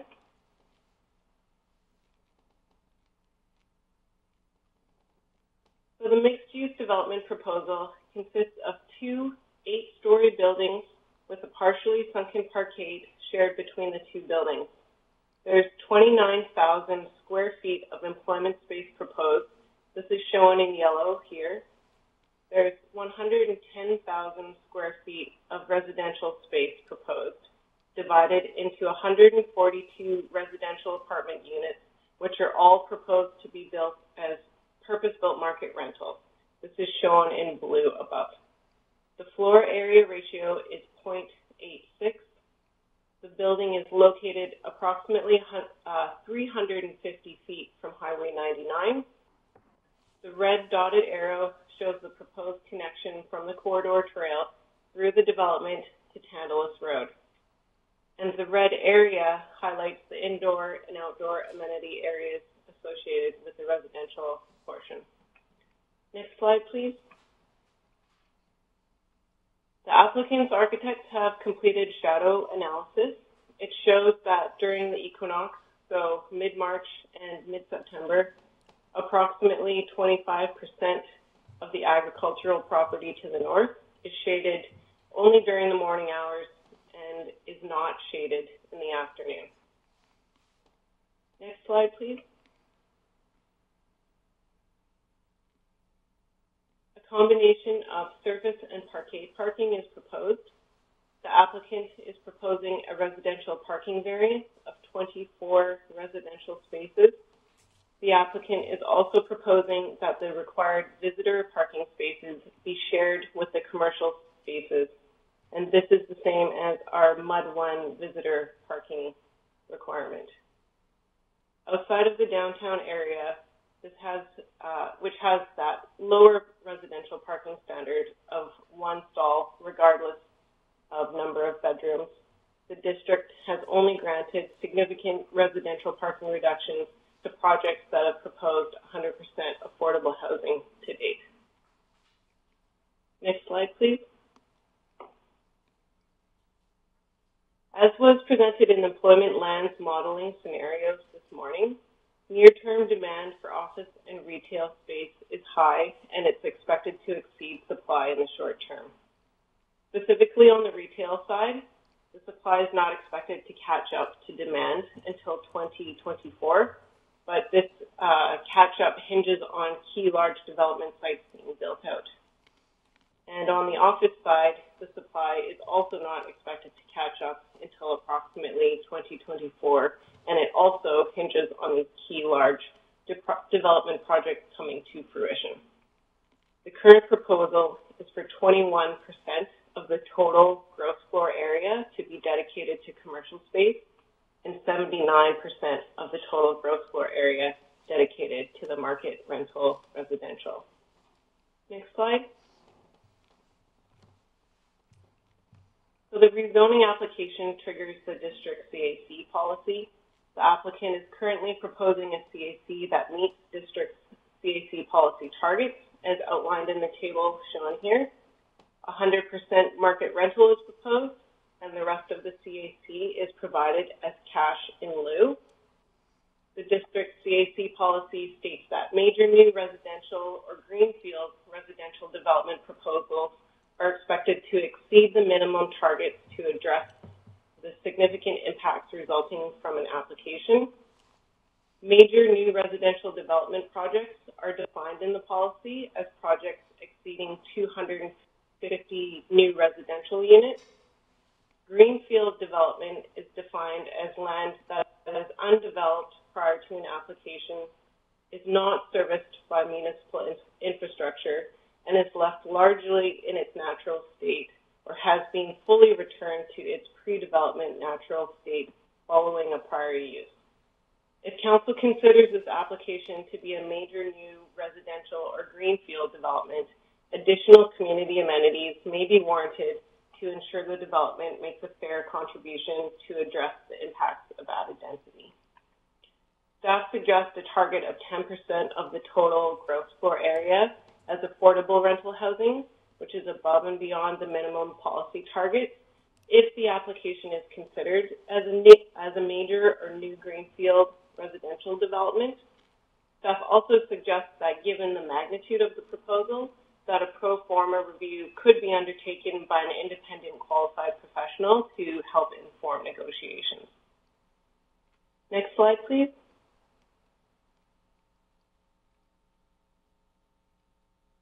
So at a high level, the proposal aligns well with the mixed-use commercial land use designation.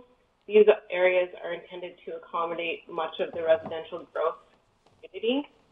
I'm not going to go into any of the specific OCP policies that are being met by this rezoning application. They're all outlined in the staff report, but I'll briefly summarize that the proposal meets many of our smart growth-based principles of the OCP, including the infilling of vacant land, making use of and potentially improving district infrastructure with compact, high-density development. The 142 units of market rental apartments would add significant supply to our rental housing pool.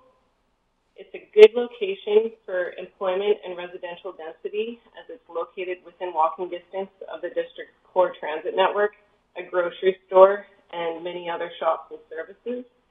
And the proposal would improve the district's active transportation network by providing additional connectivity and improving the frontage and the sidewalk infrastructure along Tantalus Road.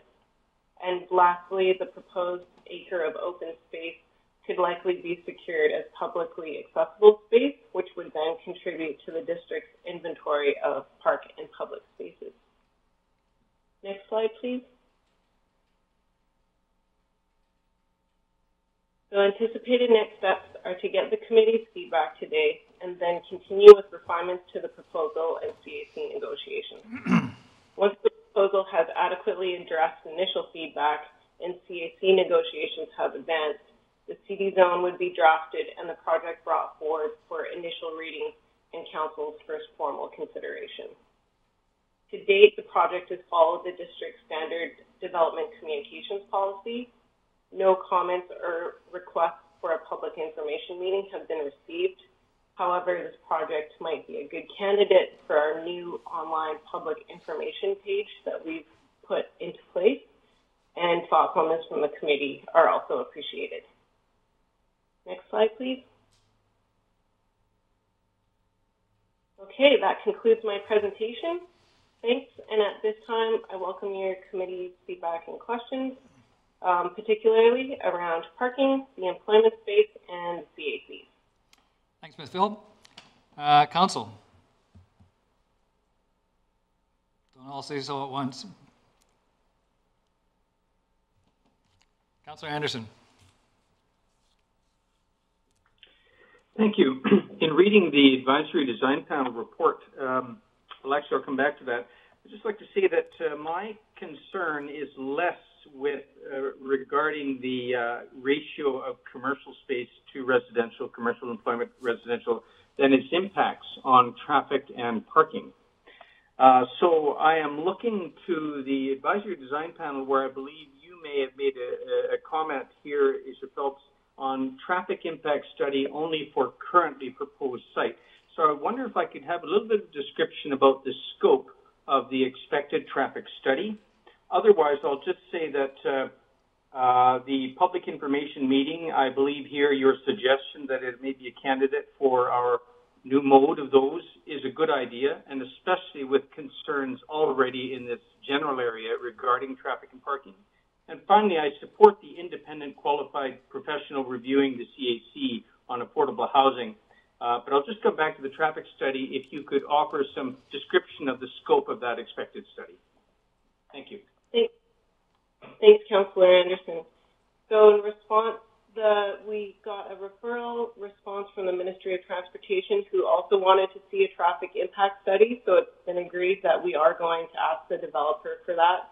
The terms of reference would build on any of additional studies that have been done to date. So mainly, likely the Garibaldi Springs traffic study and building upon that. And we've only had preliminary conversation with the engineering department around the specific terms of reference, but I believe the focus would be on the intersection of Garibaldi Way and Tantalus Road. We all know that that intersection is kind of the biggest issue, and then building on top of that, the intersection with Garibaldi Way and the highway. So those would be the two main intersections that this traffic impact study would review, and it would build on the Garibaldi Springs traffic study. Thank you. Anybody else? Mayor Elliott. Councillor Harvard.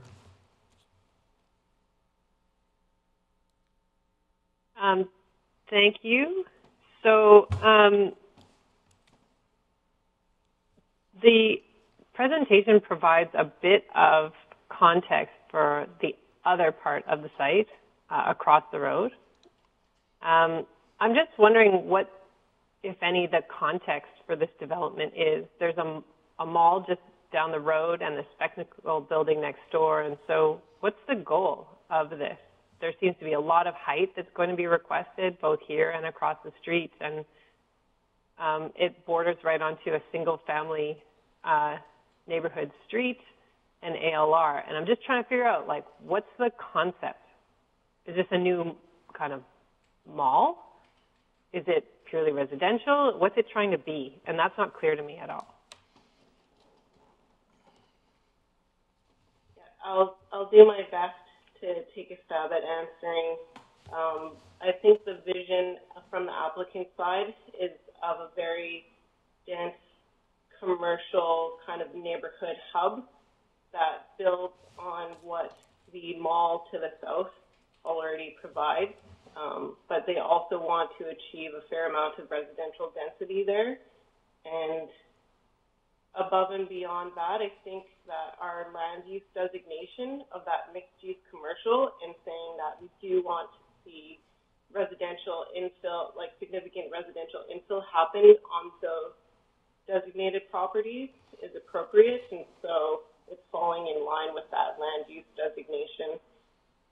But the applicant's proposal really is only for this west side, and I think they provided the east side to give some context, but there hasn't been a solid indication that they have firm plans for what they want to achieve on that east side of the property. Okay. Well, I think when it comes forward for rezoning, some of that context has to be there, and how they see it fitting into what's already existing for me, I think. I think the idea of having I see this as a bit of a greenfield site, so there could be a higher bar. It's been empty for 20 years, so a pro forma analysis is not a bad idea there. I think for me, the other question I have is, we know this intersection is problematic. We know Garibaldi Springs provided some analysis there. MOTI is quite concerned. So yeah, those terms of reference, I think, will be important to council in terms of what is studied there and the potential impact. So will that be done before rezoning? Through the chair, the timing of the traffic impact study is up to the applicant, except that we could suggest what would be our preference for the timing of the study. And I always recommend that it come before the public hearing so that all of the available information is there during that period. Okay, so that seems reasonable. Yeah, so it could come before first reading if you guys would give some strong feedback that you'd like to see it at that initial reading.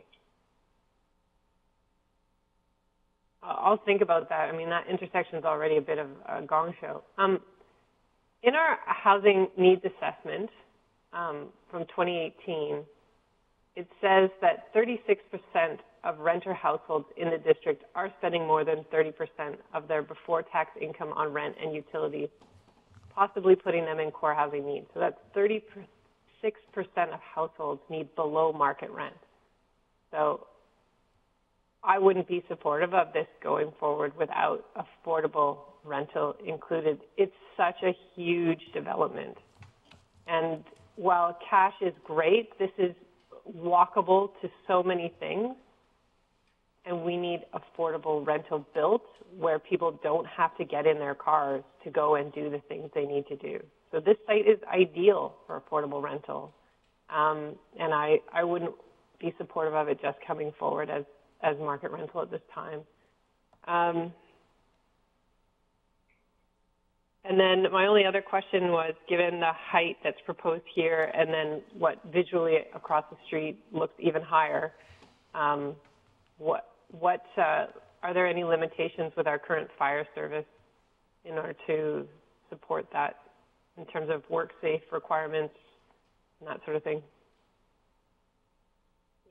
Through the chair, so we've engaged with the fire department. They've reviewed the proposal, and I can confirm that they're comfortable with the 8-story building. They're able to handle that. They have problems when it gets closer to 12 stories. They estimate having a good ability to fight fires there would go down.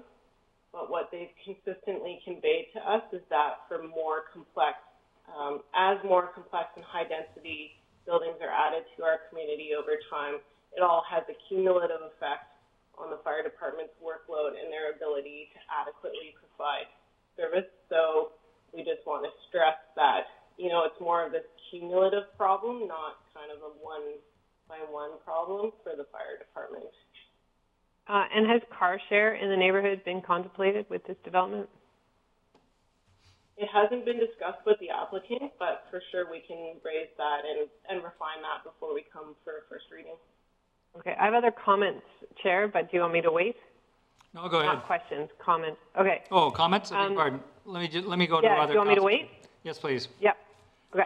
And before we move on, Ms. Philp, I didn't mention it to you, but I'm not sure if you saw the previous presentations, but we'll ask you to kind of summarize what you've heard before we vote on the comments going forward. So if you can kind of make notes of the different points you've heard, and we'll wrap those up as part of the resolution to receive. And I have Councillor Herford, Councillor Pettengill. Councillor Stoner. Thank you. I suppose I'm waiting more to comment zone here, but here we go anyways. I do think this site is, in my mind, it's greenfield. So however we want to classify that, I think it's worth investigating. It's been there for 20 plus years, and before that, I believe it was very agricultural, from what I can remember. But feels and looks green to me right now. And the parking, I found that the parking reduction was not something that I'm very excited about in any form. I do like the connection through the proposed active transportation connection through the site is a positive. I don't want to be all negative about every aspect, but I was happy to see the rental. Rental housing, dedicated rental housing is good. Affordable rental housing, much better. So, similar to Mary Elliott, I'd like to see a higher percentage fall into that affordable category. And I'd like to see some work with car share and EV charging stations, these sort of things, in make sure that we're getting everything that we can for the future residents of this whatever final shape that this project takes.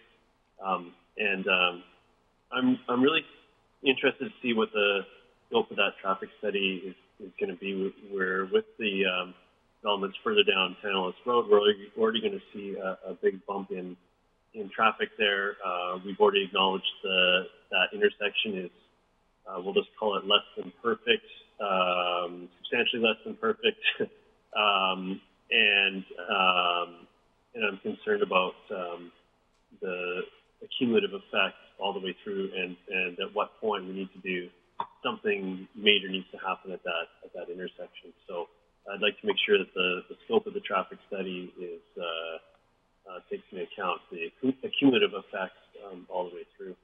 And I'm still having a hard time wrapping my head around this 8-story height. In all honesty, I understand that our fire department can take it. I see the site constraints there with the hydro line and all the rest, but this is we've got a ways to go to be comfortable with the project yet. So I'll leave it there. Thank you. Thank you. I have Councillor Pettengill, Stoner, and French.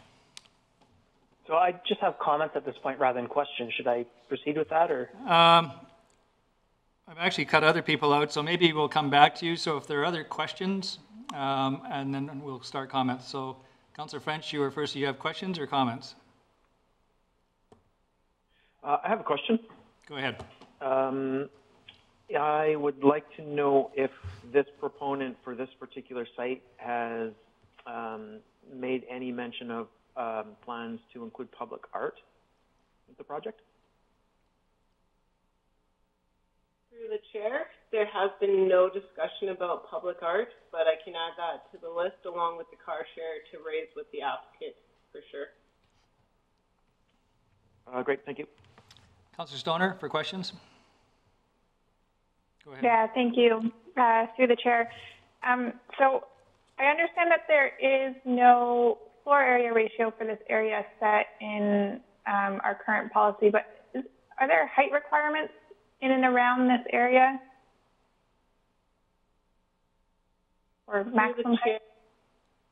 Yeah, the land use designation doesn't contain any floor area ratio, density, or height specific requirements. So it would be fully at council's discretion on this. And obviously is far above what else is around in the area. So I think I'll hold my comments. My other question is the ADP minutes speak to a differential in road grade access of 6%. And I'm wondering if you can speak to that and if that has been addressed by the proponent at all. Through the chair, staff reviewed that, particularly with the engineering department. Nobody at the staff level was supportive of that change in grade on Tantalus Road, and so I think that's dead in the water as it is. Encouraging to hear. And last but not least, the employment space calculations, appreciate the comparative that you've provided in the staff report of other areas nearby, and we're still falling relatively short from that. Just curious, I guess, from your discussions with the proponent, one, why they've removed any sort of office use and they're dedicated only to commercial retail, and why they're coming in at such a relatively low number.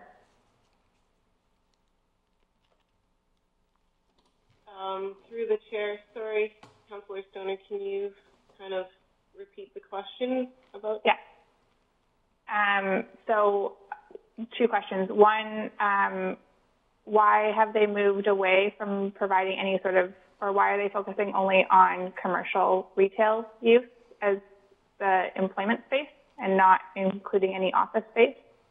And then I'll just leave it at that. Okay, great. Through the chair, so there hasn't been any detailed discussion about exactly what that employment space would be. The applicants have voiced, originally it was, I think, intended to be retail, but they've added a second floor of mezzanine space, which they've indicated would be likely office space. So they are actually providing both retail and office, but that has not been nailed down or secured, which we could do through the rezoning process. Okay. Thank you. Any other questions? So I have 3 people so far that have indicated comments. Mayor Elliott, Councillor Pettengill, and Councillor Stoner have mentioned they have comments. Councillor French. And we'll start with that. Mayor Elliott. Thank you. I think the traffic study should be done prior to second reading. So I think this should come for first reading and then come for second reading before it goes to public hearing. And that traffic study should probably be done before second reading in case there's issues that can't be resolved except by reducing the density of the development. And I don't want to find that out at the public hearing. I think for me, this is a good site for density, but it also sits right on the edge of a new single-family neighborhood that's not going anywhere anytime soon. And so the transition from single-family home to 8-story building is difficult for me. I feel like the height is more appropriate towards the spectacle building, and the building that's towards the single-family neighborhood has to address that neighborhood more conscientiously. And I realize these are just preliminary drawings, so the massing is very basic, but it's monolithic if you were in the house next door, and I don't think it should shade the ALR land at all. Urban farming is actually a thing, and I think we should protect that site, and the last council didn't allow that site to be rezoned or taken out of the ALR, so I think we have to be very careful that it doesn't get shaded even at the equinox in the morning.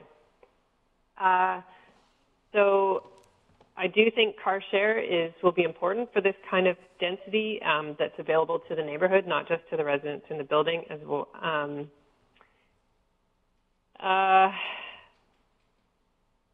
Affordable housing, I've already talked about. I think it's important for this site. Having both commercial and office makes sense for me here in relation to complementing what's already happening south in Garibaldi Village. I think the CAC should incorporate some sort of support for upgrading the fire hall at a future date, given that's one of our primary needs in our real estate plan. And the amenity space just for the residents of those 2 buildings looks tiny in comparison to what we've been looking for in the DP area guidelines. So more information on that would be helpful at the next stage. And yeah, as I mentioned before, just some sort of indication when it comes forward again about what the context is for the whole site, both east and west parcels, so that we understand what this is contributing to it and how they see the other side of the road contributing to that vision. Because right now it just looks all about maximizing return and not necessarily maximizing services to the neighborhood and what those would be and how it fits in with what's offered by the mall. So just trying to better understand the story of what this development is. And I think whatever they offer should be compared to our employment land strategy as well as our housing needs assessment that was completed for the district. Thank you. Thank you. Councillor Pettengill, followed by Councillor Stoner, French, and then I'll put myself on the list. Thank you. A few things. It's a bit of a broken record here, but looking at the emissions profile of these buildings, I didn't see that in the report, and hoping our zoning bylaw is going to help us address that. And as rezonings come forward in the interim, I'm looking for zero emissions buildings with rezoning. I have some thoughts on a few related things that touches on some stuff my colleague said, and I'm thinking back to that presentation that Quest did for us about, you know, what a high density versus medium density versus low density looks like in Squamish. And, you know, I think high density is intimidating for a lot of people, but when I did their walkthrough, their 3D walkthrough, it was 3-story and 4-story walk-ups through much of the estate. And it was shocking in that it was very comfortable. It wasn't this scary thing. And this 8 stories seems to take all of that and put it in one small spot. And so as we, you know, I think density is important, but in my mind, we do have to understand it is a change. And so for me, as we build density, I'm thinking a little bit more of the multifamily on corner lots and a 4-story next to existing 3-story buildings and a bit more gradual growth in that. I think I do see the value in aligning density with transit, but even there, with our big move to shift beyond the car, in my mind, and this is order of magnitude rather than specific numbers we have, but order of magnitude, to me, that means 80% of the people who live there can walk to most of their work and services 2 to 5 minutes. 15% are getting on a bus to go to work somewhere else in Squamish, and 5% are getting into a car. And so I am hesitant that we're thinking, you know, most of the people there are going to get on a bus, and therefore we've met our big move too. And so how that relates to some of the other comments that have been made, it's not clear to me that the people that would live and want to live in this building could or are likely to be employed in this building or nearby in the commercial and retail that's there now. And so I'm struggling to understand that we have that mix. So most of the people that want to live there, that can live there, are going to have a job nearby that they can easily walk or bike to. And so I think this may also speak to the comments about more office space and the importance of more office space there. That may help with that, but I think that's it's really pleasing, happy to hear, you know, with our employment space study and so on, we're paying attention to all these pieces. I think we're missing bringing them together a little bit, though. It's not just that we have a certain percentage of this type of employment or that type of employment in Squamish. It's the proximity to matching residential. So, you know, where you live, where you work, it's kind of close together, and it's where you want to be.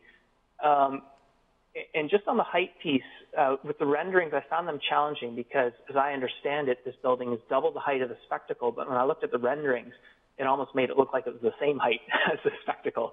And so I think it's important to try and get renderings that give us a good sense of the actual scale. So, I think if we can try and wrap our heads around some of that, and I do have the sense that this is a little too much density all at once in one place, especially with that 8-story height. Thank you. Thank you. Councillor Stoner, followed by Councillor French, Councillor Herford, and myself. Thank you. Through the chair, I agree with many of the comments that have come forward from my colleagues. The traffic impact study, I agree with the proposed timing that comes for second reading.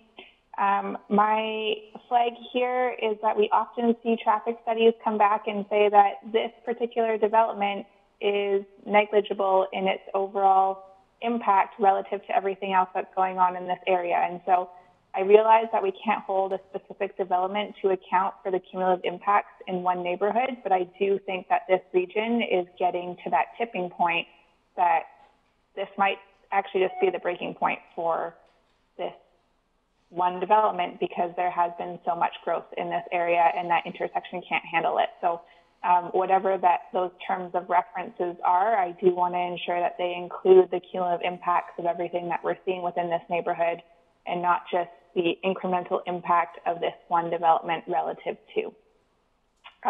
Fully support Councillor Pettengill's comment on expecting to see net zero emissions builds. I'm happy that by the time this will get built, we'll be at a requirement for step 4. But with a rezoning of this size, you got to go beyond what's going to be required in legislation, and that's zero emissions. I am willing to provide some leniency on the parking requirements in the long term. I do think that this is an appropriate place for density. It is along a transit corridor. It is within walking distance to some very core amenities that we would expect people to be able to walk towards or walk to. And so I do think that I would be willing to move on some parking variances, but the level of density I do think is too much for this area, and it needs to either be stepped in some fashion and or more reflective of what we envision in that transition neighborhood from that more commercial space to a single family residential space. I do think that in tandem with that parking variance, the car share program could be a really good addition to supporting those variances. I do think a minimum commercial of 25% that staff have provided as direction is important. I'd like to see it go higher than that. And a mix of different uses is always appreciated. And last but not least, something else that hasn't been mentioned that did catch my eye is the usable open green space. And it does seem like a lot of that potentially falls within the environmentally sensitive area. And I just don't want to get those two things conflated, because if it's an environmentally sensitive area, it's actually not usable. It should be protected. And so perhaps some of the areas around it are usable, but the drawings to me at this point seem a little bit murky around how much that space is actually usable versus how much of it should be set aside for environmentally sensitive conservation. So those are pieces that I would like some clarity on when we see this next. Thanks. Thank you. Councillor French, Councillor Herford, then myself. Thank you. So one of the things for me is the future of the piece of the property across the street. I know that the developer has some pretty grand plans for that property and density that is likely very similar to what we're seeing on the piece that we're talking about today. And those two projects really, for me, go hand in hand, especially as it relates to the traffic impacts. And really, we're talking about traffic impacts all the way from Highway 99 up to Black Tusk Way / Diamond Head Road. That whole section during peak times, that section of road is very challenging to navigate. And I think that whole area needs to be taken all together when it comes to traffic study and traffic impacts. The ratio of 25% for employment space, I think, is appropriate. And I think that the parking feedback that you're looking for, I can live with that, knowing that the other side of the street is a larger property that should be able to contain all of the parking for whatever density ends up in that phase 2 portion of this particular site. Thanks. Thank you. Councillor Herford. Yeah, thank you. I'm aware I used my question time to make some comments, so I'll leave those those comments there. But I will pile on to the I'm a very lenient the commercial chair. percentages. What's that? I said I'm a very lenient chair. Yes, you are. Thank you. But I would like that just to call out the commercial percentage, I would like to see it as close as we can get to the 20 to 25%.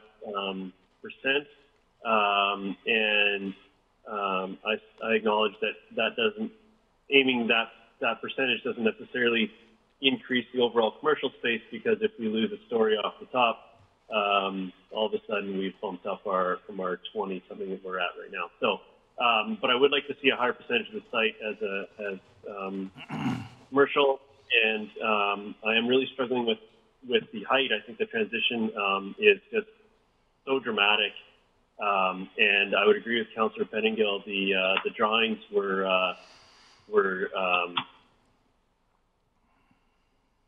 didn't convey the size accurately, and whether that was intentional or not, I will leave other viewers of said drawings to draw their own conclusions there. But I would like to see some better representation of what this actually looks like next to the existing structures, and not just for this, but for anything else that we see, including the second half of this project. I would like to see realistic proportions done on these drawings, not dissimilar to our cloud-covered viewscape we saw this morning. So just realistic representations is what we need to make better decisions. So anyways, thank you very much. I'll leave it there. Thank you. For my part, a couple of points. First of all, I agree there should be an affordable rental component. As the Mayor points out, we have a significant deficiency in that, and I think every developer and every development really should be contributing to that. I also think this is a good proposal for a public information meeting, as you describe. I think that would be an important part of this process. The parking, the ratio, and the massing, to me, are related issues in the sense that I would prefer to see this with 2 floors less residential. I think going to 8 from sort of a surrounding single family, as some other councillors have pointed out, is just too big, too much in this area, and would be happier with less residential. That would improve the parking because the residential variance would decrease. I'm generally not in favor of residential variances for parking. We've done commercial variances in the downtown area, for example, but residential usually has to provide parking. And it would also improve the ratio of employment to residential, which without stating the obvious, I think there's enough employment there. There's just too much residential, which throws the ratio off. The traffic is, to me, a concern, and we're only looking at one development, but it almost becomes like death by 1,000 cuts. There's this one. We're invited to look across the street because there's some conceptual drawings of something across the street that looks pretty big and dense. And there's other development possibilities down that corridor and density possibilities, and one already approved and not yet built.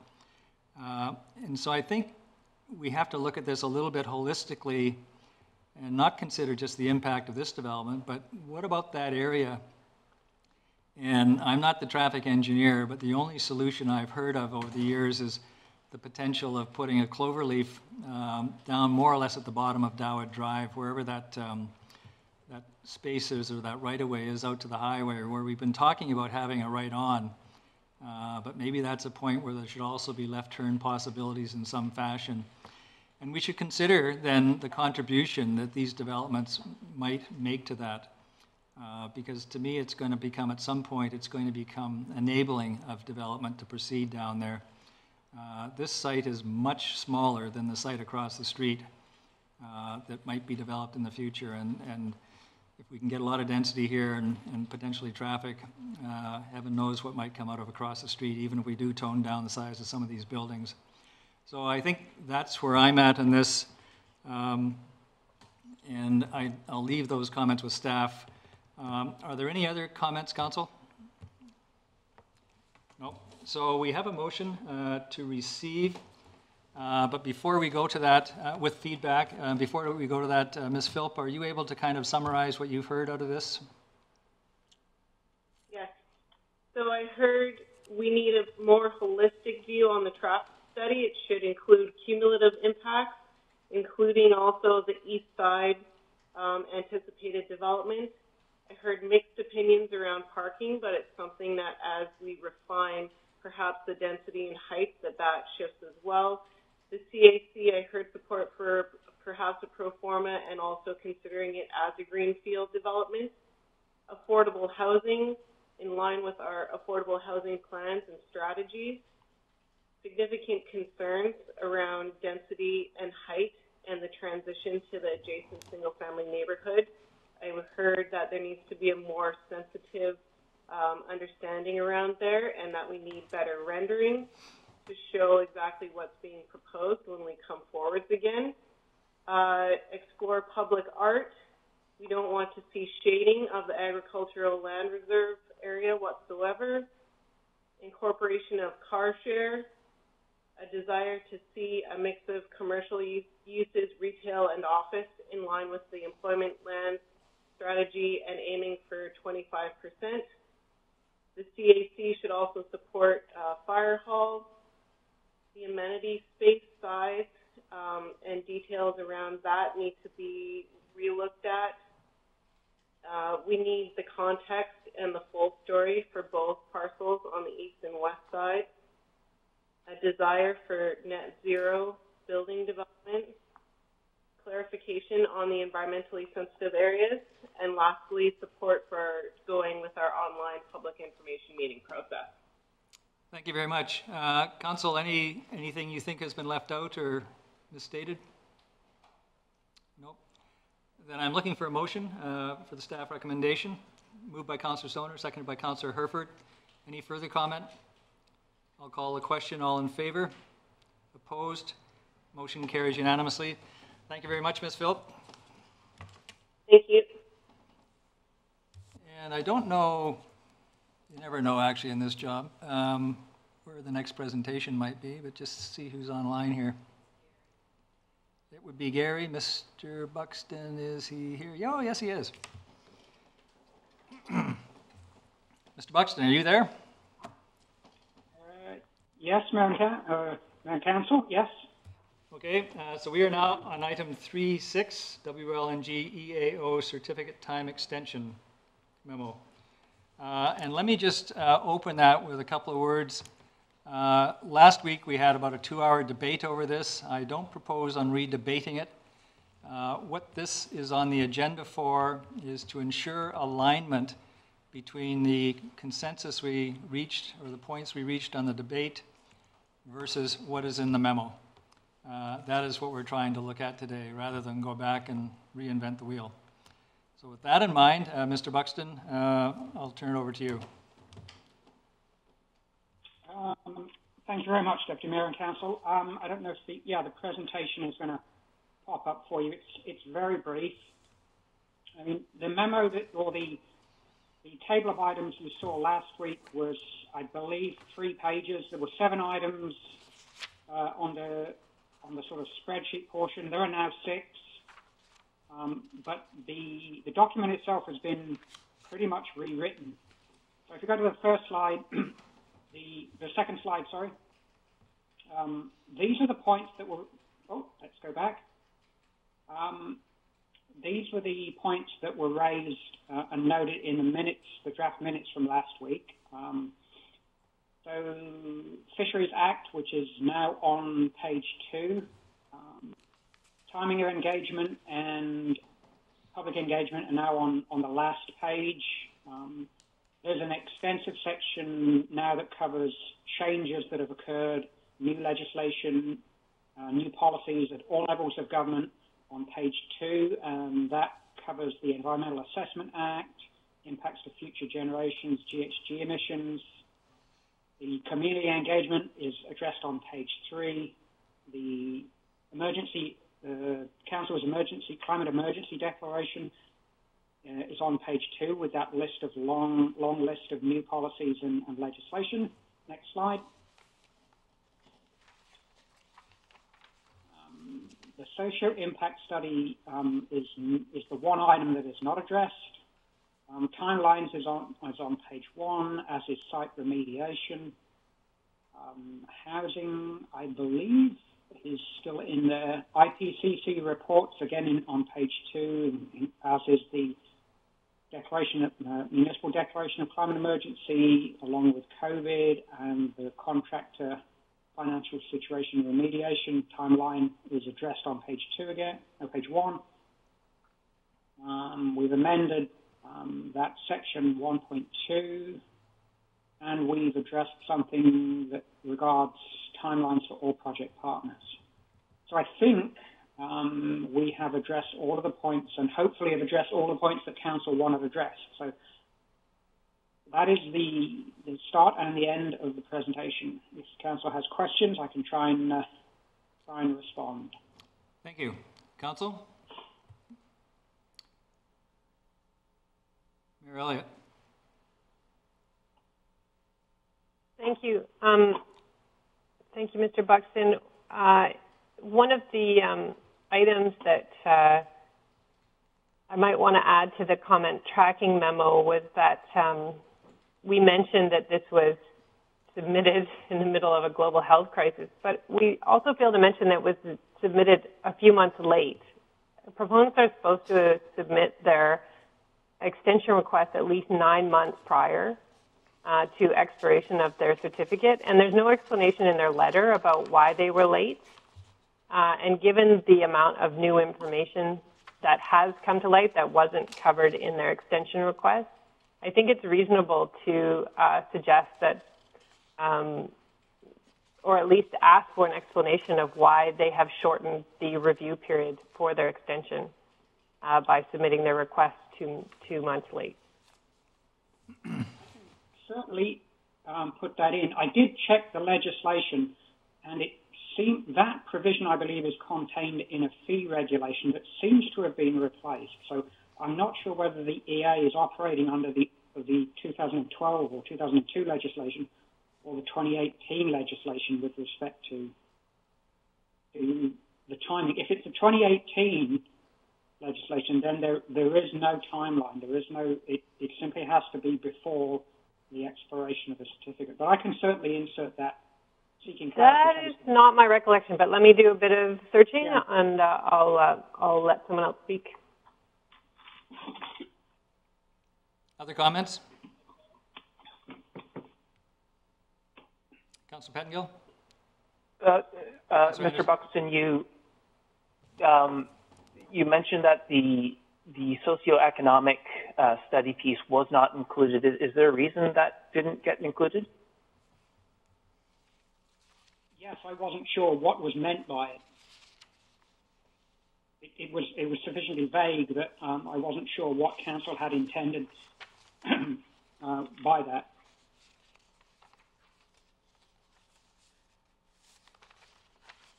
I think, for what it's worth, my recollection was that we felt that that was an important piece of missing information throughout the process, and so that was a piece that I think, at the very least, as a condition, needed to be included, or, from my perspective, a reason to have it go through a wholesome assessment.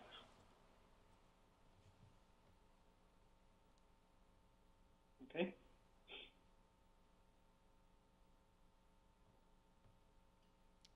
Anything else, or we can wait for a minute while? Oh, sorry, Councillor Anderson. And then Councillor Stoner. Yes. I'm happy to accept this current draft as is, following our conversation last time, but there is a note in the comment tracking memo, page 5, that I'd just like to reflect on, and it is as follows. The district notes that while improved, they, that is the proponents, are not meeting our standard for engaging the local community. I'd just like to suggest that to staff and to our 2 veterans of the last council, that we newer members of council have not been exposed to your past feelings or conversations regarding whatever the standard may be. We have not discussed as a new council what standards we set and how we've discussed that. This is part of your accumulative dialogue with Vibrel and G. I just draw attention to that let's take care that we are a new council, and with maybe different perspectives, but certainly a different experience in addressing different issues with this project. while I'm new on council, I'm not new in this community, and I could write an essay about good corporate citizens and bad corporate citizens of the past. And I also have quite diverse exposure to this project from different organizations and aspects. But I just thought I'd draw attention to that. Let's take care that we are a new team and a new team in relationship with this project. Thank you. Thank you. Councillor Zoner. Thank you. And I'll just make the comment that I will be supporting these comments as they stand. I think we have gotten them to a good place based on our conversation last week, as well as the additional work that staff have done. That said, I would like to put forward, subsequent to our consideration of these comments, an additional motion for council consideration after our deliberations here. So just wanted to flag that with the chair. Thank you. Mary Elliott. Thank you. In the new guidance on this process for extending a certificate, it says an initial application, step 3, should be submitted at least 9 months prior to the certificate expiry date in order to allow the application to be considered. So that is in the current EAO guidance document for proponents. So initial conversation, a verbal conversation happens. They determine roughly how much time is required, but that step 3, the initial application, has to be 9 months prior. And we are past that date. And as we note in our application, there's a lot of new information that has come to light that wasn't referenced. So I think that's important to acknowledge. Could you read that out again, please? An initial application should be submitted at least 9 months prior to the certificate expiry date in order to allow the application to be considered. Yeah, I wouldn't interpret that as being mandatory, but that's a different opinion. The word should and the word must are two different words. So that's open to debate, is all I'll say about that. We can mention that it wasn't, certainly, and the EAO office can make what they like of it. But I'm not sure that you stepped offside.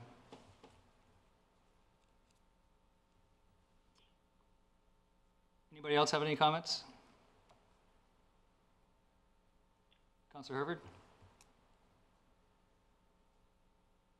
Thank you. I'm supportive of the comments as they stand. I'm just curious how that last piece, and I appreciate your take on that, Councillor Race, but I wanted to see how. Are we including a reference to that time frame, which I'm happy to? I just want to make sure I have clarity on that.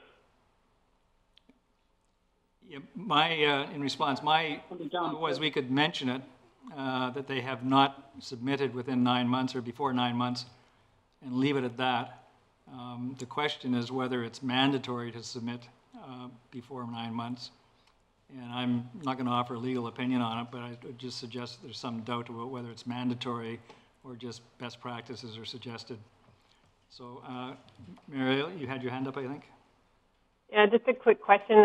Staff, did you know that this extension was coming before it arrived from the EAO office? No, but was it unanticipated? No. But no, we didn't get any prior notification.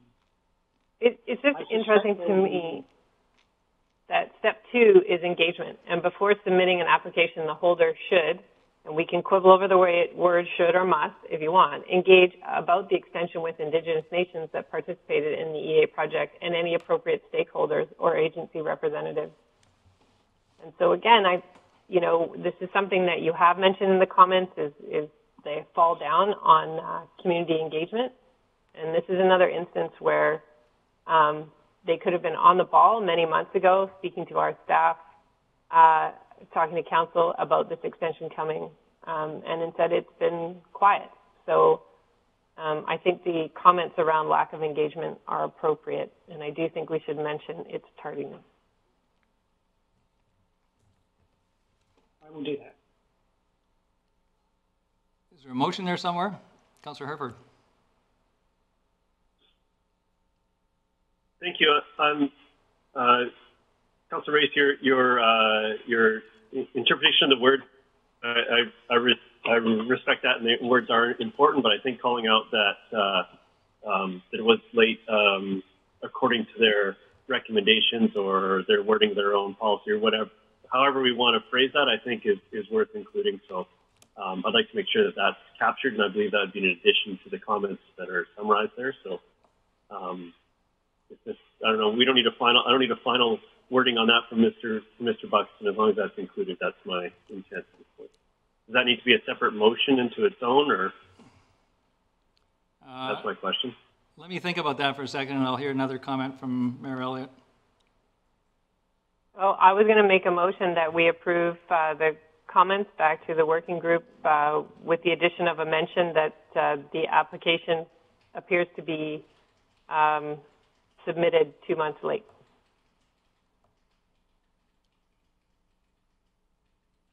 Is there a seconder? Councillor Herford, seconding? Yep. Anybody want to comment on that? So I'll just make one comment, and I've generally, you all know my position in this development, and I've generally tried last week to acknowledge what I thought was history that there was really no debate on. And so this is another one of those things, I think, which is similar. The reality is it's within 9 months. I don't see a problem with us pointing out it is within 9 months. The question for me is whether or not it is too late, quote unquote. That's a bit more subjective, but I certainly don't have a problem with pointing out to them, as they will notice, that this is submitted less than 9 months prior to the expiry. So could not support in present form, but could support something more along those lines. So Councillor Herford and then Councillor Elliott. I saw 2 hands. Thank you. I don't think that the wording that we described says too late. But it does say behind, something that I view as behind schedule, behind recommended schedule, or we can quibble about the exact wording there, but nothing that I heard here said too late. So, but just to point that it's behind the recommended timeline. So I'm happy to support this motion as it stands. Well, let me clarify that. Do you have the wording? About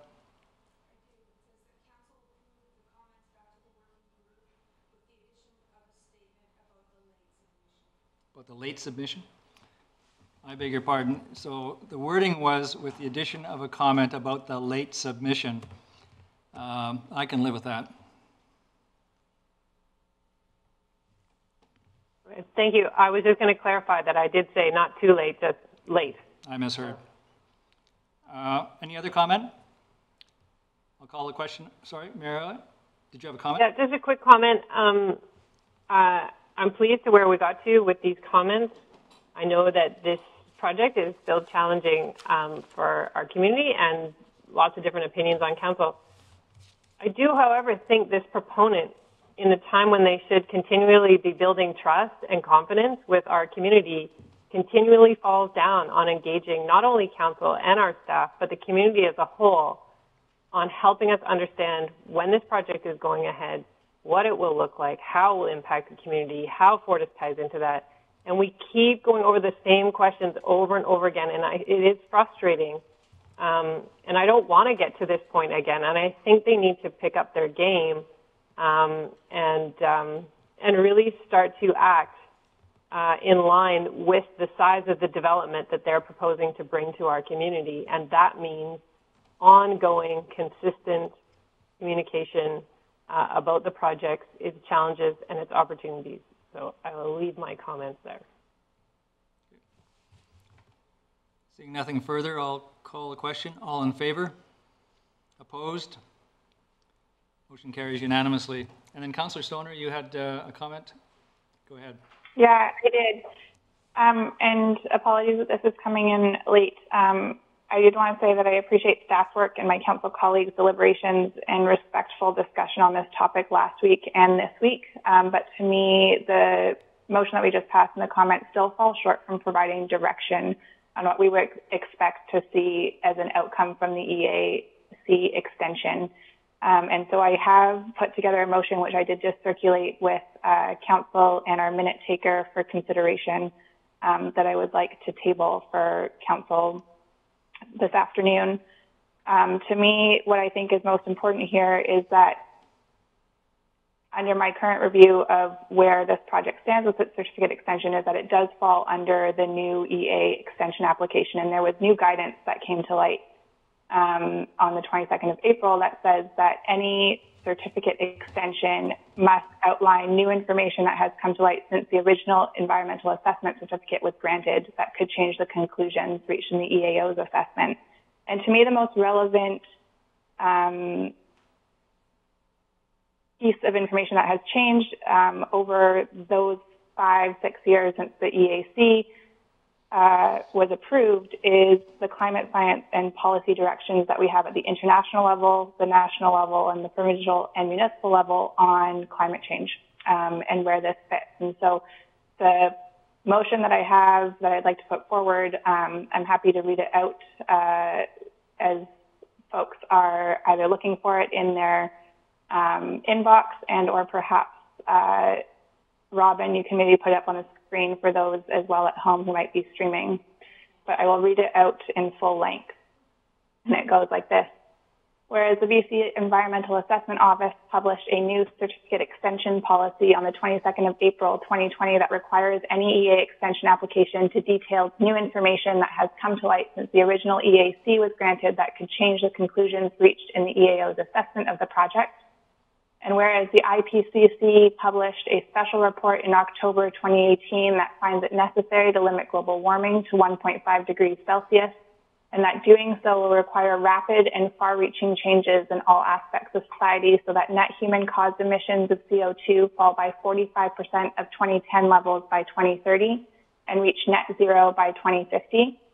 And whereas the province of BC has adopted a GHG Reductions Act and the Clean BC Plan that commits BC by legislation to achieve GHG emissions reductions by 40% by 2030 and 80% by 2050 over 2007 baseline.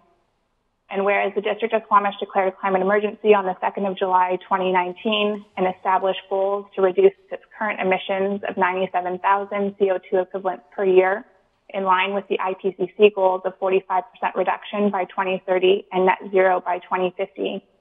And whereas the estimated GHG emissions of wood fiber LNG are estimated to be 129,400 tons of CO2 equivalent per year based on their submission to the EAO, and there are no current plans in place to mitigate or offset these emissions to achieve net zero.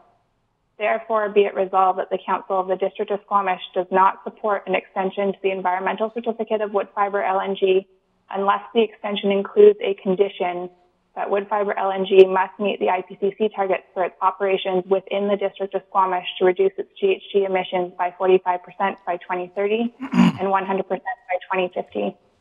And be it further resolved that this resolution be included in the District of Squamish's feedback to the EAO as part of our response to wood fiber LNG's application for an extension to their EA certificate. So I'm going to rule that out of order. It's not on the agenda. And this is at 10 after 4 at the end of a long agenda, not a 2-minute discussion. Point of order. Go ahead. Point of order. Councillors bring motions to the table throughout many discussions, and I'm not sure why bringing a motion forward on this topic during the discussion is out of order. And I would like an opinion of our corporate officer on that.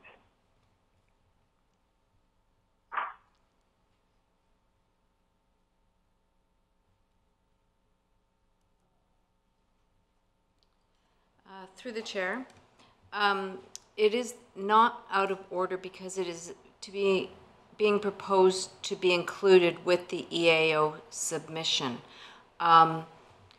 Normally, under normal circumstances at a committee of the whole, a motion wouldn't, like this wouldn't be put forward. It would typically come as a notice of motion on an agenda or a regular agenda, but because this is being debated right now for inclusion on the submission by Mr. Buxton, it's not unusual. It's not something that council doesn't normally consider, our council, based on precedent. Okay. So seconded for the motion? I would like to second the motion. Discussion? Councillor Stoner.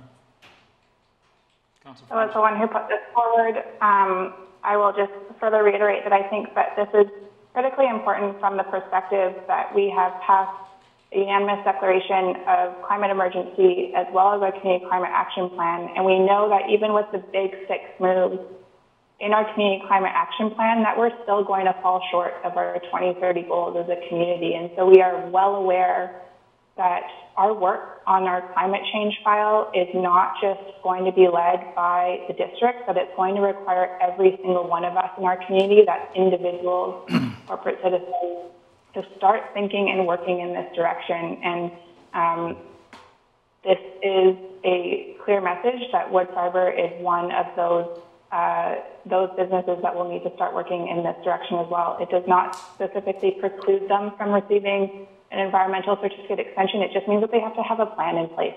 And I don't think that that's unreasonable to be asking of a company of this size. Thank you.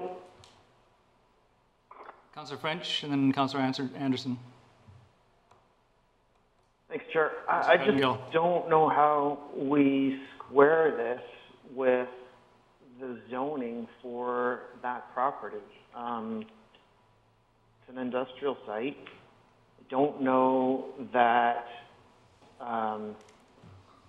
hitting the IPCC target for its operations within the district of Squamish is realistic. That's all I got for now. Thanks. Councillor Anderson, then Councillor Pettengill, Councillor Herford. I would have preferred to see this earlier. I'm not averse to addressing it now, though. Off the top, I think that I will not be supporting the resolution. We've just gone through a community climate action plan exercise, and there were 2 elements in that the process decided it couldn't really do much about. That is for measurement and action plan, and that is highway commuting and wood fiber. And there were others as well. But we did have that opportunity and forum to address these issues, and I look at them the same. I note that we have not, this morning, we did address very briefly commuting, but it is a very big GHG emission factor for this community. But as regards wood fiber, there is, I understand, a new assessment underway of their GHG emissions, and this may involve potentially new mitigation strategies. I don't know, but I do know that some new work has been done, and I would like to be fair to that and engage ongoing with the dialogue with wood fiber on this topic. I will not be supporting this resolution at this time. Thank you. Thank you. Councillor Pettengill. Thank you. I want to thank Councillor Stoner for bringing this forward. I have been concerned for quite a while that we did pass a climate emergency resolution with very explicit objective targets. It was identified in our community climate action plan that wood fiber effectively was not compliant with that. It was not addressed as part of that plan, but that's not the same as saying we weren't going to address it. And I think I mentioned those discussions that I felt this was one of the places where as a council, we have a role to play in, because we speak to other levels of government, we have a role to play in lobbying and adhering to our own policy. So I see this resolution as us as a council being consistent with our own policy. And I think if we are deciding we're uncomfortable with some of our own policies, then the correct course of action, I believe, would be to change our policy first and move accordingly. But I think the policy we have is solid policy. I'm actually quite proud of it, and I'm glad that we are proceeding accordingly. And I think just to Councillor Anderson's point, I think what we've been saying to wood fiber all along, and we just said it in the last resolution, is we are looking for that engagement and information. If they have it, the community wants to hear it. We've wanted to hear it. We've been asking for engagement, and great if they can start doing that. But I think this resolution is very important, so I will support it. Thank you. Councillor Herford. Thank you. When I voted to support the climate emergency and support the Community Climate Action Plan. I believe this is just an extension of it. This is the rubber hitting the road. If you go back and look at these policies that have been widely supported throughout our council, this position is implied by our policies that have been strongly supported by council. So I see no reason not to support this statement. It doesn't preclude them from doing anything. It just calls out that they need to hit the targets that we're asking of everybody. And if you go back to the Provinces Act is setting up this out province-wide. We've asked for it amongst our community. And in the IPCC report, it says that there's going to be drastic, swift and drastic changes in all parts of society, and that includes starting of new endeavors. So I think that we'd be remiss to miss this opportunity to further highlight this position. So I'll be happy to support this. Thank you. Thank you. I'm not going to support this. I have a couple of problems with this resolution. One is typically when we get resolutions or we propose resolutions, we do it with a lot of factual background. We have staff reports, etc. We have presentations and so forth. It allows councillors to make a decision based on this. We don't have the benefit of that today. We have one councillor who has obviously spent some time drafting this thing and has not seen fit to give notice to any other councillors, at least not me, of this motion coming forward to allow us to check into the facts, to allow us to consult other sources, to do the things that we might otherwise want to do. So whether it meets these targets or not, whether those figures for wood fiber are accurate as of today or not, I don't know. And so just based on that alone, I'm not prepared to support this. Any further comment? I'll call the question. Councillor Soner. Thank you. And I appreciate your comments, Councillor Race, on that note, and realize that this came short notice. It is in part a reflection of the short deadlines that we've had to respond to this, and we didn't receive Gary's or staff comments on the overall submission until yesterday either, and so a reflection of those comments from my perspective not going far enough. The other part of why I'm bringing it forward today is that it is a committee of the whole, and so it will be ratified at next week's special business meeting. So if folks would like to discuss it and potentially change their vote between now and then, I'm happy to discuss the details. Further comment? I'll call the question. Mayor Elliott? Yeah, I think that this is in line with our policy direction and our climate emergency and that of the federal government. As Councillor Stoner said, in putting this forward, the climate focus has really shifted in the last 5 years to a very big sense of urgency. It was a major election issue in our country, and it means that no industry gets a buy in trying to meet the climate challenge. And part of adopting our climate action plan for the community is about engaging everybody in the community in this discussion, from the smallest retailer to the largest industrial corporations in the district. Everyone's got to do their part, and we need to figure out ways to work with people to do that. And so I think it is appropriate now to draw that line in the sand, and this is the opportunity with an extension to try and improve the conditions that were placed on this proponent. They have a 40-year operating license from the National Energy Board. That's a long time. It's a long time from whenever they open up, and we know for sure that we'll be in an environment where net zero is paramount to our community. And there are technologies that are coming up and will be discovered and are already in use that can help them do this. One of them is sitting right down on our oceanfront land. So I think this isn't an impossible goal. It just needs to be thoughtful and thought through as part of planning. So I will support the resolution. All in favor? Opposed? French, Anderson, and Race oppose. Motion carries. Next item, item 3.7, options for use of municipal infrastructure to support economic recovery. I'm not sure who's making this presentation. Linda.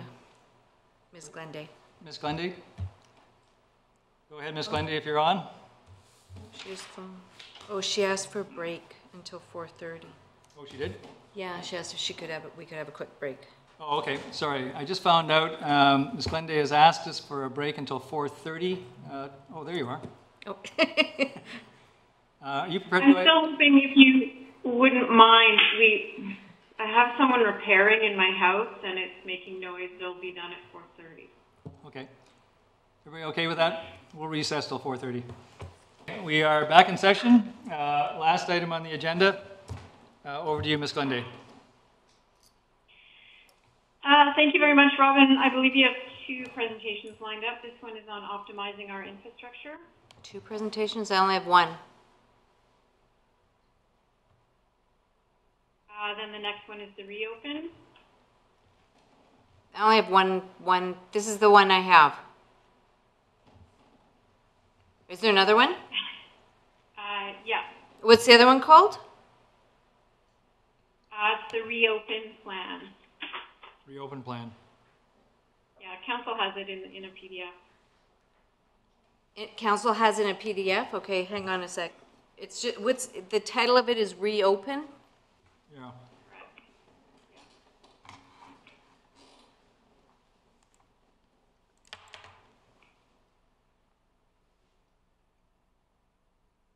The one that's titled Reopen says infrastructure to support economic recovery.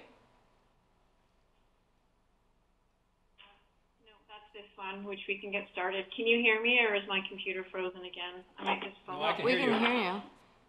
Okay. Okay, let me go. I can go see if we can get the other one on a data stick, okay? Yeah, that's great. Thanks. Excuse me, the one we're looking for did in fact start with that title that Robin stated.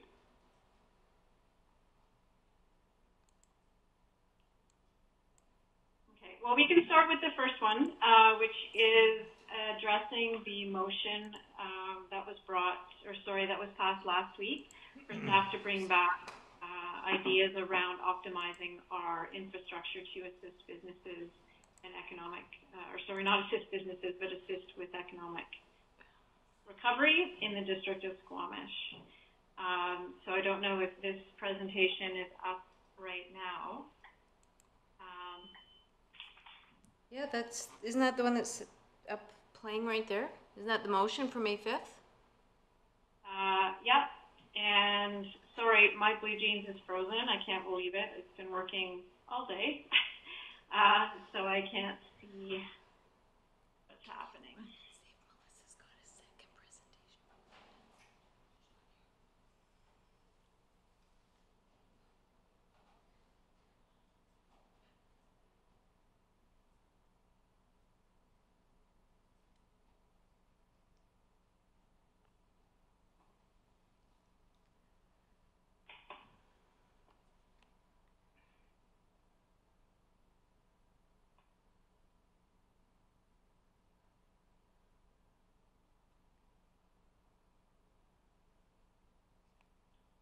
I just need a minute here to gather myself in terms of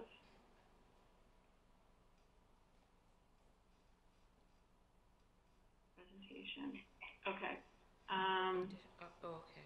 Is the second slide the title slide, Phase 2 reopening, Robin? This one, no, the second slide on this is the motion. Okay. May 5th motion? Do you want, I don't have this one in, the other one in PowerPoint version.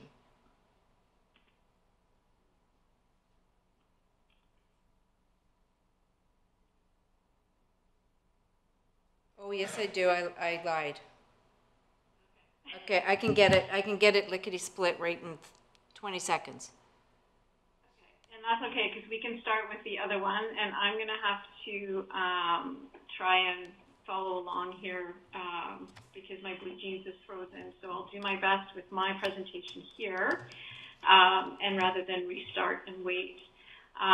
So the slide has the motion from May 5th. Yep. And then the next slide is roads, sidewalks, and parking stall closure.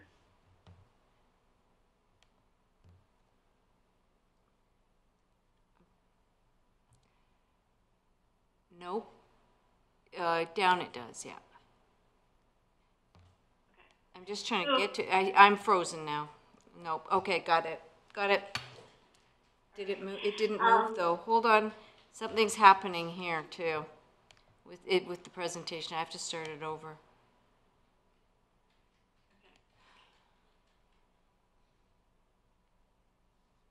I can start to speak to it. So in response to Council's request to bring this back from last week, staff did put together some ideas around how to leverage our infrastructure.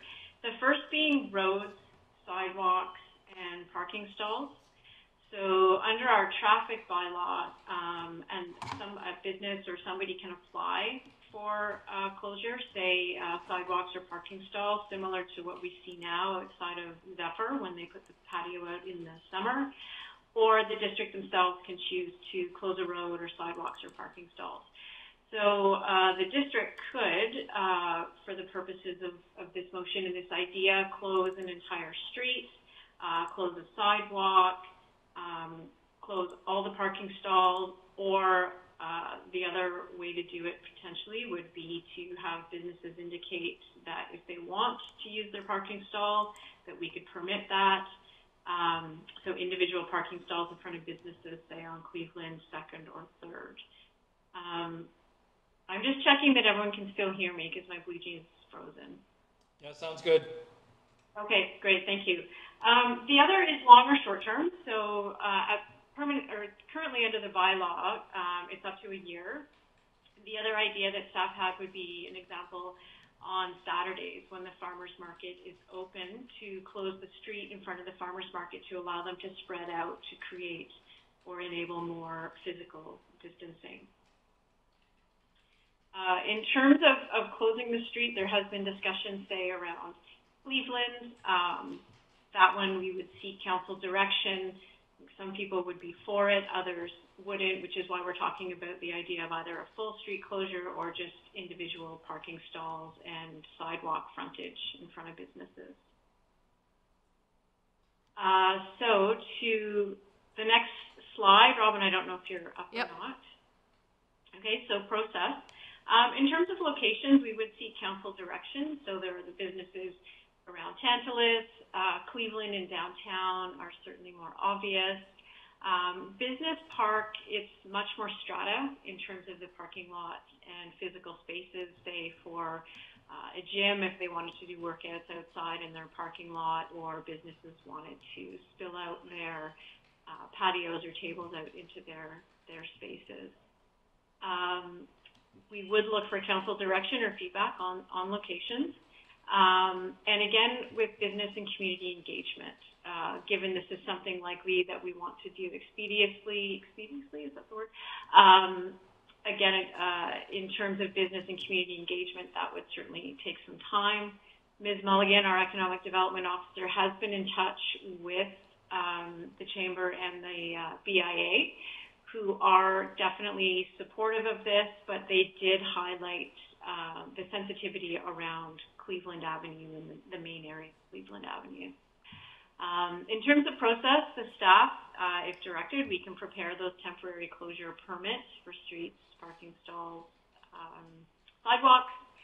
And then in terms of allocation systems, processing, that would be something we'd have to go away today and sort out. We have heard from Recreation that potentially their booking staff could help with this, again, to expedite it.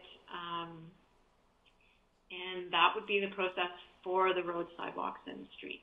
Are there any questions on that before we move on to parks?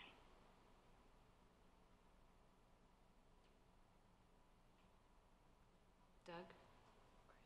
Sorry. Hang on.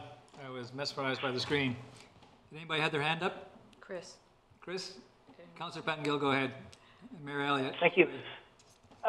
I mean, I'm supportive of these ideas. I would, for me, Cleveland is a natural place for some activation.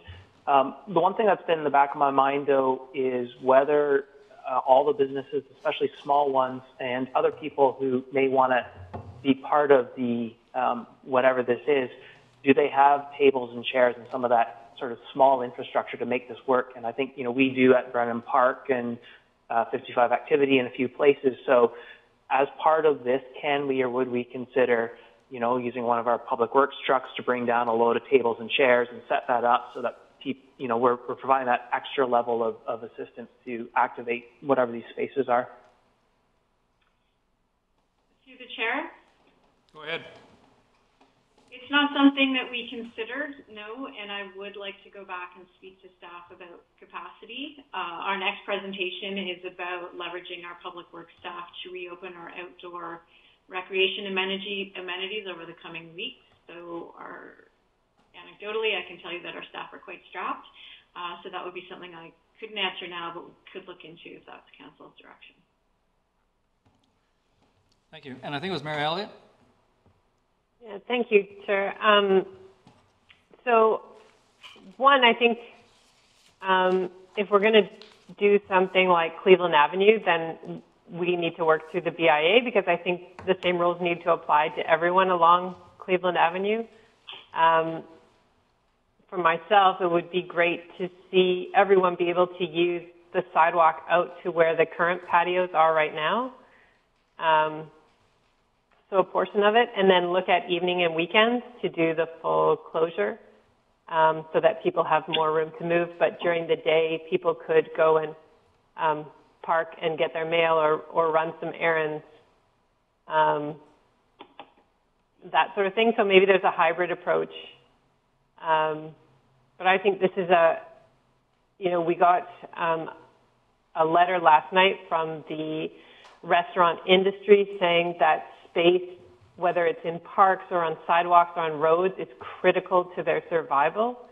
And I'd rather inconvenience a few people to enable our economic recovery and trial road closures than not. I think the idea to actually give the market more room as well on Saturdays is a great idea, because that's only going to get busier through the season, not less. So I think that makes a lot of sense to me. So I think engaging with the Chamber and the BIA on sort of a standard approach that is easy and doesn't create a lot of red tape. And in the background, of course, restaurants especially will be working with the province and VCH on permitting. And I do know the province is trying to streamline that process for them so they can use outdoor spaces.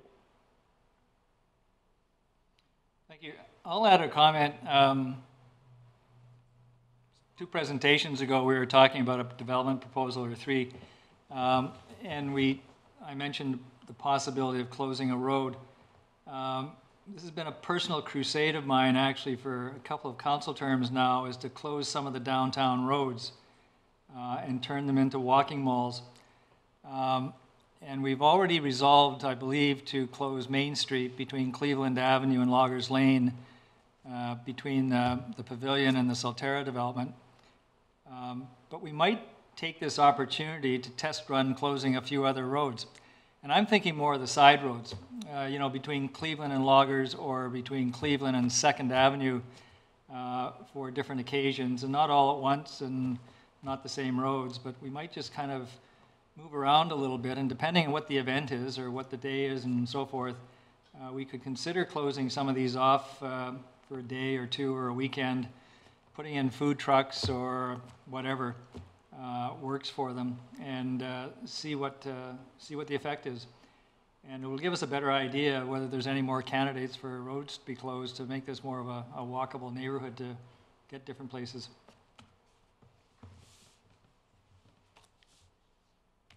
That's me finished.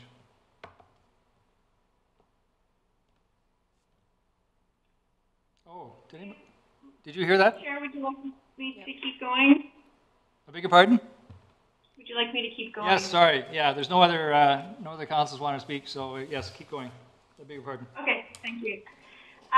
So next, staff talked about parks themselves because the permitting is slightly different. So with a park, it would be a license through our real estate department.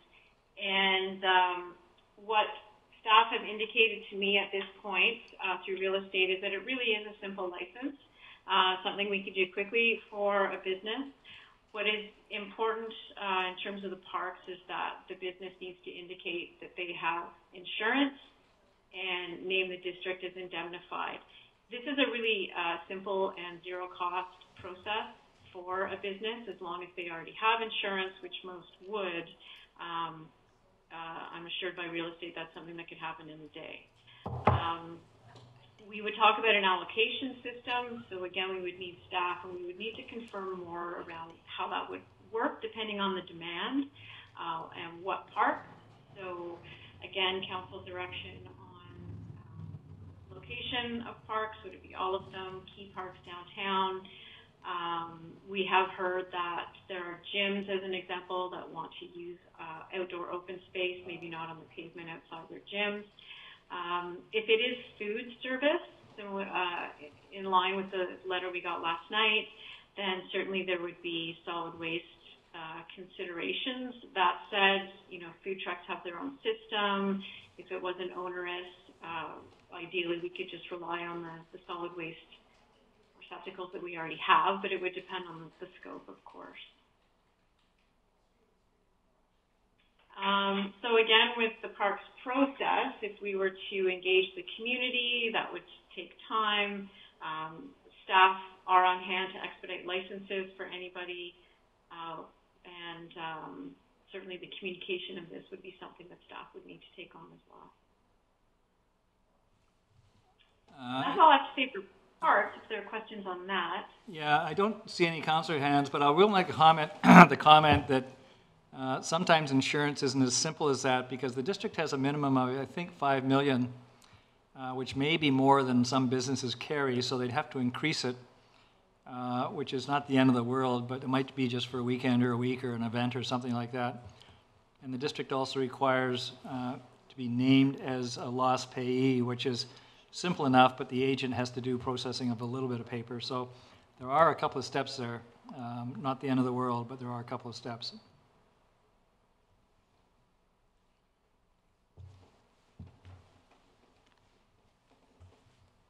So, Chair, at this point, if I may. Okay, hang on. Now I've got some questions. Okay. Councillor Herford and Mayor Elliott. Thank you. I was wondering if we'd heard anything from our friends at the school district about this topic, or if they've been engaged. Through the chair. Go ahead.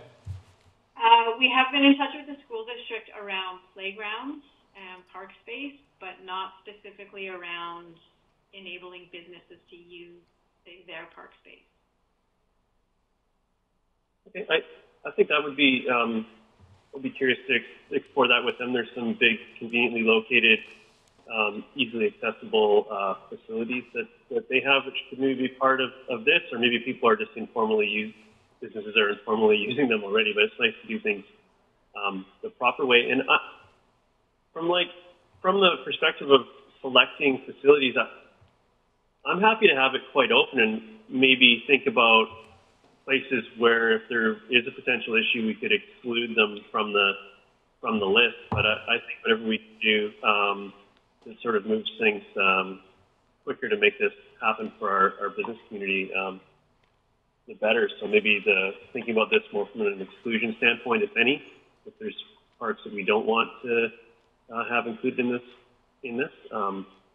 But I'm in favor of quite an open and as quick a process as we can figure out to execute. Thanks. Have Mayor Elliott and Councillor Stoner. I think one consideration is that many of the classes at gyms can happen quite early in the morning before work hours. So I think we have to take that into consideration, that if someone wants to do really early morning, that it's probably going to happen at Brennan Park. But otherwise, I'm not sure that we would exclude use of any of the parks. There might be a maximum group size in some of them, and the level of noise that you can produce. But generally, I would want to keep it quite open. The Logger Sports Ground has that big field out front, and so that is not going to get used right now, and so that's a great venue because it wouldn't be competing with other recreational sports at this time. So I think in terms of allocation, I think staff probably have a better idea of which parks have the most open space that this could accommodate. And then we just figure out how much time people need and do it kind of like the food truck system. That's your park, you're over there. And my only concern is around early morning or late night noise, just respecting the neighbors.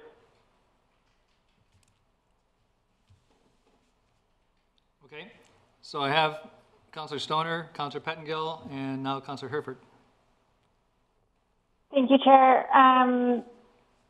I would say that the only other, I'm excited to see these things come forward. I think the other consideration I would put out there for the parks process, in consideration in particular for recreation facilities or gyms wanting to use that space, access to washroom facilities. And so this might blend into our next presentation on what opening our facilities might look like and ensuring that there is access to washroom facilities. But I think that'd be an important consideration for allowing gym type uses in our parks, is that there's access to some sort of facilities there. Thank you. Councillor Pettengill, then Councillor Herford. Yeah, thank you. A couple other little things that come to mind is there is the businesses, but it depends, I think, about what sort of activities are going on. But, you know, empowering or enabling buskers, performers, and so on would be very complementary to some of these uses. And so making sure there's power on, like I know at OCM, the power isn't always turned on there. So, but if people knew there was power and they could go and play their little guitar amp or whatever beside the outdoor pub or whatever, it might really be a fun thing to attend. The other piece that maybe not directly related, but I've had someone ask about, you know, trying to track down seed donations because they wanted to get people doing community gardens and doing their own gardening and growing their own food and so on. And it sort of aligns with some of the other discussions we've been having, but it's gotten me thinking about microgrants. My understanding is the Community Foundation doesn't always do this sort of thing, but I am wondering if there is a role in some of this and sort of microgranting for the people who maybe have lost their job, don't have an established business, but if there's all this activity happening outside, could we be the start of a little something for them, or is that an area we want to get into? I don't know, but it is something that I've been thinking about a little bit. Thank you. Councillor Herford.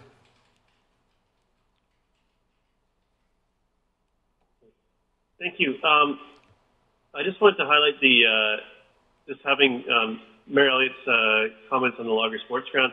It looks like a nice big grassy field, but there's all sorts of things hidden in the ground that they fasten the fixtures to, so it's not necessarily compatible with, easily compatible with the uses, just as a caution, but potentially engaging the Logger Sports Commerce Committee on that possibility, because there is land there, but I just wanted to flag that one. It's not that simple always. Thank you. Just quickly to Councillor Pettengill's point, I know in the past we have made a grant to the Community Foundation, who in turn have handed out the microgrants or dealt with in that fashion. So we might be able to partner with somebody rather than try to go through the vetting process ourselves if we wanted to do something like that. That being said, seeing no further hands, please carry on, Ms. Glende. Thank you very much. That actually is the end of my presentation. I believe, Robin, is there another slide? Yep. Oh, that was it, I guess, if we don't, yeah. Okay. Right. So at this point, really, staff are looking for direction for council to, if there's direction to pursue some of these ideas, locations, parameters, and then staff can follow up. Council, any thoughts? No thoughts anymore? Not today? Mary Elliott. Well, I think there's general support from what I'm hearing for this direction. And the sooner businesses know what's in place, the better. So I think on the road closure pieces, it's engaging with the Chamber and the BIA and figuring out a communication strategy through them. And then a communication strategy to dance studios and yoga studios and gyms once we figure out what our allocation system would look like. But I would say sooner rather than later. Councillor Pettengill. We enter phase 2. Councillor Pettengill, go ahead. Yeah, thank you. And just to maybe reinforce the mayor's point, we have a lot of parks, and I think we're all in pretty new territory, so we can try things out and try different things at different parks and see what works and what doesn't pretty quickly and adjust. And we don't have to have it completely thought out and perfected out of the gate. I think we can iterate quite well with this. Thank you. I have Councillor Herford, then Councillor French. Thank you. I stated my position on the parks earlier, and on the parking, on the use of the downtown and road closures and sidewalks, I'm happy to take that quite far actually, but I'm curious to see what our business community feels that they actually want. I don't want to fix one problem by creating another problem. So I guess particularly there, it's the BIA. I'm supportive of the room of the farmers market, giving them some more space. I was past there on Saturday, and I saw how they had the space arranged, and it was great, but it definitely limits the number of participants from the vendor standpoint and from the customer standpoint. So if we can give them some space to stretch out, whatever that could look like, that would be great. But I'd like to hear from our business community as to what those where those areas are, and if it's event driven or if they need to run like this for the summer to something more kind of what I'm going to call sort of a midterm solution, because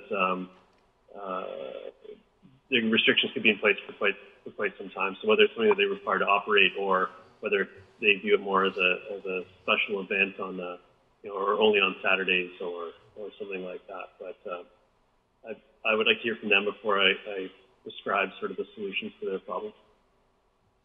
Thank you. Have Councillor French, then I'll put myself on the list. Thank you. Yeah, we moved very quickly to shut all this down when it was apparent that that was the best thing to do. And I will reiterate Councillor Herford's thought that consultation is important with the BIA, the Chamber of Commerce, and if there are any other organizations that have been identified that we should consult with, for sure. And then I would like us to move as quickly as we did to shut things down, to take advantage of these outdoor assets, because Dr. Bonnie Henry and health officials across the country have been telling us that getting outside and gathering in small groups outside is a good direction to take.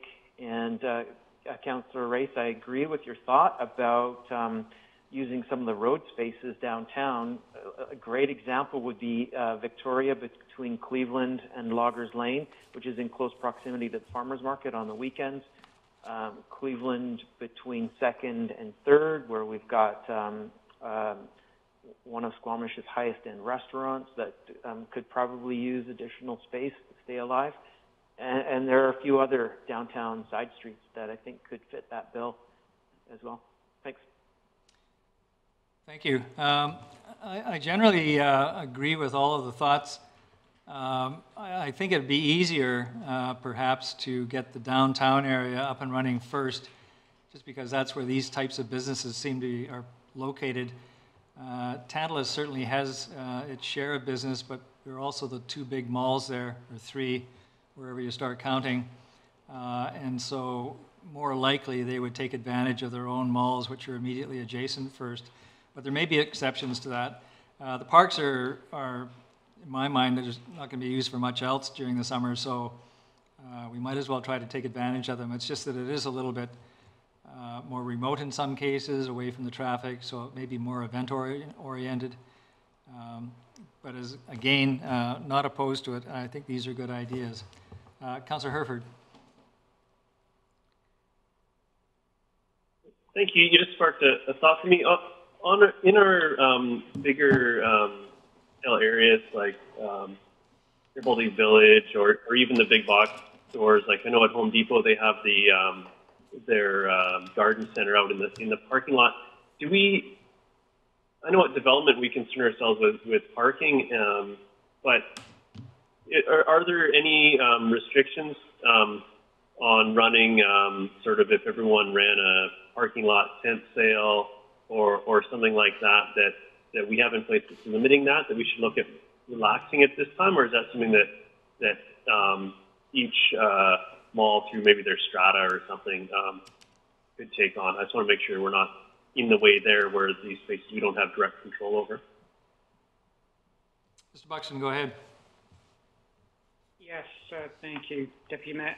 We had this discussion previously. If it's a temporary use of the parking lot, then that's not an issue for the zoning bylaw. I mean, if they're starting to get permanent or semi-permanent, then yeah, you start to take away parking stalls. But if they're temporary uses of parking areas that are okay with the strata, then I don't see that there's any sort of regulatory issue for us to sort of get involved with in any medium-term, short-term or medium-term perspective. So.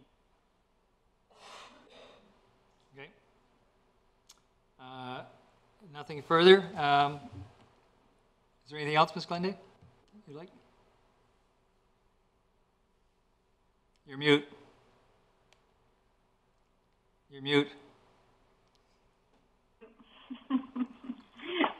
By the time we get this all smooth, we'll be back in council chambers. Thank you. I believe I do have enough direction from council to follow up in terms of the BIA, who I know is supportive, and our parks, and I'll work with staff to initiate this work. Okay. Is that the end of it? That's the end of addressing the motion that council brought forward. What I would like to do next is provide a brief overview of staff's proposal for aligning with BC Restart Phase 2 for our amenities that are currently not open. Take it away. And I believe Robin has a news presentation for that. Yep, I'm just getting ready to open it up here. Okay.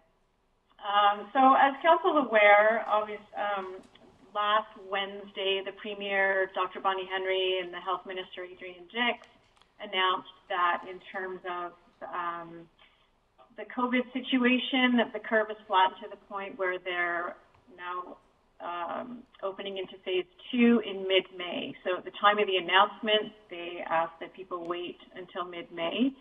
They didn't give a hard and fast deadline, which is a little bit challenging for staff.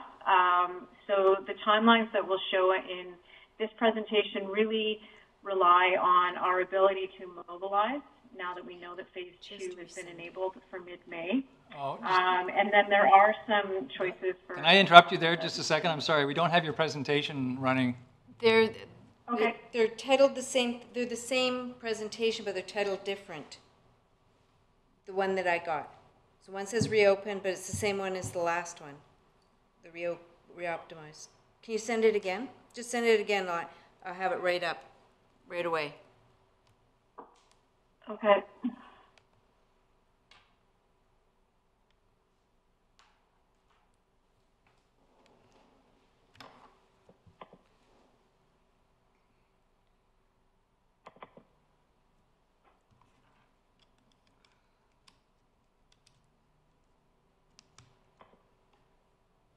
So the one that I just sent you, go down, there should be a slide with a yellow picture, a couple pages, a couple slides. Landed in your inbox at 5:05. Yeah, I've got it. I'm just opening it. Yeah, this one's different. Okay.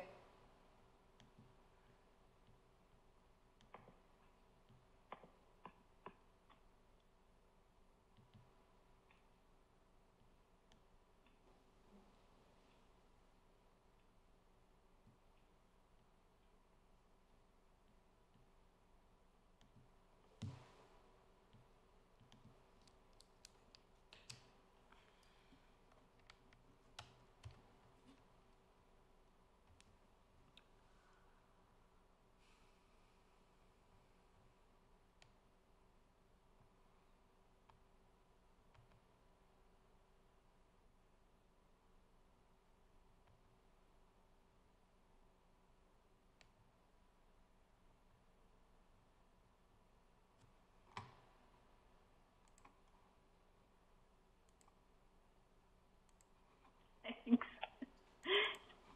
I shouldn't be presenting at the end of the day. What I'd like to let council know, so Robin, if you go forward a couple steps.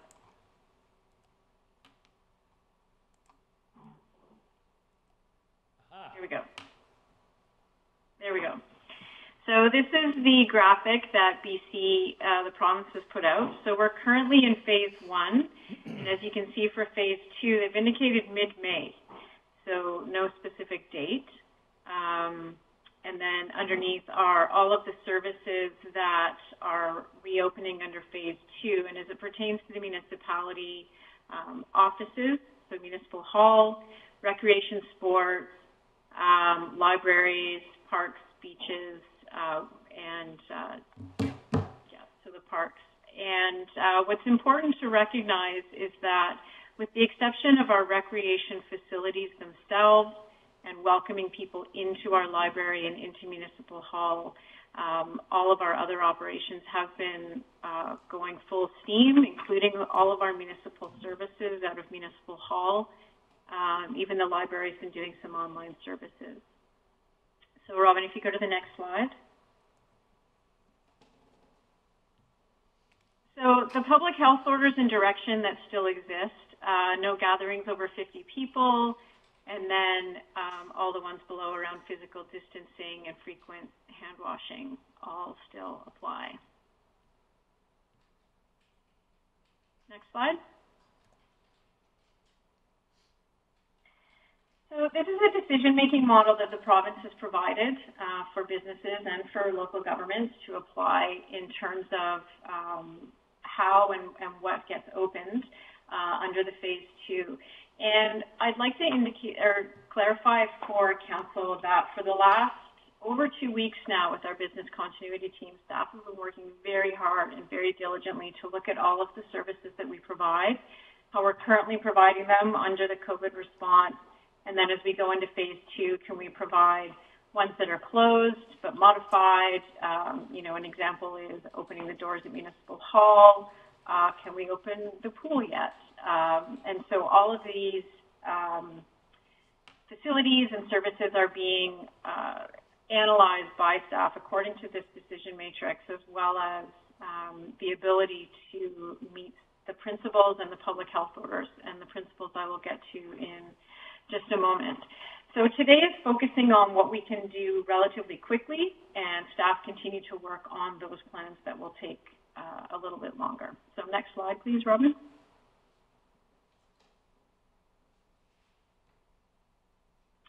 So the district principles that we are applying as we make these decisions, there are 5 of them. And the first is adherence to public health orders and the directions. So, and our due diligence obviously is that we've currently modified services to ensure compliance. And now that we're getting into phase 2, of course, we're expanding those. Second principle is adherence to all work-safe requirements, and that is to keep our employees safe. So we work with our Occupational Health and Safety Committee. We're working very closely with our unions, both of them, and engaging staff for feedback. The situation is a challenging one because it's not black and white in terms of staff comfort. Similar to the community, there is a spectrum of feeling of safety, and we want to make sure that we are adhering to all work safe requirements and that our staff feel safe and know that they're safe. Next slide, please. So third is about our outdoor amenities, so those that we control and are as safe as reasonably possible under the public health directions, and that is our infrastructure, the maintenance, and then the communications around those. Next slide.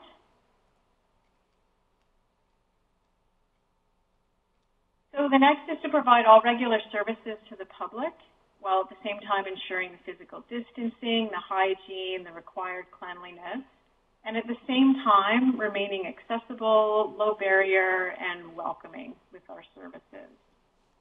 So our procedures are under development right now, and this one particularly applies to Municipal Hall and opening our indoor facilities, and these will take longer in order to put everything in place. And next slide, Robin. And then last is the coordination and the consistency among district services specifically, and then as well with associations. So our rec staff have been working closely with the BC Recreation Association. Ms. Bloom, Hillary Bloom, our library director, has been working closely with the provincial association there to ensure that we're working with and not reinventing the wheel and doing things consistently. As well, reopening our facilities requires, obviously, communication with facilities, with our IT department, our human resources department, and then as well as finance. So to coordinate all of those corporate services to ensure that we're all on side. And an example for Municipal Hall is that once people start coming back to work that are working from remote workstations, IT has to schedule a time for those employees to come back and set them back up, because a lot of people don't have laptops. They actually took their workstation. So that's just one example of something that eats into us being able to do this quickly in some situations. So next slide, please. So some key elements to our phase 2 is Recreation Services is working on programming that they can get started relatively quickly. So outdoor yoga, Tai Chi, fitness for seniors, adults, and school-aged children. And then our outdoor recreation infrastructure opening, and I will provide a slide in a second around the timing of that and what it takes to get them open. And then the library is setting up a curbside pickup, which Hillary says they might call the takeout library. Next slide, please. As mentioned with Municipal Hall, we are working towards opening in person. The targeted date is June 1st. All of our services have been operationalized online and to the phone. We're taking time to do this properly in terms of the infrastructure, like the physical changes, and then also employee engagement in terms of their ideas for what it will look like, and we want to make it welcoming and do it right the first time around. So June 1st is our target for our Municipal Hall. Next slide. Indoor programming, so in terms of pool, arena, the 55, even the library, the province is providing a guideline and an announcement apparently May 20th, and that also is focused on group and organized sports, and staff are waiting for that announcement, and then we'll follow the guidelines and work towards what that looks like for opening our indoor facilities. Again, this will take longer than the coming weeks. Next slide, please. So this is more of a visual, and the top 5 rows are our outdoor infrastructure. So for our tennis courts, the Brennan Park tennis courts can be open in an hour. We just need to put the nets up. They've already been power washed. Tennis courts in the Boulevard need a repair, so they would take a week. Targeted open date would be May 19th. However, if this is a piece of infrastructure council would like to see open in advance of the long weekend, we likely could make that happen. Skate parks, bless them, the users have helped us out. They continue to take the signs and the tape down, so for all intents and purposes, they're open. Bike hubs will take Public Works about 3 days to turn the water on, check on the tools, provide some maintenance, and so at this point, we're targeting May 22nd. The fields are 90% ready. They are hydro-seeding some of them this week, and around the provincial health guidelines for organized sports, we're waiting on that. Playgrounds, we do an annual safety inspection, which coincidentally is in the spring, as well as a spring deep clean, so power washing all of the equipment. And that is an annual process that we do aside from COVID. To open all the playgrounds at once would take approximately 7 days. And before I move on to the library, what I want to indicate to Council is, so we have targeted all these dates based on our current Public Works operation and opening this infrastructure after the long weekend. That said, we can work with Public Works. Bob is on the line, but I will paraphrase what he has told me, is that we can prioritize some of the Public Works work and ship things around. Bike hubs is an example. We could get porta potties up there. Are they as much of a priority? Will locals use the bike trails anyway? Likely. Playgrounds, we could open some of the playgrounds in the smaller parks around the community to get some open before the long weekend, and would like to hear Council's feedback on that. Public Works this week is working on the annual downtown cleanup before the long weekend. As I mentioned, seeding of the fields, working on the turf field, and doing some boulevard maintenance. Staff are also recommending that we reestablish all of our portable toilets at the bike hubs and throughout the community. We've been getting a lot of feedback that people are relieving themselves in inappropriate places, and given that phase 2 is starting and people are getting back to getting outside and going to these areas, that we would like to put those back in. And that would take approximately, on the outside, 4 days, but probably quicker than that. So I'll stop there, Chair, and see if there's any feedback from Council in terms of timing on the long weekend. Thank you. I have Councillor French. Go ahead. Thank you. Yeah, I think your last point of getting those portable washrooms out back in place is important. And I'm wondering, do we have any kind of insistence with the contractor that each of those portable outhouses have hand sanitizer stations inside of them? I know that some do, some don't. And I sure would like for all of our adventure hubs and like the one at the Smoke Plus parking lot and the outhouses by the Eagle viewing area to have those hand sanitizer stations, if that's possible and feasible. Go ahead, Ms. Glendale. Chair? Yep.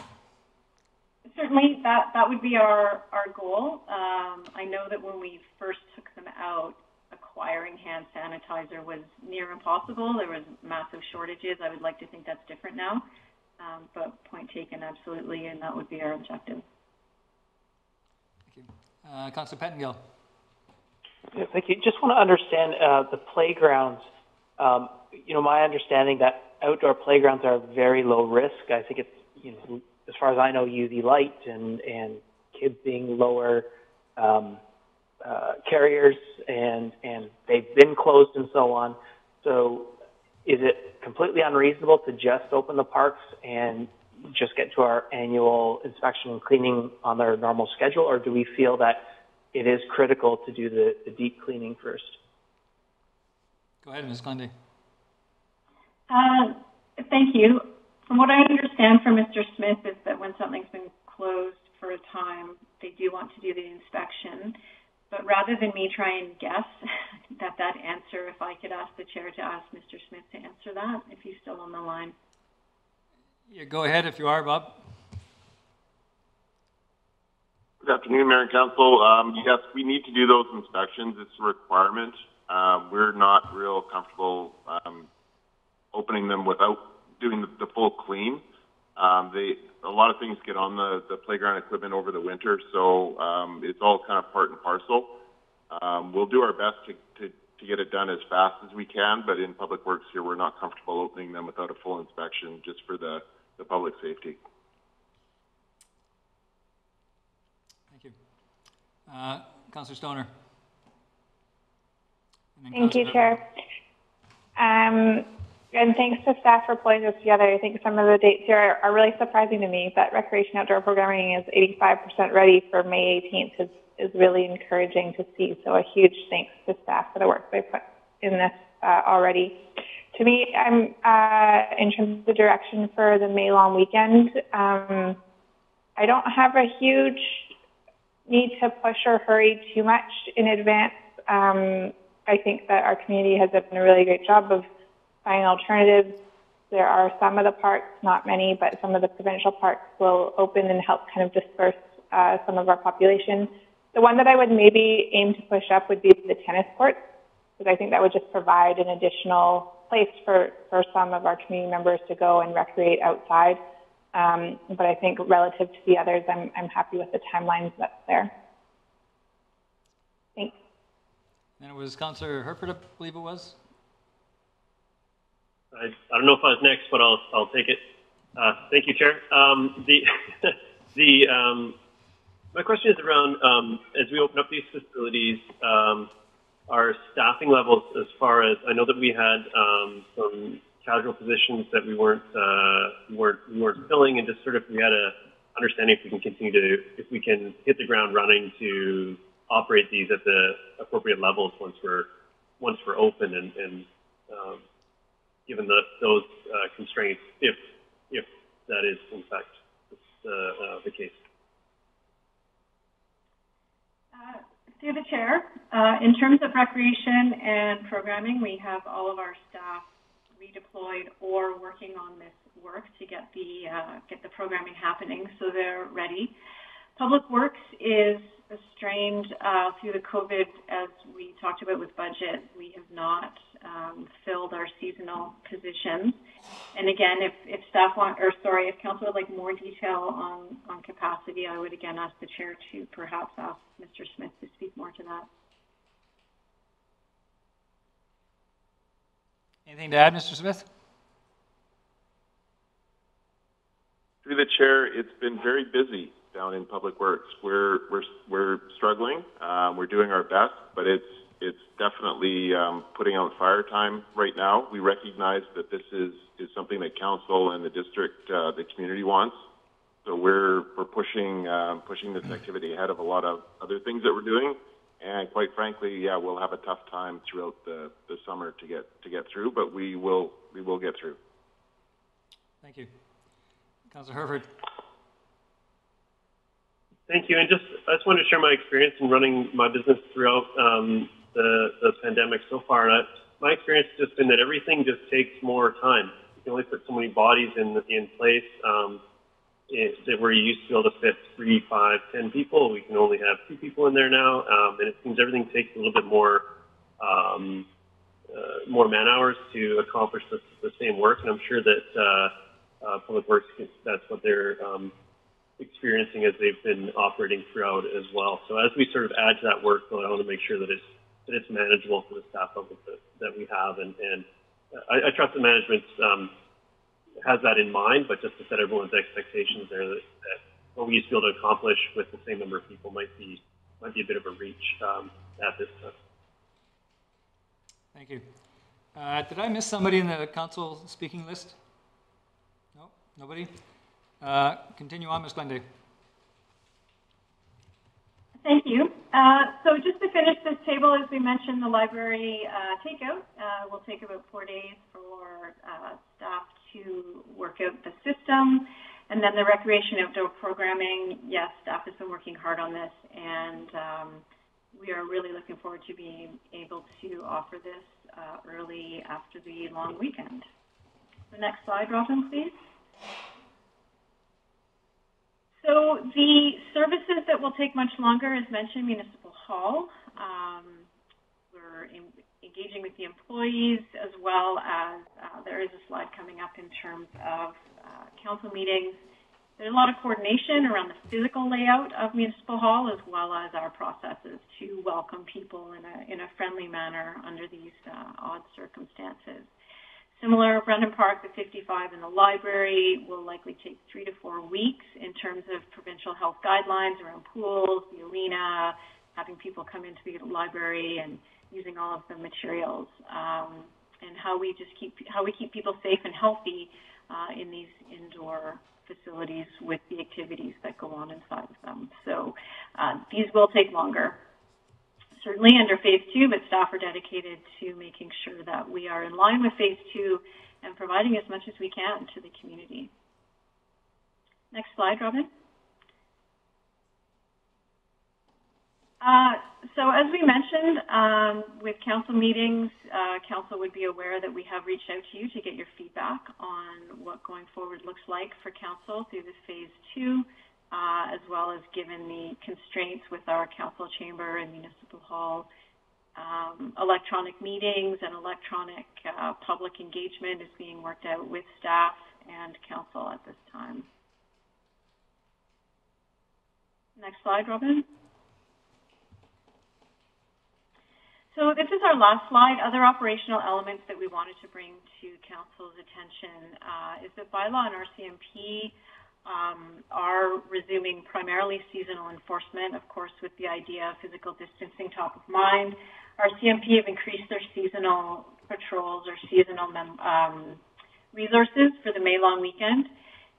Bylaw as well will be on the ground, and then we are commencing a Trails Ambassador program through our recreation redeployment staff to support public education around social distancing. Bylaw as well will be enforcing our camping bylaw. There has been quite a spike in van dwellers, and we do have capacity in all of the campgrounds, and so the van dwellers will be encouraged to relocate to those designated campgrounds. And that is it in terms of our long weekend plan and our phase 2 plan for our shorter, more easily opened outdoor infrastructure, and then the longer term view for the facilities. Just before I go to council, just in this last point, the spike in van dwellers, we've all seen the correspondence regarding Fisherman's Park and perhaps other places. Do we have existing bylaws in place that would prevent overnight camping that just need to be enforced, or is there a sort of a legislative gap there? No, we do have a camping bylaw. It just needs to be enforced. Okay. Council, any thoughts or questions? Councillor Pettengill. Thank you. And I just wanted to check, and it's been a long day, so I apologize if you said it and I just missed it. And I just want to touch on it explicitly because there's been just so much information coming at us and so much discussion. You mentioned staff coming in to work, and I guess, you know, my belief and understanding is that it is the CEO's call to make a decision about where it's best for people to do their job, and happy to support you as their CIO in that. But from my own perspective, you know, I think it's important that we get the work done. I don't have a particular need in and of itself for people to be in the office, like from a philosophical perspective.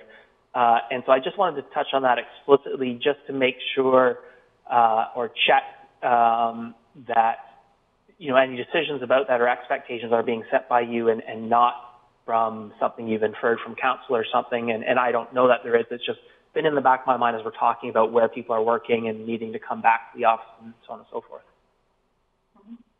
The Chair? Go ahead. Thank you. In terms of our municipal hall plan and just numbers themselves, we're looking physically at, you know, how many staff is safe in terms of where they sit, how we can keep people socially distanced around hallways, washrooms, etc. In terms of working from home, we've certainly learned that it's very effective. A lot of people are enjoying it. A lot of people are very anxious to get back. People have different levels of comfort with this COVID and their own personal situations potentially. I would like to work with HR. We're planning to come up with a work from home policy as we go forward here, and this is a much longer term situation that we're facing. I don't have exactly the answer what that looks like, but yes, it will be policy developed, and it will be based on workplace safety as well as our ability to deliver services. So a balance of all of those things. Okay. Any other comments, Council? Nope. Thank you, Ms. Glenday. Oh, Mr. Anderson, Councilor Anderson. I just wanted to mention how impressed I am with the comprehensive report we've just received, and both of these reports, the latter two, more than I would have expected at such a short notice. Very informative. Thank you. Thank you. And I concur with that.